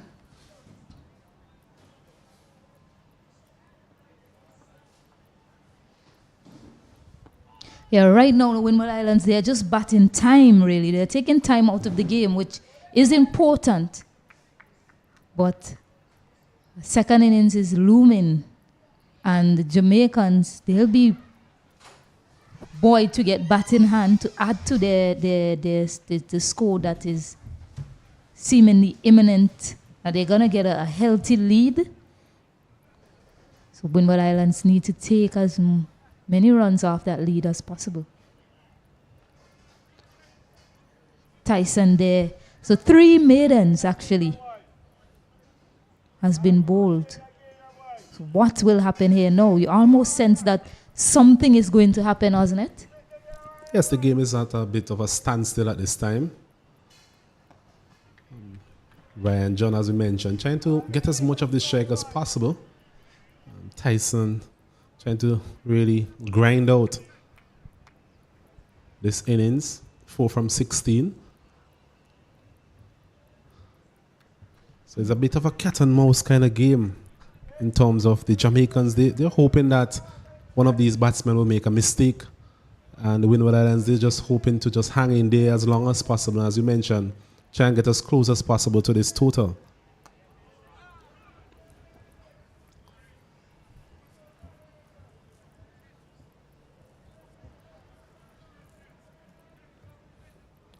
The Windwards will know that they have to put up a better second innings batting performance, regardless of what happens here in the first innings. This one is punched back to the bowler, misses it completely, hitting the stumps at the non-striker's end, but Ryan John pretty safe.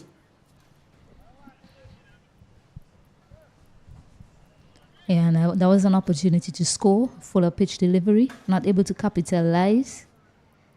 A 12th fielder on display there.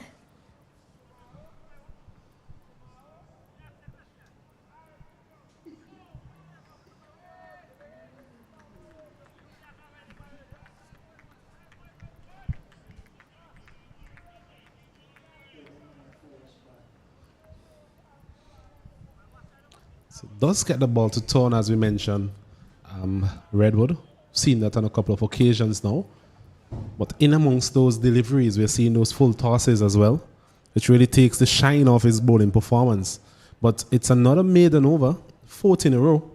And at the end of it, 47 overs completed. Windward Island Volcanoes responding to 337 made by the Jamaica Scorpions. They're 164 for the loss of 8. Yeah, it's been 25 balls now since the last run was scored.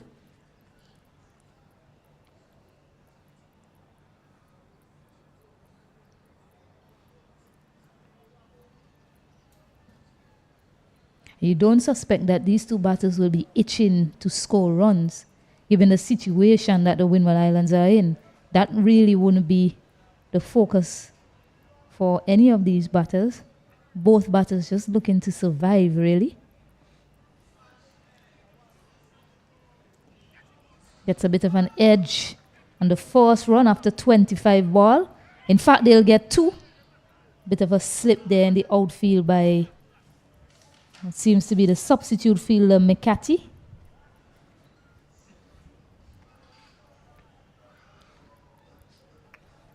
Well, the thing is that, Stacey, and these are the 2 opening bowlers for the Windward Islands, so they would be really thinking to themselves they don't really want to come back out as quickly as we suggest they will. We suspect that they will if they continue with their recent batting performance. But these two trying to just frustrate the Jamaicans to some extent.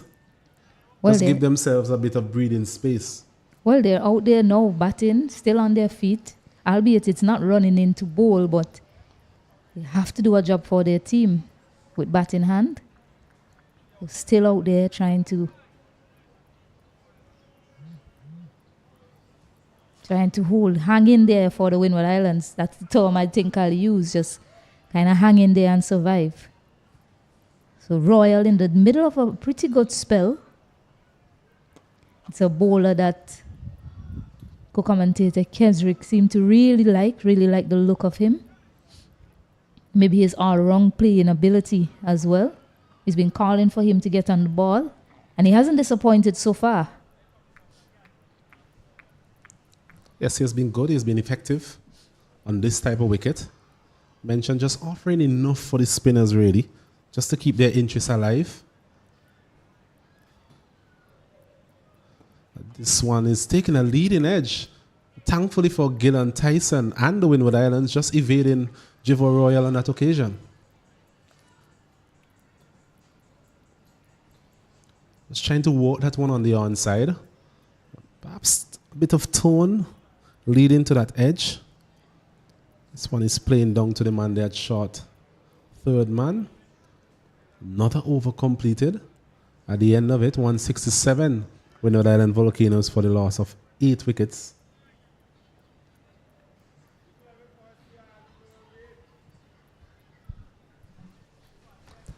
As we look at the bowling card, that name they're marking a Mindley, 8.1 overs. So if you're wondering why it's 8.1 overs, he had to leave the field. Hopefully he will mount some sort of recovery from a Jamaican perspective. Haven't seen him back on the field since that moment.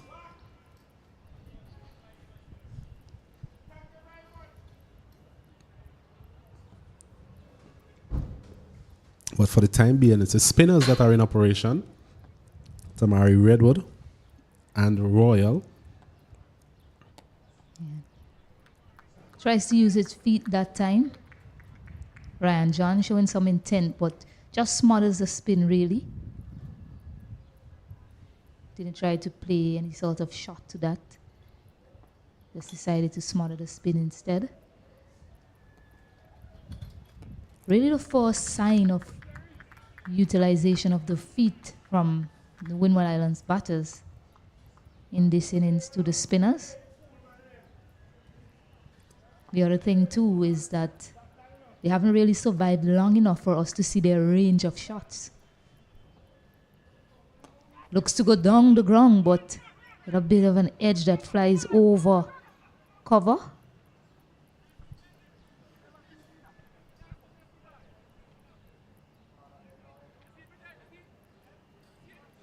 There's a bit of aggression there from Ryan John, trying to go over the cover fielder.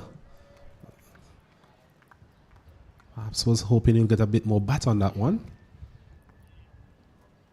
The field is spread far and wide, limited over sort of field.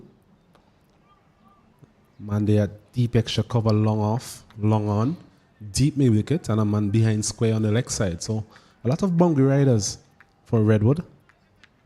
Has that sort of protection.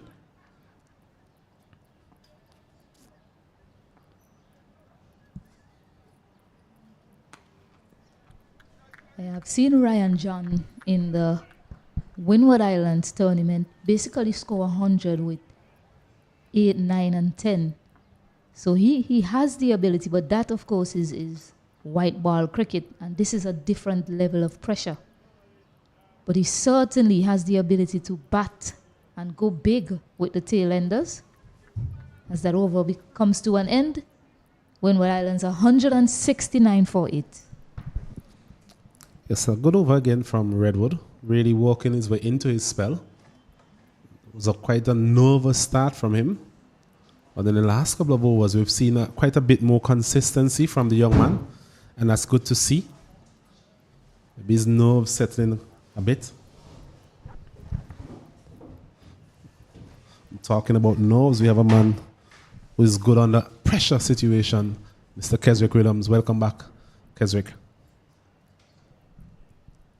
Good to be back. Not so good for Windward Island Volcanoes though, but definitely a good position for Jamaica. Surely, when they woke up this morning and come to the playing field, if they know that they would have been in this position, they would have walked here with a lot of smile. But I'm surely they're pretty sure that they're smiling now, being in this position. Yes, they'll be quite pleased with the last couple of days of cricket, having been inserted. Having been inserted by the Windward Island Volcanoes yesterday. They have basically won most of the session, if not all, so far. Just finding the edge there, Ryan John. Javier Royal just strayed a bit too much on the leg side. 4 runs for Ryan. Welcoming boundary. A rare bad delivery from Javier Royal. Yes, one of the few times that we've seen him odd on that leg stump, Javier Royal. He has shown a good bit of consistency so far in his bowling spell. One on the line of the leg stump, a good leg glance. Not a shot we'll see a lot of these days, but that was well played there by Ryan John. It was given the treatment. It was a bit too straight, also straying down the leg side as well.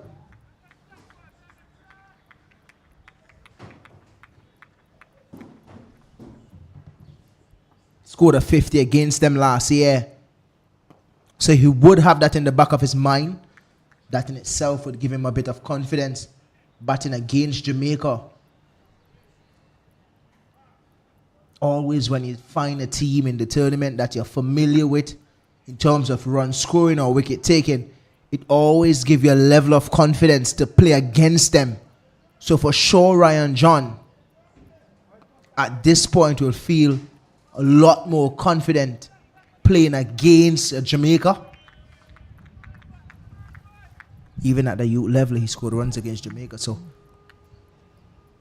I guess there's something about Jamaica that he likes. I'm not sure if it's the Aki. The Aki and Saltfish that is finding the edge again. This time Tyson. Should be 2. Easily. Just going a bit too straight there, Royal. Twice in this over. He's guilty for that. So they're just gifting away a few runs there. Yes, he doesn't want to be giving number 10 batsman that sort of easy access to those deliveries. On that occasion, again, just straining his line, Royal. And Tyson just came inside the line and worked it nicely down to that final leg region for another 2 runs. Tyson is also a player that is not really, he isn't really too familiar with the bat, I would say. But he has a good defense. That first game in the Super 50 tournament in Trinidad last year, him and Kenneth Demba make sure that they secure that first win. But it's the end of another over. The score is 177 for 8. Yeah, it's a good over there from the Windward Islands perspective. I'm being able to take up a couple of doubles in that over. Moving on slowly but surely. 177 for 8. And as we were discussing earlier, Stacey and I, they'll want to get as close as possible to this Jamaican total. But they'll know that in the back of their mind, they really have to put up an improved batting performance in the second innings. Definitely have to. If they want to even make a game out of this. Still pretty early, but I want to ask a question though, Kato. I know that we have seen a lot of Redwood, seeing that the West Indies on the 19 Rising Star tournament was played here for the last 4 years. And we have been a part of that. I was lucky enough as well to be a part of 2 tournaments to see the likes of Redwood, Pascal, Nathan Seeley out of Barbados. Last year we saw Session Batara. But there's something different I'm seeing about Redwood. I'm not sure if it's because of he's playing, I would say, in a more mature tournament in the big leagues, first class cricket. It's definitely a different level, but I'm not seeing the Redwood that I saw at the under 19 level, putting that revs on the ball. Still looks a bit timid. A bit of a shout on move, tuck it. But I want to still see him put the revs on the ball. Give me a bit more confidence. Yes, we know usually in the under 19 tournament, he starts pretty slow, but whenever he gets in the mood, he picks up wickets for Jamaica. That's what we want to see here. And that term that we usually use, just a single for Ryan John down the ground, that term that we usually use when we say they're still young, it's time, they have time to learn. We want to take that out. Because we want these guys to grow and grow fast, but grow in the right way. And that is something that we want to see Redwood doing. Just think that he's not giving me that Redwood that I saw in the under 19 level where he's putting good revs on the ball. I'm somewhat seeing like he's staying halfway into the action. His action is somewhat halfway and not really completing it. But it's the end of the over, dot to finish. The score is 178 for 8. Well, what I would say is that it's been a quite nervous start from him so far. He mentioned his ability to turn the ball, and we've seen that at the under 19 level, regardless of the surface that he has been playing on. So we expect, given what we've seen from Royal and to some extent Barnes earlier, we were hoping that we'll see a bit more tone from him. But so far he hasn't been able to hit the consistencies that I'm sure he would like. And maybe that in itself is limiting his ability to try and turn the ball as much as he normally does.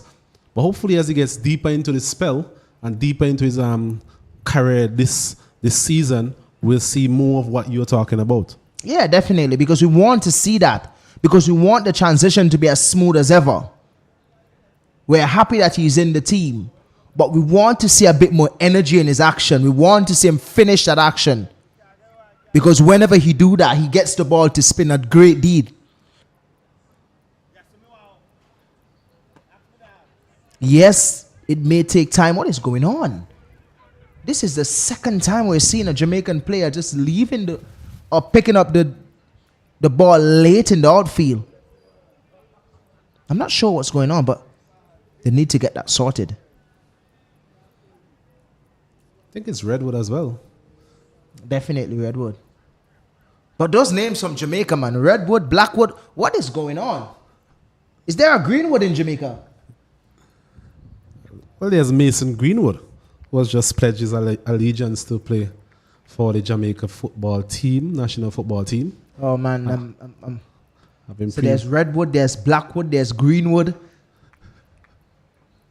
Gotta find out if there's another color. I guess that's for your homework, Keswick, this afternoon. Definitely gonna look into that.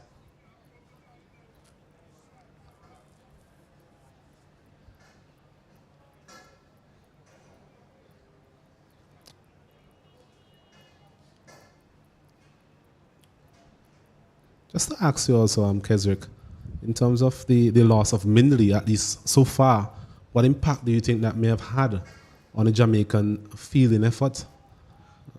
I'll tell you what.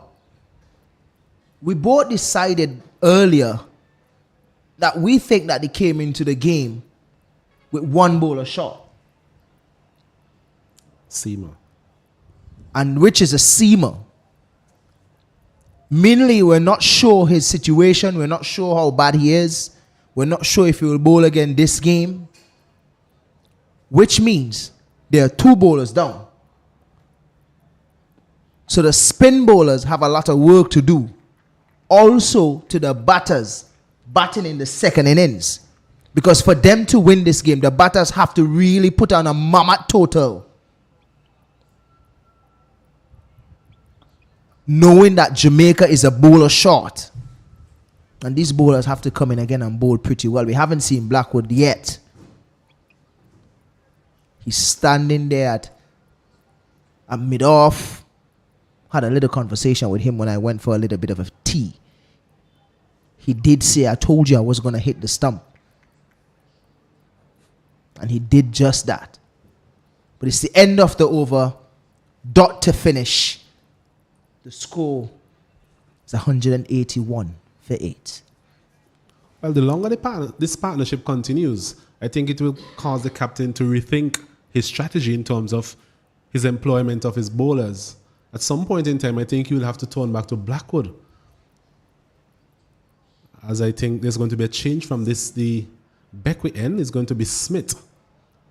So the seamers that are remaining will have quite a bit of work to do. By seamers, I'm using Blackwood here as an option, given his exploits in his game. Well, you definitely, when you say seamer, Blackwood is in my mind already.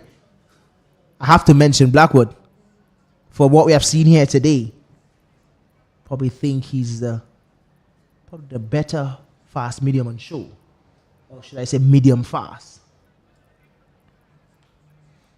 Picked up 3 wickets and some good wickets as well. Mind you, it's the errors in which he hit that I'm impressed with. No sort of pace, but the areas was impeccable.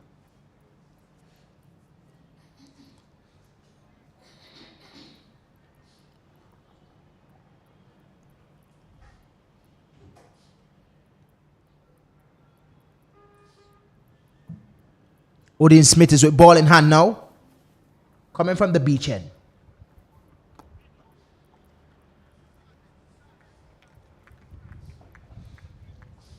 It will be interesting to see the pace at which he's bowling now in this spell. I think this is his 3rd spell of the day. It will be a testament to his fitness, something we spoke about at length yesterday in terms of bowlers coming in for their 2nd and 3rd spells. How are they able to cope with the rigors of longer format cricket? So the captain here will be looking for a big spell from him. Not just run in and throw it up or float it up. Just a bit more effort. And try and dismiss these last 2 players and have themselves the chance to mount a 2nd innings total. I could remember a couple of years ago when Windward Island started to chain from like a 8-4. That one just flicked on to the square leg boundary. No run from Ryan John. But I could remember when that happened, a lot of the players started to get fitter. And it was quite understandable because a lot of players started to shut down at around after 4, going into 5 o'clock. After 5 o'clock, a lot of players shut down physically and mentally.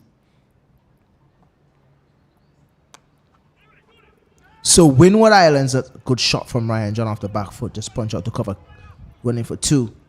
Direct hit. This could be close. I'm not really sure. Umpire Butler is walking to the stump. Good running there from Ryan John. He's safe. Looks safe to me. Yes, he seemed to be reluctant to actually give the strike to Tyson against his seamer. We see him quite prepared to do so against his spinners. So he will know Tyson better than both of us in terms of his batting pedigree. But on that occasion, really testing the fielder there in the deep and getting the 2 runs in the end quite comfortably.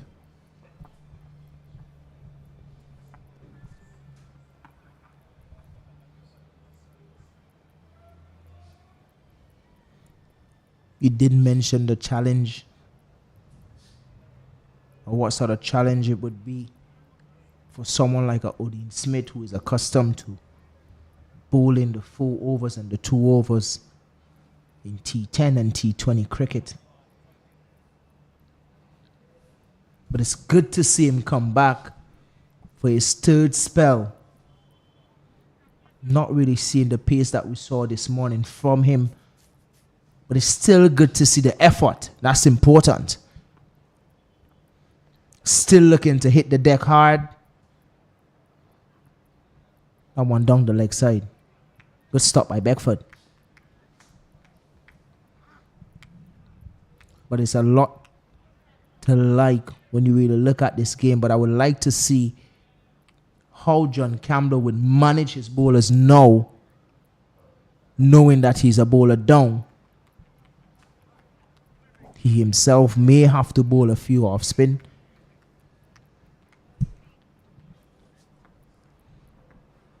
Brian Barnes will have to come back.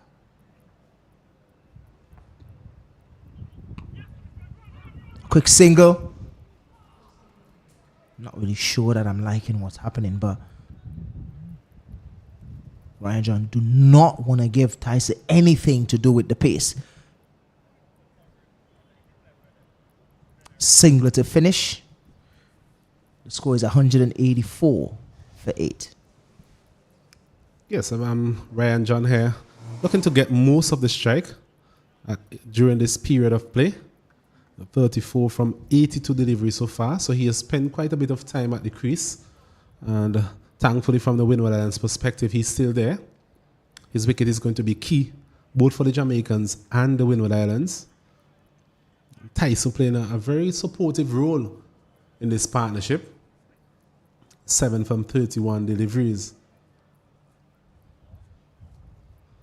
But as we mentioned from observation, he seemed to be quite prepared to shield Tyson completely against the seamers, and a bit more prepared to give him the strike against the spin of Royal.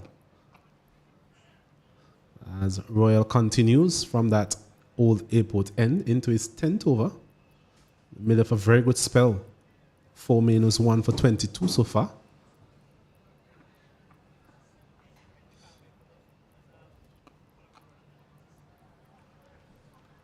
We spoke about Odin Smith and the transitioning from the limited overs format, where you mentioned just requiring to bowl 4 overs or so to now longer spells. I think you would have taken a different path, Kesrick, in terms of you had quite a bit of first class cricket before you really transition into the shorter format of the game. Is there any sort of difference in terms of mindset? Oh my God, this is big difference. Huge difference, man. And I would always cherish the longer format, whether it's test cricket or first class cricket. I will always cherish that. I think it's the maker of cricket. But me playing white ball cricket for CCC very early, I understand my game, and being that I was around players that understand cricket to a great advantage, someone like a Fred Reef or Ryan Austin. At one point, Tony Gray was there. the legend Courtney Ambrose was there, and I realized early that I have a good skills for limited overs cricket. And that's where I put my focus. Not saying that I sort of forget red ball cricket, but sometimes you have to make decision that would be better for your career. And hence it was a good decision, because then I moved on and played for West Indies for a number of years. So it's sometimes knowing what you're good at and understanding where your talent lies. But it's the end of the over, end of another royal over. It goes at 185 for 8. But definitely it's a challenge on you.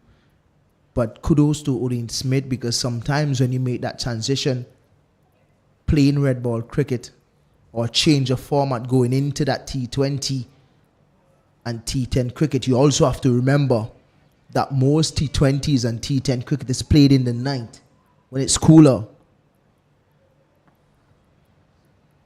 So Odin Smith is coming back to play 4-day cricket for Jamaica. It says a lot, which means you have Jamaica cricket at heart. Because sometime playing that T20 and T10 cricket, you sort of fall in love, and it's so hard to come back at times. That one slapped out to cover. No need to run there, Ryan John. Really well played. Pick the gap easily. 4 runs. I'll tell you what, there was a man there at deep point, but he had no chance really, because this one was hit in front of square on the offside. Well timed by Ryan John. A bit of whiff off a day by Odin Smith, and Ryan John said thank you very much, and he bludgeoned that one really through the offside for a welcome boundary from Windward Island's perspective. Score moves on to 189 for 8. Once again, he's cutting this one, but straight to the man there at deep point.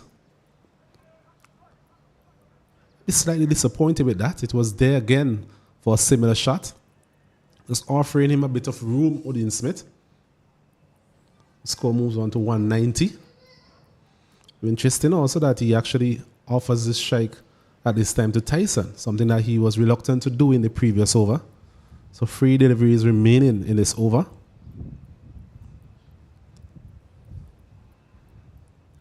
Showing a bit of confidence in the abilities of Gillan Tyson.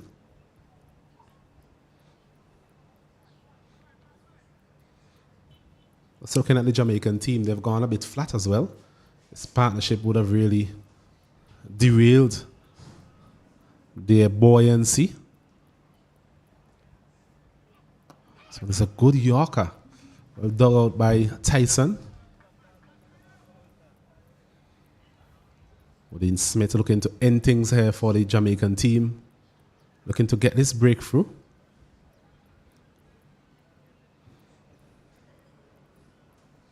Just looking at the field, just a solitary slip. Man there at gully, a backward point, cover. But man at short leg, a bit deep. Man at square leg. Man there at deep square leg, and man at deep fine leg. So I'm wondering if at some point we'll see the short delivery being utilized. This one is a full delivery once again. Missing everything. On the line of the leg stump. This is when the fatigue starts to kick in.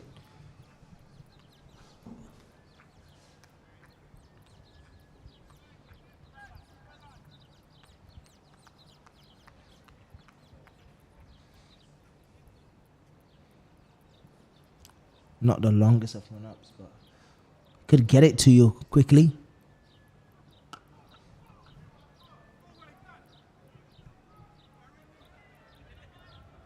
Not looking for a single.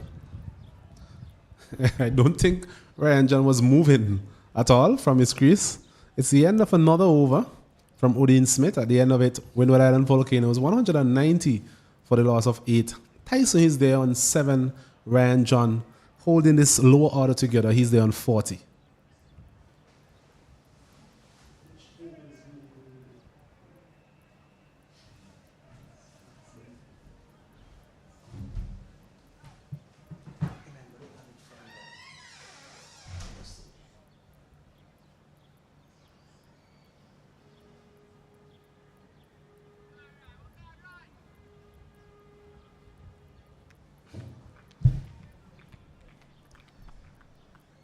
something that I would like to see a little bit more of from Jamaica is that killer instinct. But then again, you have to think about them being a bowler short. The main seamer in this game now for Jamaica, Odin Smith.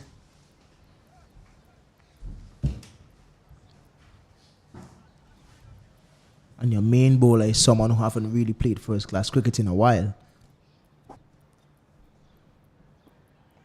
Ryan John is now on 40. So itching closer to another half century against Jamaica.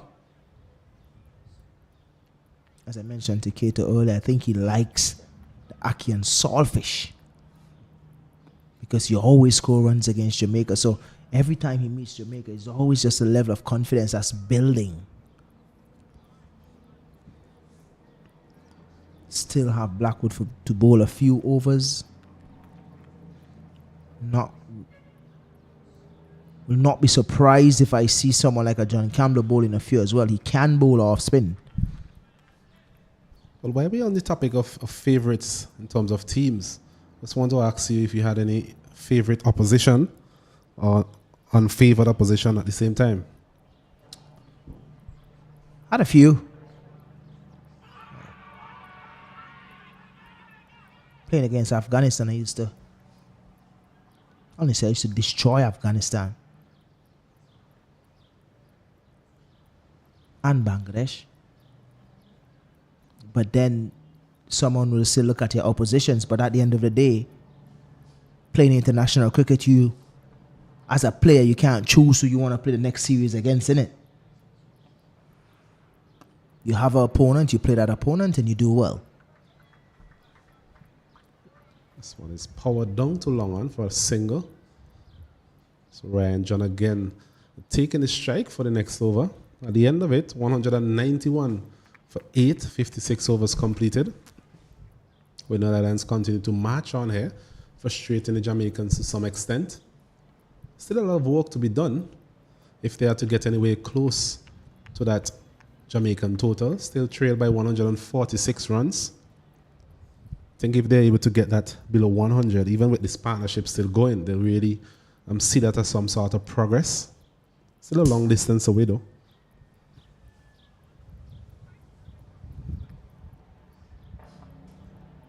Kind of just want to finish answering your question in terms of opponents in CPL. It definitely would have been TKR. Love to play against TKR.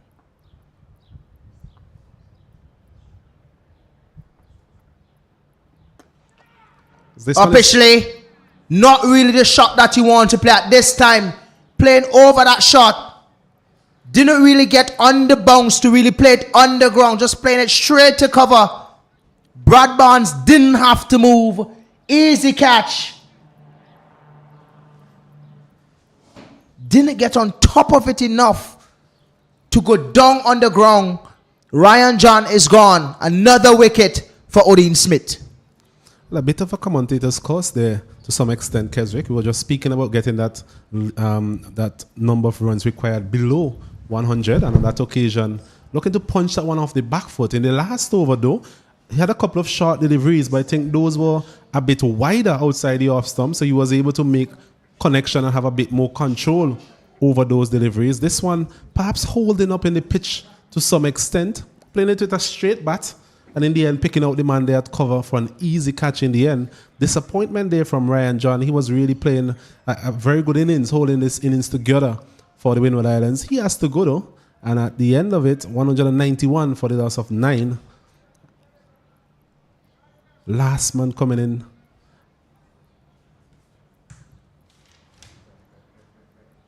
That is Darius Martin. So coming in at number 11 to join Tyson. So all three seamers following each other in this batting order.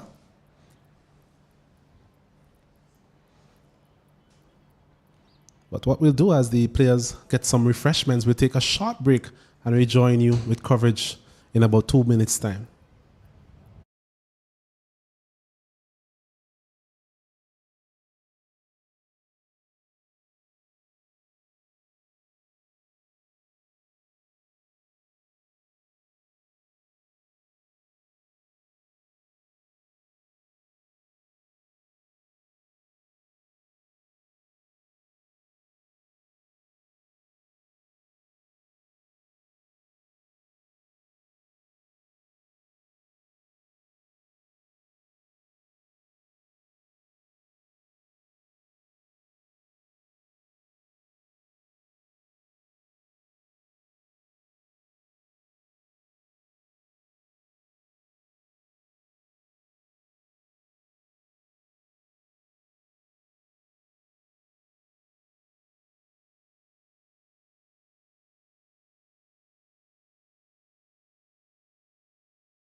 Yes, welcome back to the Annisville playing field.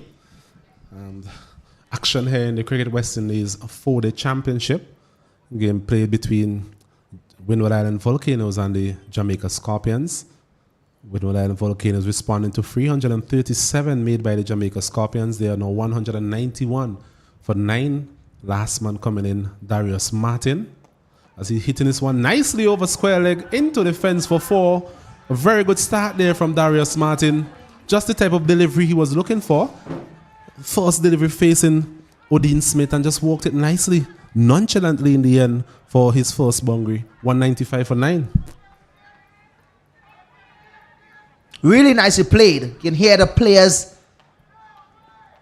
in the dugout loving that shot. You can hear the noise from here. Darius Martin will then start to believe now that he's a Michael Clark.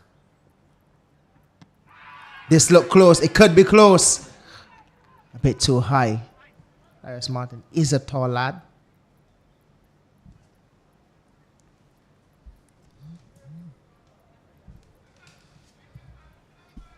Bad returns here from Odin Smith.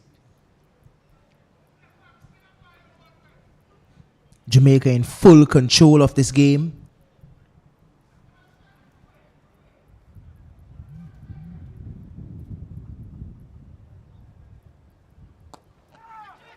He's driving it. It was straight to the man there at mid-off. A soft end to what has been a relatively disappointing performance by the Windward Island Volcanoes. A full delivery outside the off stump, and there was Darius Martin looking to hit that one over the man there at mid-off. Just presented an easy opportunity for Barnes to take that catch. So it's the end of the Windward Island Volcanoes innings. They finish on 195, all out 56.4 overs completed. Odin Smith finishing with figures of 3 for 55. No connection there from Darius Martin at all. Not sure if he was trying to give himself room to go over cover. But just hitting the outer half of the bat. You could see the bat spinning his hand as well. Not sure what his intention was. You can see the bat spinning his hand as well. So, Jamaica, wonderfully done. 195 for 10.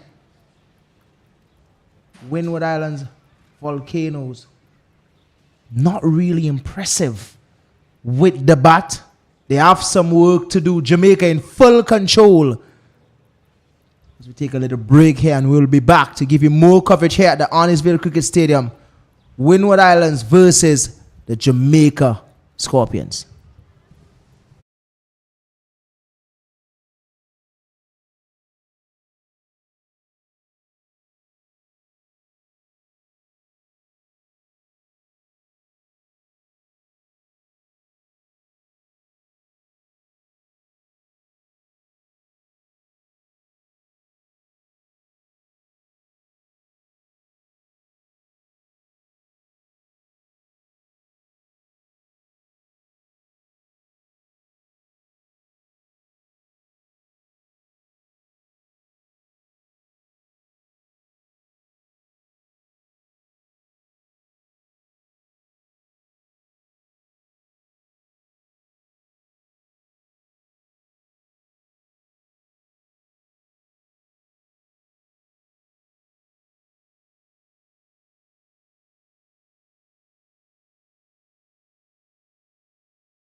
since you lead ball by ball. Welcome back here at the Annisville playing field. A beautiful day. Sunshine still out in all its glory here at the Annisville playing field in the beautiful island of St. Vincent and the Grenadines. Jamaica Scorpions, just a quick recap. They were inserted by the Windward Islands yesterday. They were bowled out for 337 Windward Islands, in reply 195 all out. A healthy lead for the Jamaican Scorpions of 142 runs. Chief destroyer with the ball was Jermaine Blackwood. 3 wickets to his name. And Odin Smith picking up 3 wickets as well. Keswick Williams, good afternoon to you. Good afternoon, Stacey. Jamaica in a commanding position. Just below us, we're seeing Minley walking across the boundary. He's looking fine. Let's hope that for Jamaica's sake, that he's fine to bowl. He's just picking up his cap on the boundary.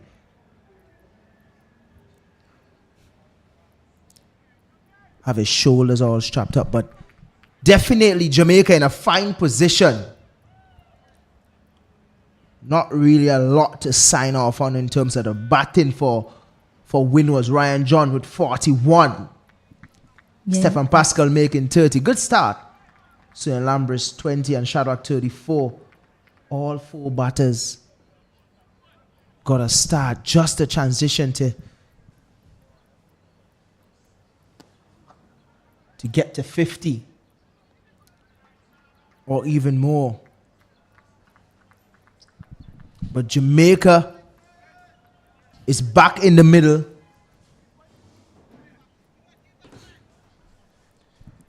A fine job with the ball. I'm pretty sure that coach Robert Hayes will be pleased with the bowling performance. There's a change in opening stance here from Jamaica as well. Still Carlos Brown.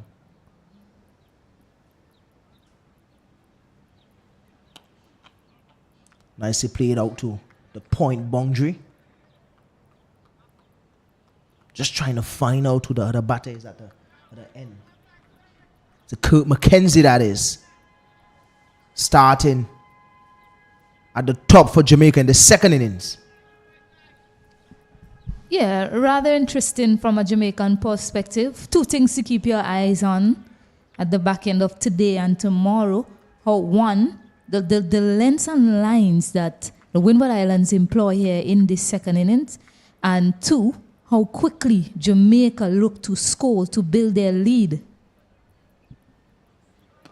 Oh, wow. That was elegantly played, but can't get it past the fielder at long shot at mid-off, sorry. No ball signal by umpire Tuckett. Yeah, got right behind that one and just timed it to perfection, but just couldn't get it past the fielder. So far, we're seeing a fuller length from Tyson.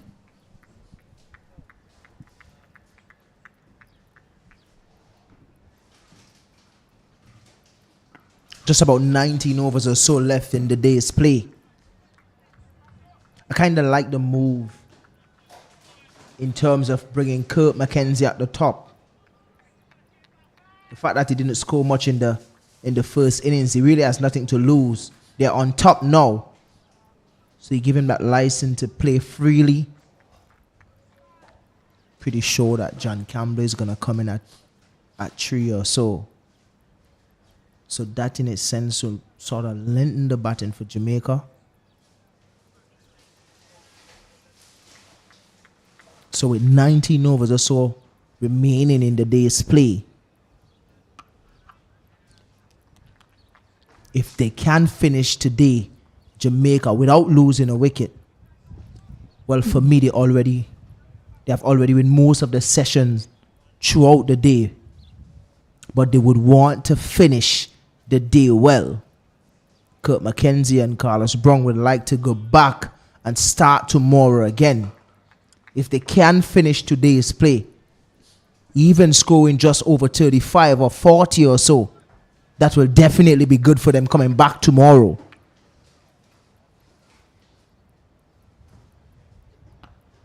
Another short pitch delivery, something that we have seen in the first innings from Windwards. Same thing that we're seeing again. Not sure if the ploy is to bowl short, but you have to understand what is required. Blackwood came and bowled a fuller length and picked up 3 wickets.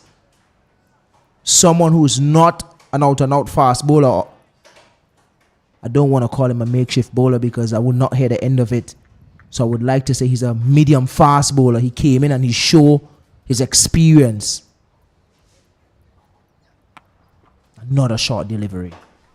Yeah, he started Fuller, Tyson, and then ended with some short pitch bowling, which is rather surprising from Windward Island's perspective, given how they really got punished from that short stuff early on from Jamaica Scorpio. One would think that they would follow the bowling template of Jamaica, which was successful for them.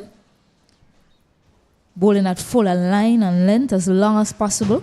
Looking to keep the stumps in play, looking to have the batters play as long as possible as well. That was a recipe for success for Jamaica. In the end, it's missing Windward Islands for less than 200. The key really is to make the batters play. Try to bowl a fuller length. And not really using the middle of the pitch. I could remember this morning, Coach Hayes went out, checked the pitch, and other coaches and other players, and you could have clearly seen where most of the deliveries were pitched. 85% of those deliveries was pitched somewhat in the middle of the pitch. So it shows that the Volcanoes need to be a bit fuller in this innings. Still a good pitch for batting. And that's what I'm talking about. That's the length. That's the length. A little bit away movement from there, or inward movement from there, would put you in business. Yeah, and he was caught at second slip Carlos Brung in the first innings after bowling of Gill and Tyson that time. A similar length they employed very early by Darius Martin.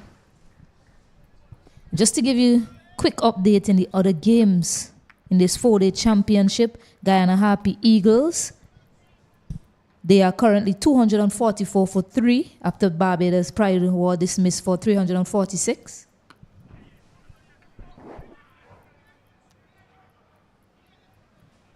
Hitting the stump again, Volcanoes. Not Salazar this time. The youngster, Stefan Pascal. Salazar is long off.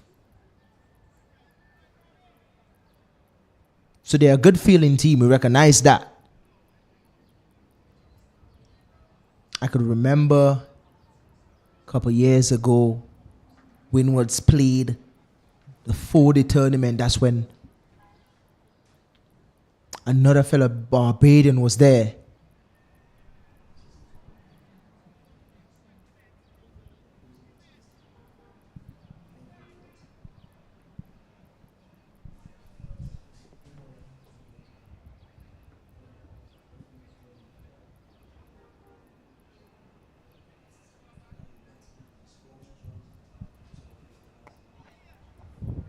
So fuller length again by Martin.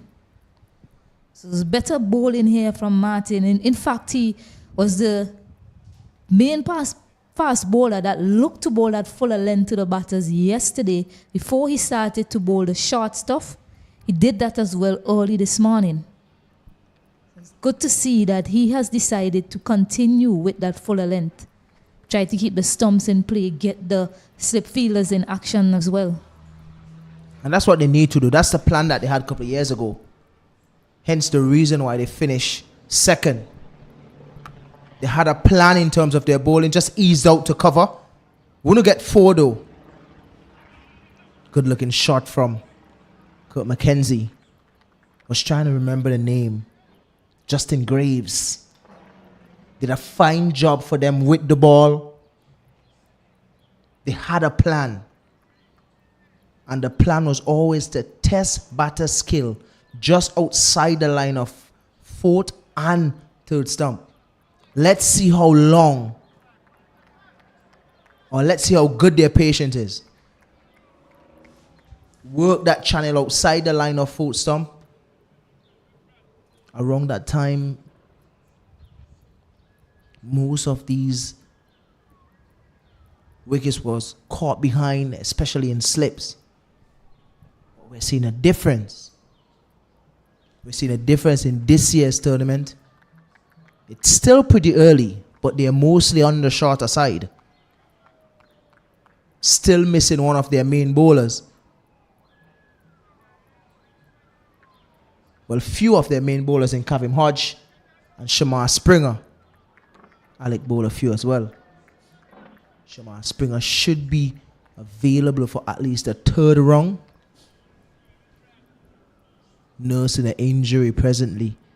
Kavim Hodge, Alec Atenays should be back in time for the 3rd game after a historic win in Pakistan. Over 33 years, West Indies haven't won a game in Pakistan.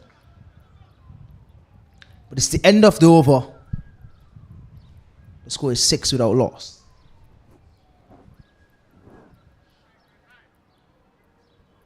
Yeah, 3 runs apiece for each fast bowler in their first over. And just to continue with that update, with the update in the other games, West Indies Academy versus Leeward Islands Hurricanes. Leeward Islands Hurricanes, they were dismissed for 358 earlier. West Indies Academy in reply bowled out for 145, and Leeward Islands currently 34 for 2.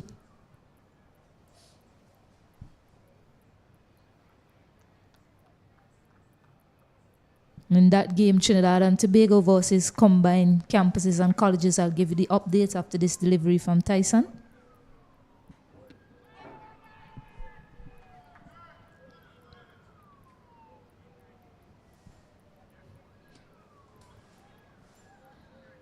So Trinidad and Tobago, they're currently 472 for 4.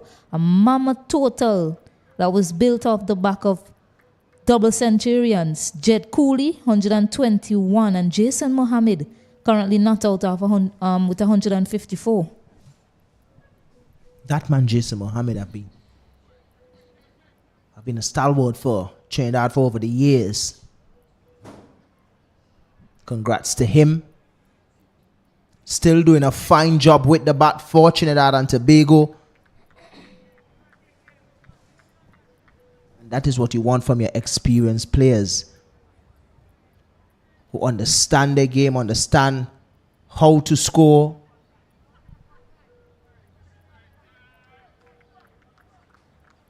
And doing just that. That is what you want from your players here. The Volcanoes, like the Sunil Ambris and the Ryan John Salazano. Another good delivery just outside the line of off stump.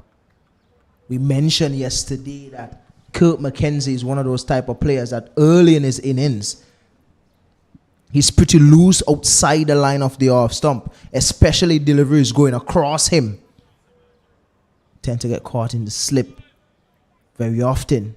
Yeah, that's a good start there from Tyson. Just can be a touch fuller to him though. So that he's willing to flash out those deliveries outside the off stump.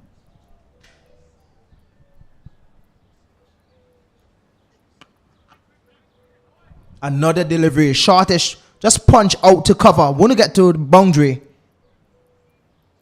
Good chase from Cyrus. Only 2. A lot of damage done, but really a good looking shot. Got on top of it. Yeah, they've started much in the same vein as they had in the first innings, looking positive and intense in the way they are going about getting their runs. No boundary scored yet, but the running in the wicket continues to be fantastic for the Jamaicans. Another good shot. Beautiful. I mentioned earlier in his innings, he's a little bit loose outside the line of the off stump, but whenever he connects, glorious. He's a player that you would like to see whenever he's in a good mood, whenever he connects on those shots. Really well played. Glorious along the ground. Yeah, and Kirk McKenzie getting a bit of a promotion in the batting, and I was wondering if it's a case where the Jamaicans want to ensure that he is starting to the Pacers. Seemed to be a batter that favors pace bowling. Yesterday when he came out, he was facing Demba after that great partnership between Brong and Campbell. It's a no ball, another no ball from Tyson. Funny enough, all the no balls that was bowled today is from that end. I'm not sure. We need to check that crease later. Not sure if it's shorter than the rest, Stacey. It's the first no ball from Tyson.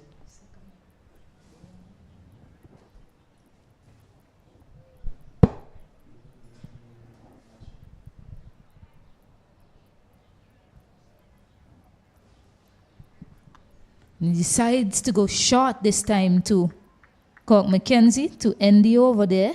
14 without loss after 3. It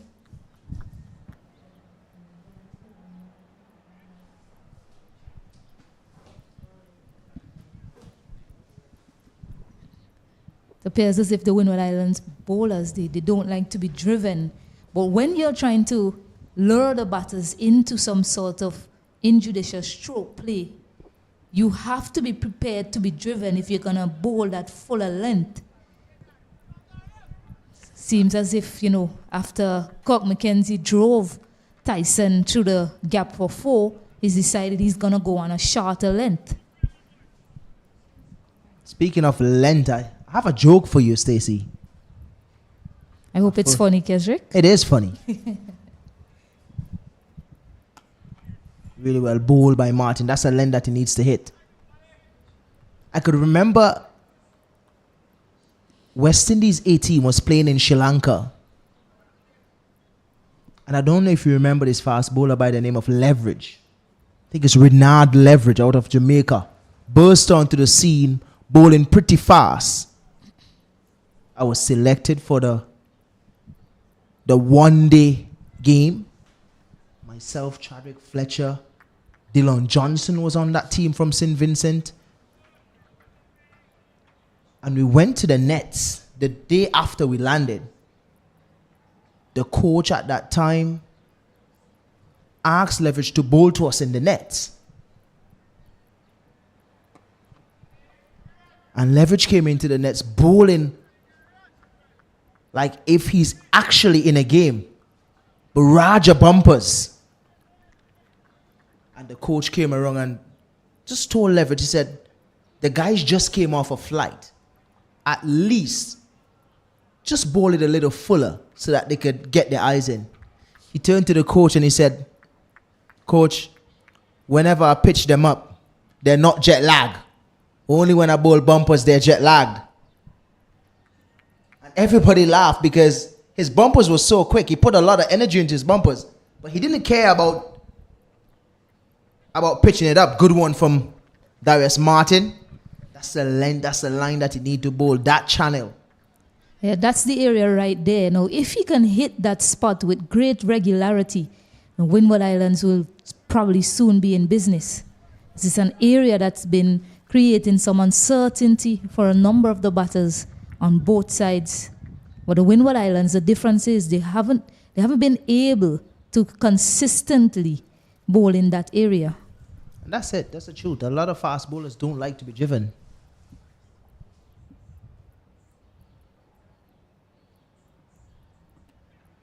Down the leg side, I can remember Curtly Ambrose saying that when he bowled, he's not coming to bowl to give you a license because you have your car, you could drive your car at home. As long as you're on the cricket pitch, you will need no driving. So a lot of fast bowlers hate to see batters driving them through the covers and then hold that pose. Cuts your heart out.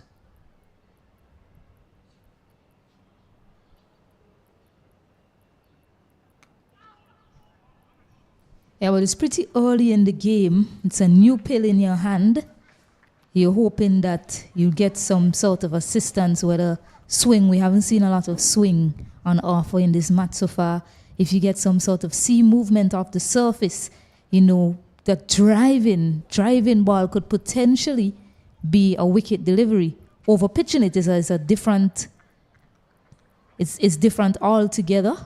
As basically free runs, but getting it in that corridor of uncertainty or getting it pitched up with a slight bit of sea movement off the surface and have the batter driving at it could potentially see an edge. So you have to be sort of prepared to see one or two times the batter driving successfully against you, but you have to continue with your plan of attack against them.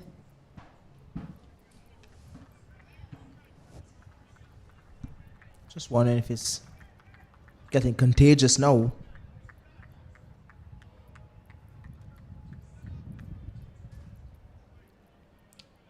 First no ball here from Darius Martin.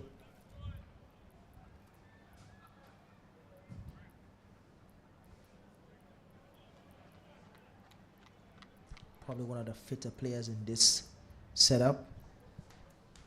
The entire team usually is a fit team. So I really don't think they would have a problem finishing the day.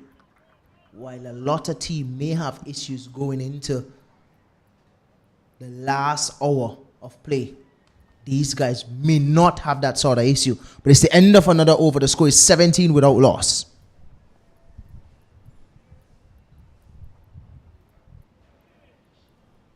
Looks like Cyrus is getting some attention from the physio, who was off the field for a bit earlier yesterday. Eugene was employed as a substitute fielder. I see him getting some attention there. Maybe some painkillers.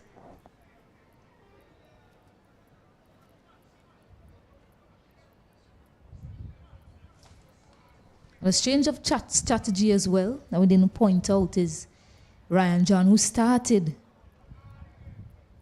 the over yesterday, who started bowling yesterday in the first innings, opened the bowling. You see Gillan and Darius Martin actually opening the bowling. One, if it has something to do with how long he batted as well, or maybe they just decided that they're going to start with their two quicker bowlers and hope that they are able to hit the areas that they require of them to do.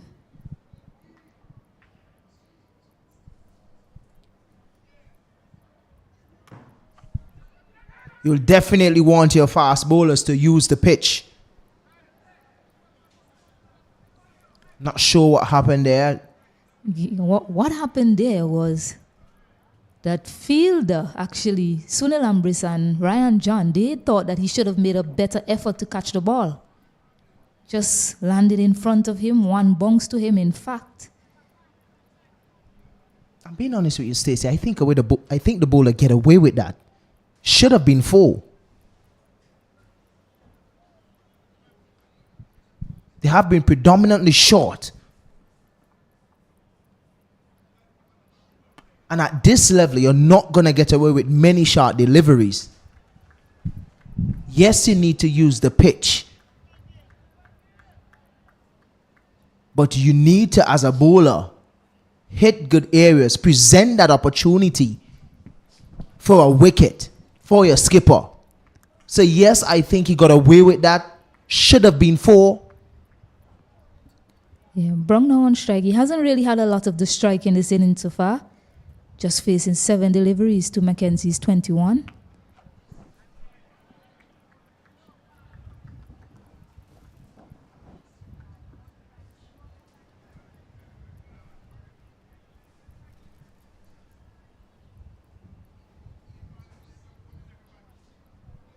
Right now, they have to sort of play that patience game. Play from behind. And then bat a lot better in the second innings when they do come out to bat.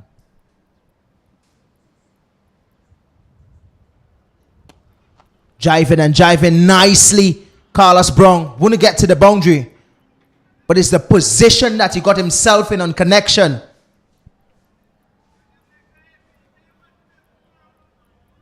Looks good. Looks a good play on the eyes. Really nicely played. Yeah, didn't get off in the first innings, Carlos Brown. If I can remember, I think he only got about 7 or so. But did manage to get score 315 runs in last year's Foley Championship. Now that some reinforcement in that cover area. And he bowls it short. Manages to squeeze a single there.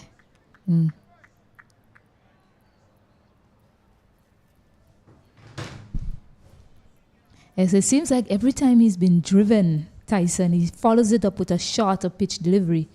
And you mentioned fast bowlers, they really don't like to be driven. I want to ask a question, Stacey. We have been hearing a lot of chirp around in regards to the pitch. We have our own way how we want to discuss the pitch, and we have our own mindset about the pitch and what we think about the pitch. It's the end of another over, so it's 21 without loss. And we have our own understanding about the pitch, and from what we are seeing, the pitch to me looks like a good batting surface, good consistency in terms of bounce.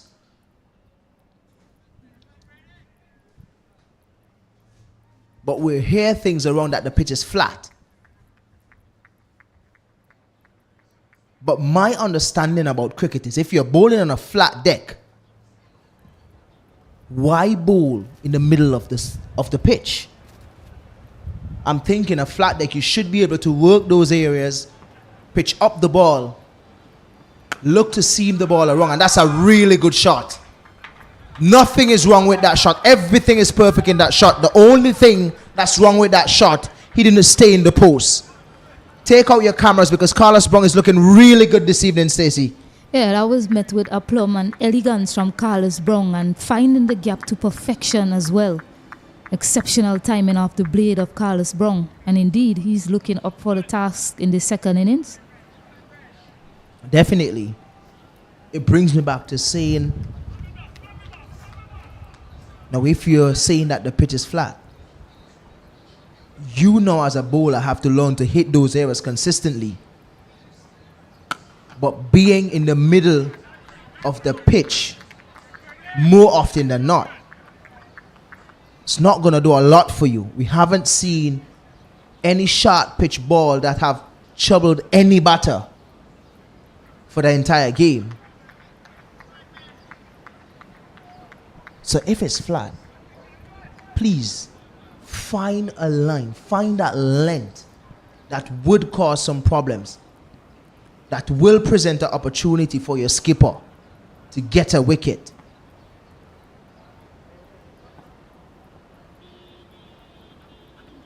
And that is what I'm talking about. But then it's a no ball. Yeah, patience is the key here. Find that length as you mentioned and just keep plugging away at it. We haven't seen that enough from the Windward Islands bowlers. You said that you were going to ask me a question. I was here waiting for the question, but it seems as if you already answered it for yourself, Keswick. The question never came. I'm being honest with you, Stacey. I wanted to ask you the question, but then when you really sit down and analyze the game, it really leaves you gutted. When you see players we think understand the game. Not a quick single. No danger in the end. A feature of this Jamaican outfit, the quick running between the wickets. Players who understand the game and know what is required of them is not really doing it consistently.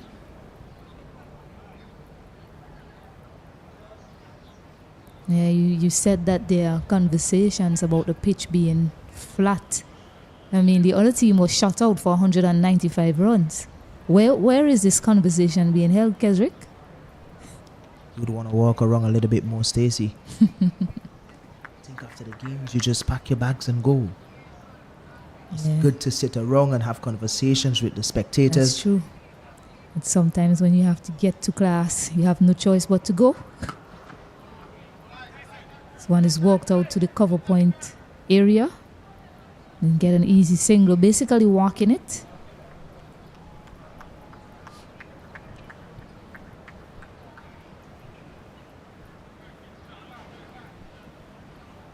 But we have already assessed that there's something in the surface for all of the bowlers, all of the players on display, whether you're batting or bowling. We've seen 100 scored. We've seen the fuller lengths be effective. We've seen the spinners get some punches off the surface as well. But nothing that is so dangerous that the batters cannot stay and build a big innings. We've seen that from Blackwood.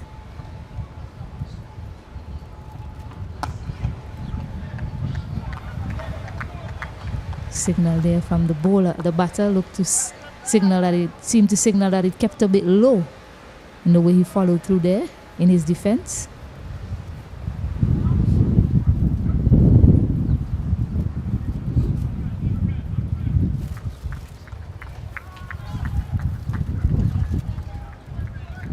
Leaves me baffled at times, Stacey. That's why I've been quiet for the last maybe 30 seconds or so.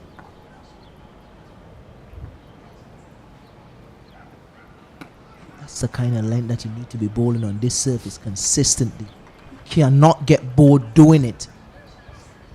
It's all about doing it over and over and over again. Can't get tired of doing the right things. End of the over. Score is 28 without loss.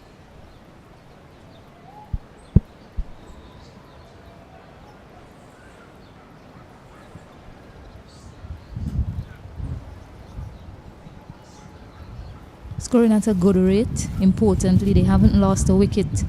So building a foundation on which they can launch later on, or maybe tomorrow. Just trying to see off the new ball right now.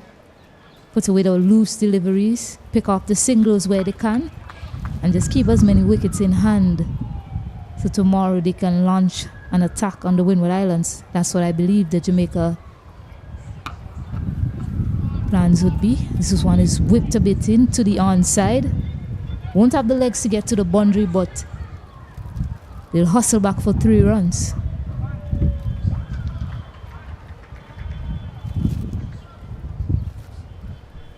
What would be a good score here for Jamaica, Stacey, going into the second innings?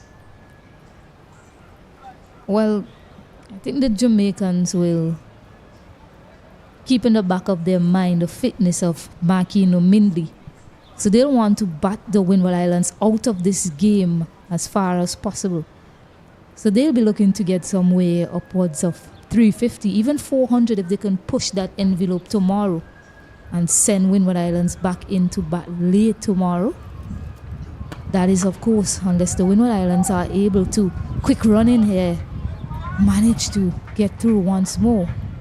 Yes, of course, unless the Windward Islands are able to produce some magic spells and dismiss the Jamaicans before they get to any sort of target that they'll feel comfortable with having the Windward Islands chase.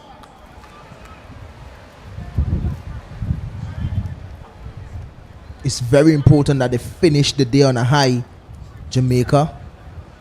Not something that the Volcanoes would want. But it would be very important for them. If they can do that, they will come back tomorrow full of confidence. And then they can take on whatever is out there from the Volcanoes.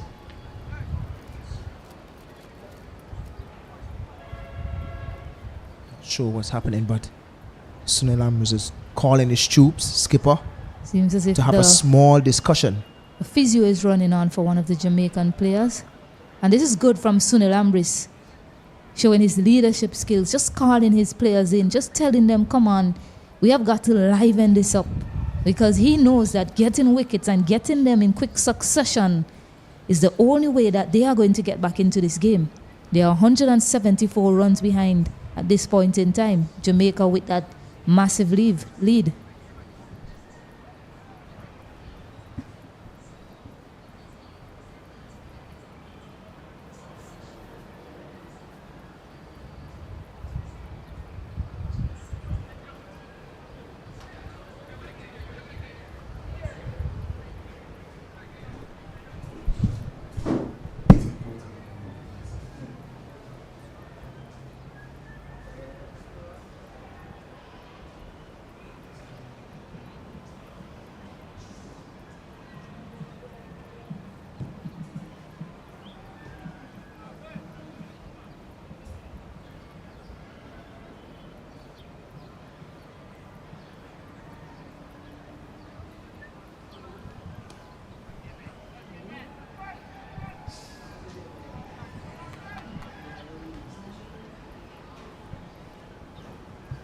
Yeah, so a Jamaican player, he got some attention.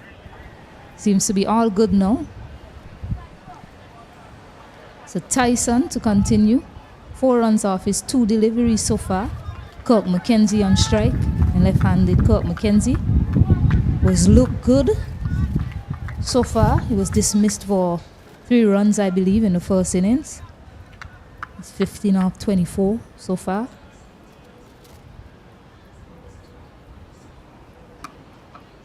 It's a bit of width offered.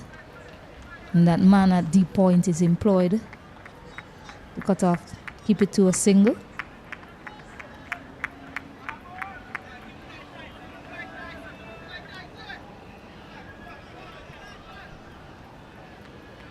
And the umpire having a bit of a chat there with Gillan Tyson. Welcome back to the studio, Osnet Kato. Good afternoon again, Stacey. We're into the last session of the day's play. An intriguing day's play, it must be said. Jamaica Scorpions really in the driver's seat. In fact, they might be the only one in the vehicle at this point. Yeah, it's looked that way throughout this entire 4-day match so far. 1 day and almost in the end of the second day's play. And you have to play each game session by session by session, really. When you are playing 4-day cricket, any format really, especially the longer formats of the game. And if you were to go back and assess each session, I think that Jamaica, they basically won each and every session. Flashing at that one outside the off stump. Haven't seen a lot of that from the Windward Islands. If they can consistently be in that area, they haven't done that enough. Almost forcing the error there from Carlos Brown. Question is, can he back it up for that last delivery? It's something we've been calling for all our game really from the Windward Islands seamers. That degree of consistency. And that last delivery really epitomizes what we are asking for in terms of that line and that length. Unfortunately for the Windward Islands, we have not seen enough deliveries in that particular corridor. As another over comes to an end, 7 overs completed, 33 without loss. Yeah, they are 33 without loss, scoring over 4 runs and over Jamaica with ease. They haven't looked bothered at all in this innings, much like the first innings as well. The batting just looks so much easier. Yes, hasn't been really forced to do things that they don't want to do. So far, the Jamaican openers, runs have come by quite easily at times. A couple of wonderful looking shots there from Kirk McKenzie. Seeing all of his natural talent coming to the forefront. He'll be hoping for a big one this afternoon, going into tomorrow as well. And the captain has decided to go to spin very early. Kenneth Demba, who picked up that wicket of Kirk McKenzie, edging to keeper Jervin Benjamin in the first innings. He's certainly only asking him to pick up a wicket. There's nothing else. He's not asking him to contain runs as such. He's only hoping to pick up a wicket at the back end of today's play. Well, that's the only how they're really going to get back into this contest, Stacey, by taking wickets. Wickets is definitely the order of the day. There's still a lot of time in this game. We have two entire days remaining along with the last of this session this afternoon. So quite a bit of time remaining for the Jamaican to pile on as much runs as they want and put some pressure back on the Windward Islands.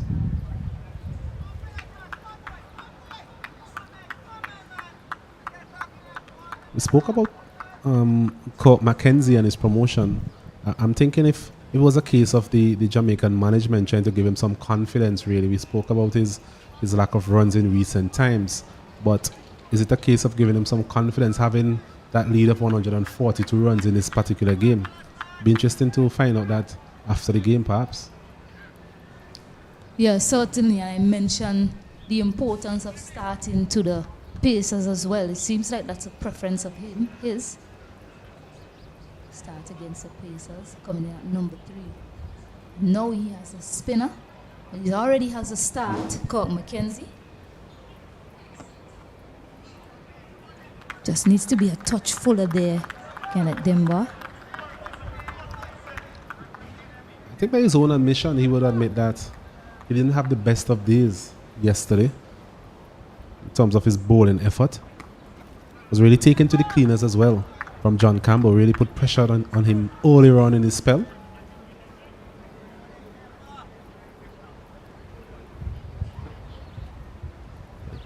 He's someone that the Windward Island team will be hoping that they can depend on. Vice captain of this outfit as well.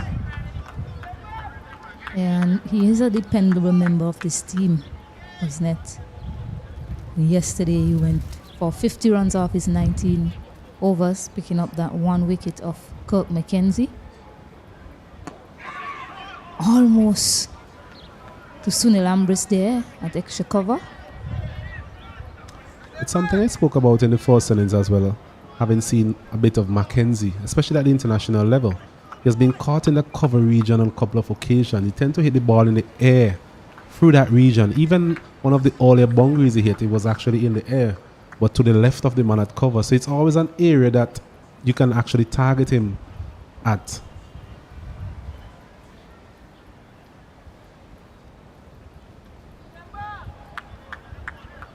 Bit of a wasted delivery there from Demba. Got to make the likes of Cork Mackenzie play, especially at this time of the day. It's another quick single taken. Cannot pick it up cleanly. Daryl Cyrus there at point. We managed to get through for 1. So just a single run coming off that over, that first over of Kenneth Demba. The score is 34 without loss. A steady over from Denver, but as we mentioned before, I think his captain would be more interested in that 4th column.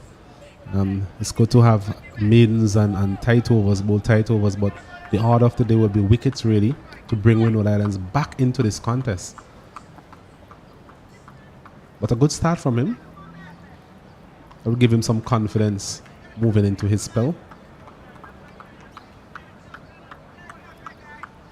But something that we have seen from the Jamaicans as well, not only their boundary hitting, but they're running between the wickets. Even in the first innings, we saw Blackwood pushing his partner, and even on this occasion, these two, they've been running the 2s, they've been running 1s, taking those singles, really rotating the strike. So it's good to see from their perspective the positivity, not only in terms of stroke play, but in terms of running between the wickets. This one is pulled. And it just plugs in the outfield. Didn't make good connection. Timing probably not there. Hit high up on the bat. And went high up in the air and fell safely in the end. So you picked up 2 runs there, Cork Mackenzie. Yes, another short delivery there from Tyson. This occasion, Cork Mackenzie not timing it as well as he would like. But thankfully for him, that's a rather deserted area there of the field. The man is back at long leg. As we're going to see a slight change in the field now, a man going back to deep mid-wicket. A position, if he had failed for that particular delivery, would have presented a simple chance for him.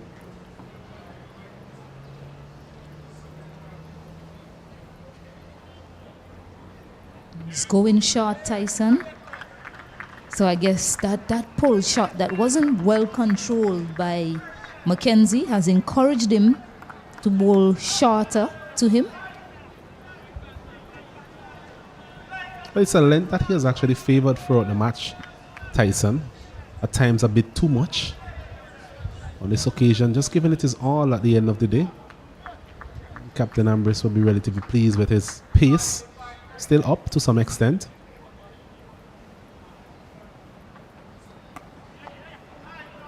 This time on the offside. Short-ish delivery. Just played delicately along the carpet to pick up 2 runs. Getting on top of the bunks quite well there on that occasion, Mackenzie. Yes, well played by him. Another opportunity for 2 runs and both players obliging. So good communication, seem to understand each other's game pretty well. Kenzie, polished innings from him so far, 21 from 34 deliveries.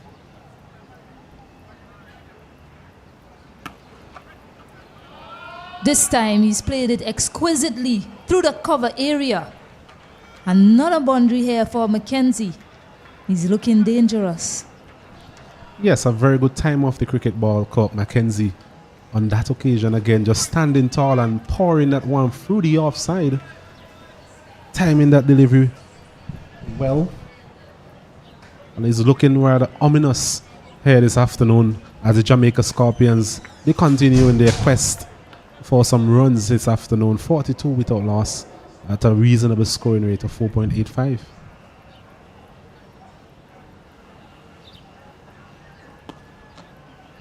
This time he helps it to the onside boundary. Yeah, Tyson just not full enough, and we continue to say it because it's what we're seeing from the commentary booth, and I'm pretty sure the coaching staff as well and the players out there, they're seeing that he has decided to go too short to these batters, especially early in the innings to them. We've seen some really good deliveries, some seam as well from him, off the surface to the batters, seaming away from the right-handed batter especially. This one helping it this time. I think it will get to the boundary. So another 4. Pretty expensive over there from Gillan Tyson. 13 runs coming from it. And Jamaica 47 without loss. You mentioned the easy pace nature of this wicket, and that is being manifested again in terms of that last delivery. It was a shortish delivery outside the off stump, but it really had no sort of venom in it. And the batsman there, Carlos Brown, was able to just ride it down to that vacant third man region. Darius Martin there at a squarish point really had no chance. So an expensive over there from Gillan Tyson. Once again, the length that he has chosen to operate at, proving to be quite ineffective to these 2 players. And we're also seeing him leaving the field. Yeah, I did mention just to continue what I was saying from earlier, when he bowls that fuller length, he appears to be a bit of a threat to the batters, but he hasn't been in that area consistently enough. That is how he dismissed Carlos Brown yesterday. Should have been looking to continue there.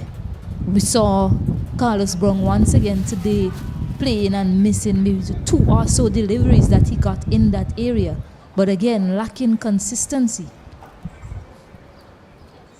Consistency definitely is the key word, as you mentioned there, Stacey. I'll also go so far as to say, in terms of the 2 outfits on display today, when the Jamaicans, they look as if they had their plans coming into the game, they stuck to it, and it's working out quite well for them. They haven't had to deviate. This time he looks to sweep, challenges the field out there, wrong-footed in the end, overrun it really, and it goes away for another 4. So now Kirk Mackenzie getting into his work, sweeping quite well there in the end. It's a very good sweep shot there in front of square. The player there, Descartes, they'll be losing some visibility, but at the same time overrunning it, as you say. And in the end, a comedy of errors leading to another boundary for the Jamaican team. Yeah, and a 50 up as well. In quick time, 59 deliveries. The first opening partnership between John Campbell and Carlos Brown yielded 63 runs. Similar platform set here for Jamaica. Quick single taken with ease. They're on to that. They're looking to see if the ball is going to the stronger side of the field, and they're challenging that. So it's really good running, really good assessment from the Jamaican batters. Any opportunity to pinch a single, they've done just that. They haven't been out there just sleeping on their bats. It's something you've grown to expect in Test cricket. A lot of the batters, they hit the ball and they just look to field bat and ball and not really looking for that single. It's a difference that we've seen from Jamaica, looking for every single run out there on offer.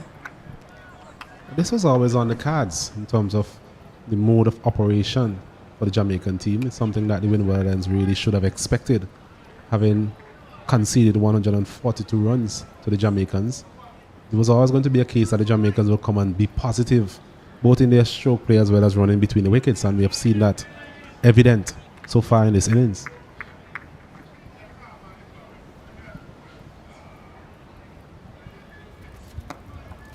And there again, they're pinching that single.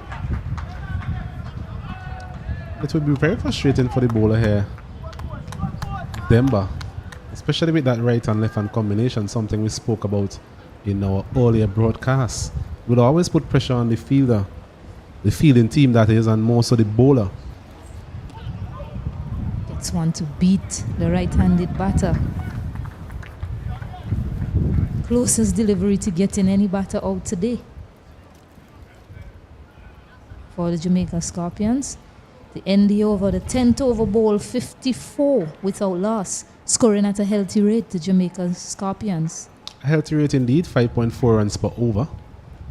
Positive intent, as we mentioned, from the Jamaican openers. Nothing too reckless. That's a great thing we can say about this opening partnership so far. They haven't been forced to take any undue risk. Just a matter of playing each ball on its merit. And a couple of opportunities have presented themselves to the players, which they have really accepted gleefully so far. A change of ends for Darius Martin.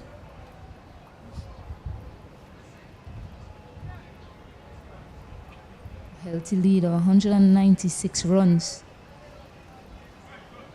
Still 2 more days to go after today's play. It's a type of position that the Jamaican team maybe dreamt about at the beginning of the first day's play, having lost the toss, being inserted to bat. And if you had given them this as an option to be 196 runs ahead at the end of the second day, I'm sure they would have accepted that with both hands. They've played a positive brand of cricket, as we mentioned. Windward Islands, on the other hand, really struggling to find that sort of motivation, especially in this bowling effort in the second innings.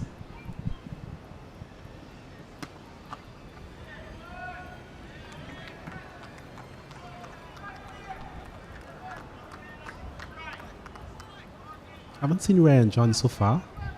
Something you spoke about earlier, maybe the length of his innings, the time that he spent at the crease, maybe would have contributed to him not being given a chance at the bowling crease.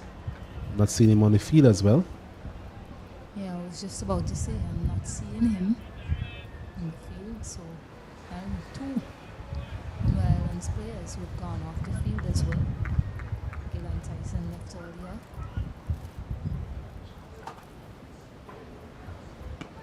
So it's fair to say the score is 2-1. We also have a Jamaican in the form of Mindley, who had to leave the field earlier. Hopefully all three recover and make some sort of contribution in the remainder of this game.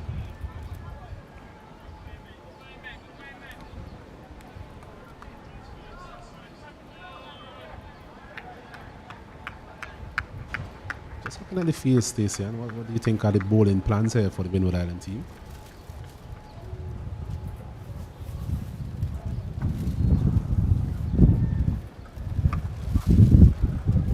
Well, you mentioned his weakness in the cover area. We noticed that they have 2 fielders lingering in that area for anything aerially. So They look like they're gonna just try to pitch it fuller and have him driving, maybe uppishly in that area. Colt McKenzie, that is. He's now off strike. Let's see if they'll have a similar field set for Brown. Yes, they do actually.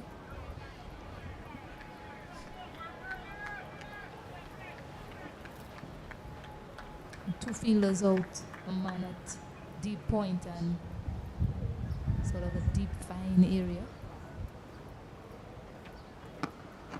This one is walked up the pads. They challenge the fielder. And I mean, we got to stop calling these singles quick singles. They look quite easy for the Jamaicans. Yes, just the right waiting on these deliveries. Challenging the fielder to some extent. It's very good running once again.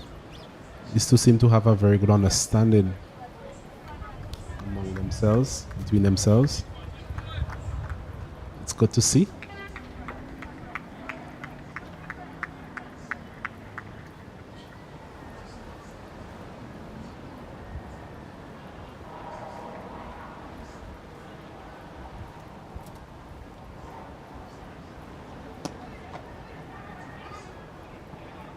Bit of indecision that time.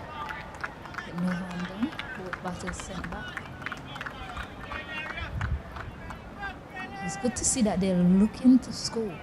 They've been proactive in that area. Jamaica, any half chance to get a run, they are going to take it. So the fielders, they have to be on their toes.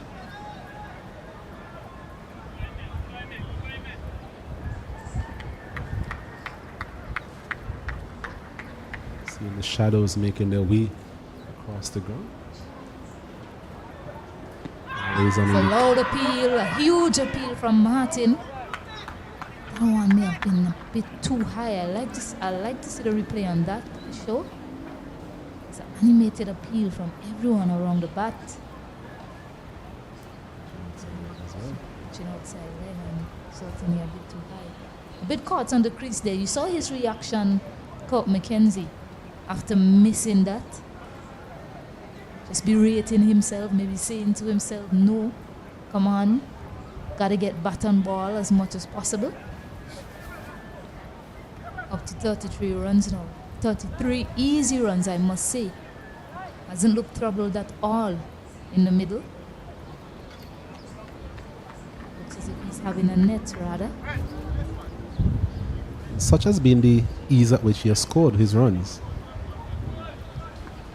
He's really been in no spot of bother in this innings. Jamaica 198, lead by 198. 6 without loss in their second innings.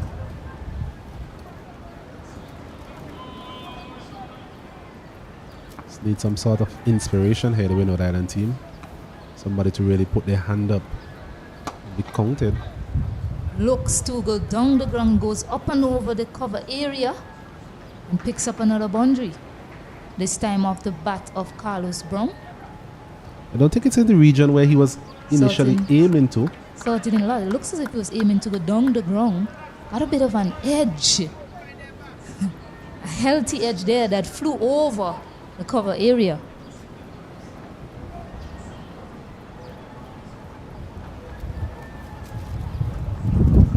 Even Carlos Brown just showing that sort of positive intent. Bit out of character, it must be said. He's more astute in his operations. Still, he's scoring at 21 from 27 deliveries. So it tells me that it's a collective effort from the Jamaican team to be positive in this final session. It's really interesting, though. We have 3 deep fielders out for Kenneth Demba, the off spinner. And one of those deep fielders is the point. Really interesting, isn't it? Do you think that perhaps the captain hasn't seen that field out there? It's a nice delivery there from Demba.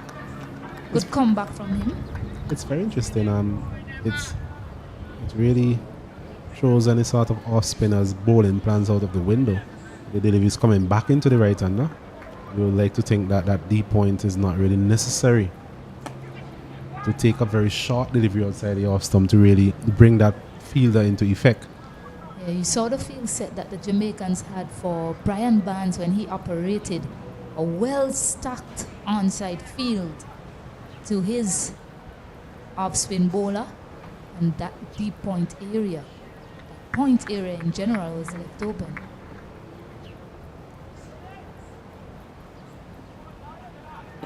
Like you mentioned, maybe him being in the shade, captain maybe not picking him up at the moment. But it's at the end of another over, his third, and the Jamaica Scorpions is 61 without loss.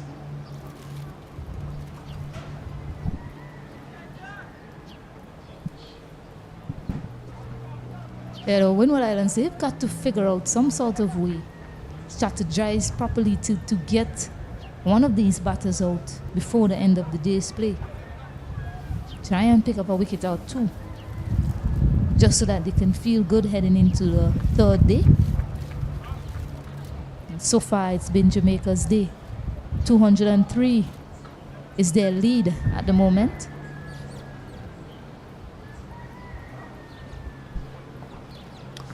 So that would have been one of the milestones they want to tick off the Jamaican team in terms of reaching to 200 before the day's play. You just have to do it in increments of perhaps 50. I'm sure at some point they will have a total in mind that they will want to defend in this final innings.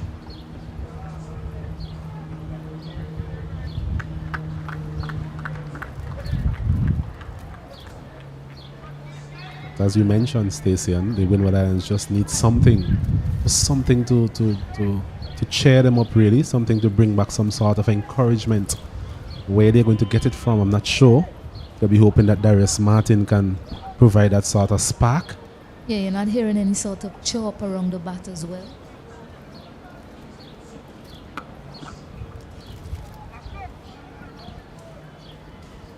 Usually you'll hear that sort of, just seeing Cyrus down there having a clap to himself, but usually you hear the fielding team in full chorus, really, especially when the bowler is running in and doing a lot of the surface. They haven't heard any sort of chirp around the bat from a Windward Islands perspective, and that is a telling sign, really, that the team is down. But they have got to find a way to lift themselves up. It's good to see Tyson back on the field, sporting at number 26 on his back, down at fine leg. So that's a welcome return from a Windward Islands perspective. So it just looks as if they're just waiting for something to happen. But you have got to make something happen. Whether you bowl a sequence of deliveries in the right area, get some maiden overs, lots of dots, string them together, build some pressure, just to make it seem as if you are in the game. At this point in time, Jamaica is right on top. And it's just as if Windward Islands, they're just allowing them to take full control of the game. Need to see some fight from a Windward Islands perspective.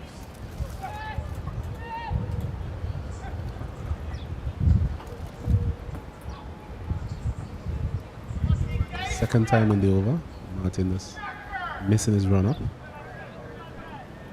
As I mentioned, 63 without loss. Jamaica Scorpions lead of 205 runs. It's a lot of runs at the end of day two. Jamaican team really wrestled the initiative, trying to drive that initiative home. The opening partnership was of 63 between Campbell and Carlos Brown. Court McKenzie and Carlos Brown now moving on to 64. So a better opening partnership so far. Really dangerous signs now from a Windward Islands perspective. That's always important in terms of getting the right start. Despite the change of partners for Carlos Brown in the form of Mackenzie this time around, they're still able to forge a partnership of note. Always sets the tone in terms of what you're trying to achieve as a team.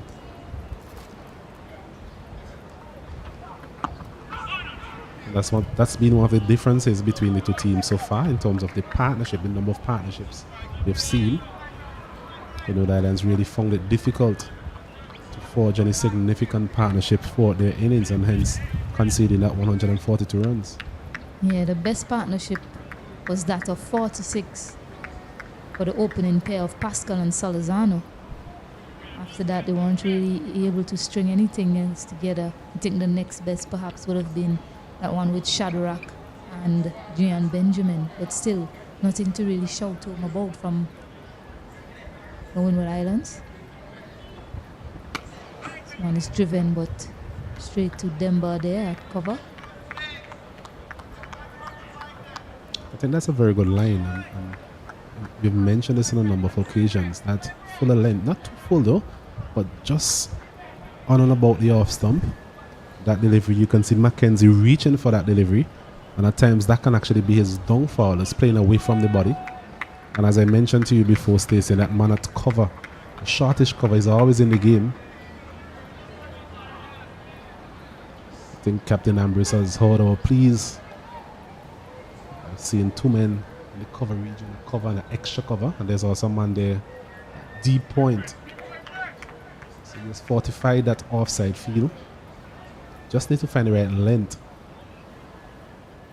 to force any sort of errors on the part of Mackenzie. It's a bit back of a length. And it's the end of another over. 13 overs completed. Jamaica Scorpions in their second innings here at the Allen'sville Sporting Complex, having made 337 in their first innings. They are 64 without loss.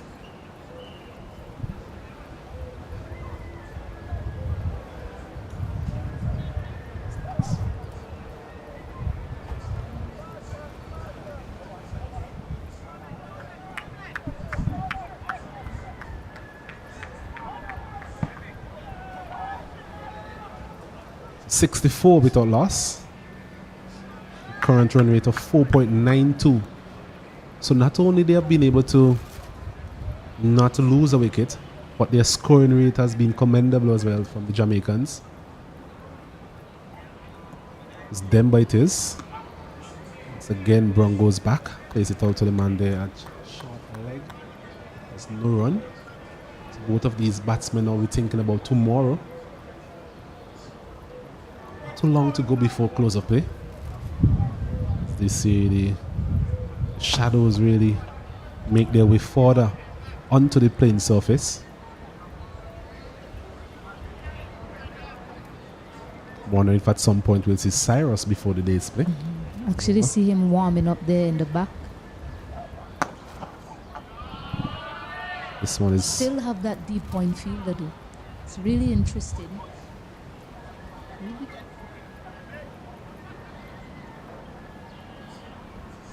I know that Colt McKenzie played a sweep shot in that area, but to the right-hander, I'm not too sure. In fact, even to the left-hander, with the ball turning away, I'll ask him to try to chance it and hit it in that direction.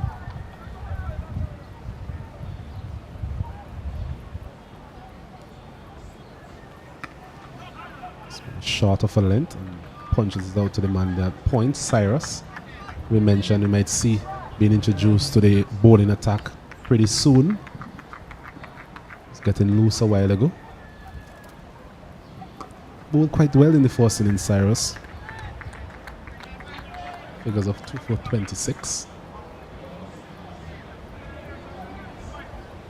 This partnership really denting all hopes that the Windward Islands would have of effecting any sort of victory or even coming close to a victory in this game. It's the end of another over from Kenneth Demba, a good one from him, quite miserly in the second innings, and it's 65 without loss, Jamaica Scorpions in their second innings. Skipper has turned to Daryl Cyrus. Try and get that breakthrough for him that he really wants before the end of the day's play. These two batters, we have the iron now. Carlos Brown 25 of 36. Kirk McKenzie 34 of 52 deliveries, opening the batting for Jamaica. Not sure if there was some sort of injury on behalf of John Campbell at the back end of that bowling innings, or if it's some sort of strategy by Jamaica to elevate him to the opening position, Kirk McKenzie. But it's working out quite well for Jamaica. Just imagine the bowling unit of Windward Island sitting in there for that 10 minutes planning to bowl to Carlos Brown and John Campbell. And then you come out and it's Kirk McKenzie. So you have to sort of change what you had in mind. But still, they didn't bowl enough in those good areas, no matter which batter was on strike with Windward Islands. So Daryl Cyrus with the ball in hand. That's the thing, Stacey, in terms of the start. What the start will do is it will allow the middle order players, some of the flair players of the Jamaican team, to play more freely whenever they get that opportunity, if indeed they get that opportunity. So the likes of Blackwood and even John Campbell, the captain John Campbell, Glenn as well. These attacking players can come in and play And what we Odin can Smith call as well. their natural game. So it's really a foundation being set by these two for what is to come. And they look at the lead as well. It's 208 already.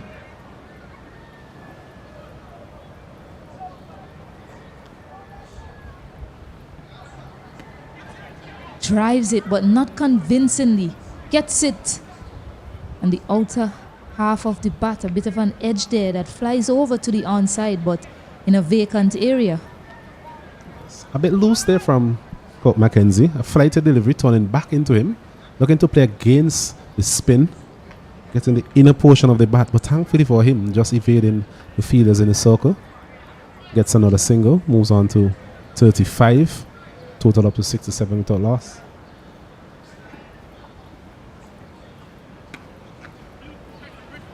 One bit more width offered there. They'll pick up 2 comfortable runs, Jamaicans.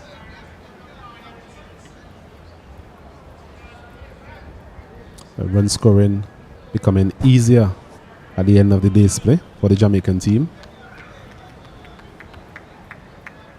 As we mentioned, the Windward Islands looking pretty flat, seeking some sort of divine intervention. That's the beauty of the longer form of the game. There's always those opportunities that a team can actually assess and take with both hands. And we have seen from the Jamaican team, having gained that first innings lead, it was always a case of them trying to grasp the opportunity, bring home the advantage. And so far, they're quite on their way in terms of doing that.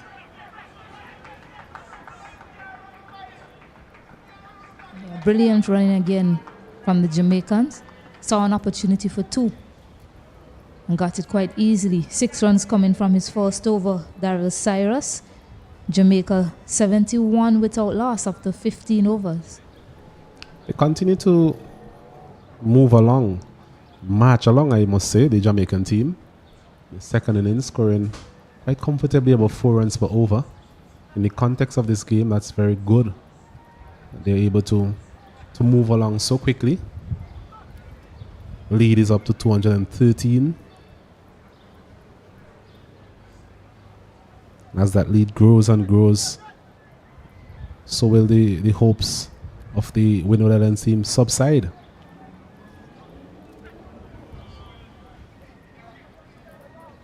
Difficulty here for Captain Ambrose is the fact that, yes, he wants to get some wickets, but he also has to be mindful of the scoring of the Jamaican team. So far, they've been able to do so quite easily.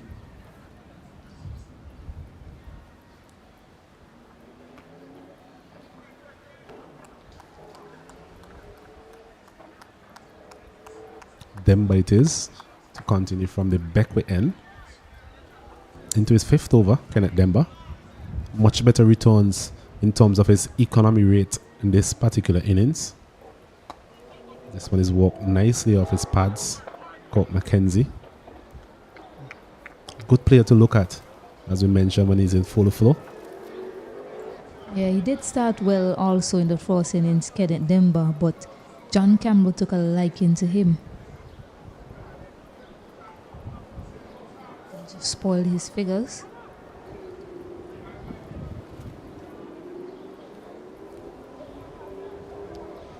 Still looking like a very good batting wicket, Stacey. Ball coming onto the bat quite nicely. Both of these players have been able to play the ball on the upper times, especially Mackenzie. So the Windward Island batsmen will really be kicking themselves for the manner in which they got out. The fact that they were not able to really make the Jamaicans pay. Some of them getting some very good starts. So a lot will be going through the mind of the batsmen, especially for the Windward Island team. 195 all out is certainly not a reflection of the pitch by any means.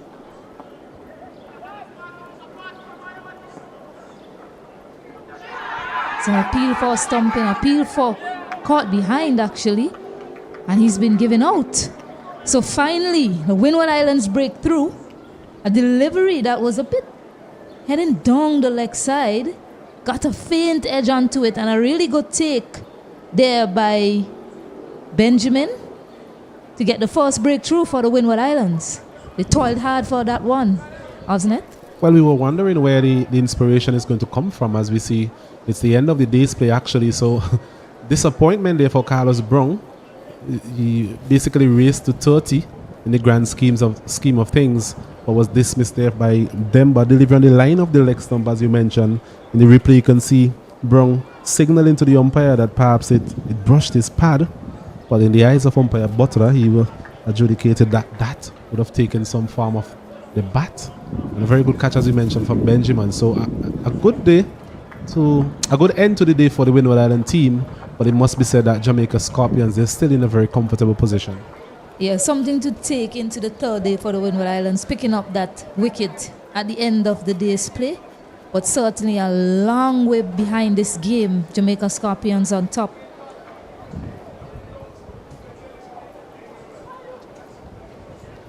Yes, Casey, and it's a day that has belonged to the Jamaican team. Having resumed overnight on 291 for 7, they were able to make their way to 337 all out. Jermaine Blackwood, as we mentioned, over and over again, played a brilliant hand in scoring that century. Then the Jamaicans in the field, they were able to dismiss the Windward Islands for 198, getting a lead of 142 runs on the first innings. And then in their second innings, the Jamaica Scorpions, they are 72 for 1, with that last dismissal really just adding a little bit of dampness to their day really. So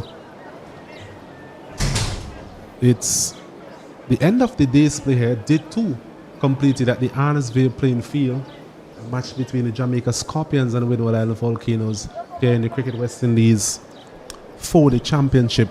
So Jamaica, they seem to be in the driver's seat at this point in time. Any final thoughts, Stacey? Yeah, it's been a wonderful display of cricket and strategizing from a Jamaica perspective. We heard our co-commentator talk about the coach taking his bowlers and just having a look at the pitch just to see the areas that the Windward Islands bowlers utilized yesterday, and most of it the players recognized were very short. So right away they employed that fuller length and they were successful bowling out Windward Islands for 195. A lot of work still to do for the Windward Islands. Some eyes will be kept on Makino Minley to see if he recovers, to see if he's able to bowl for his team possibly tomorrow. But a lot of work for the Windward Islands to do. And as we mentioned, Jamaica on top. So that's it here at the Arnesville playing field. Do join us again tomorrow for the third day's play here in the Cricket West Indies 4-day championship.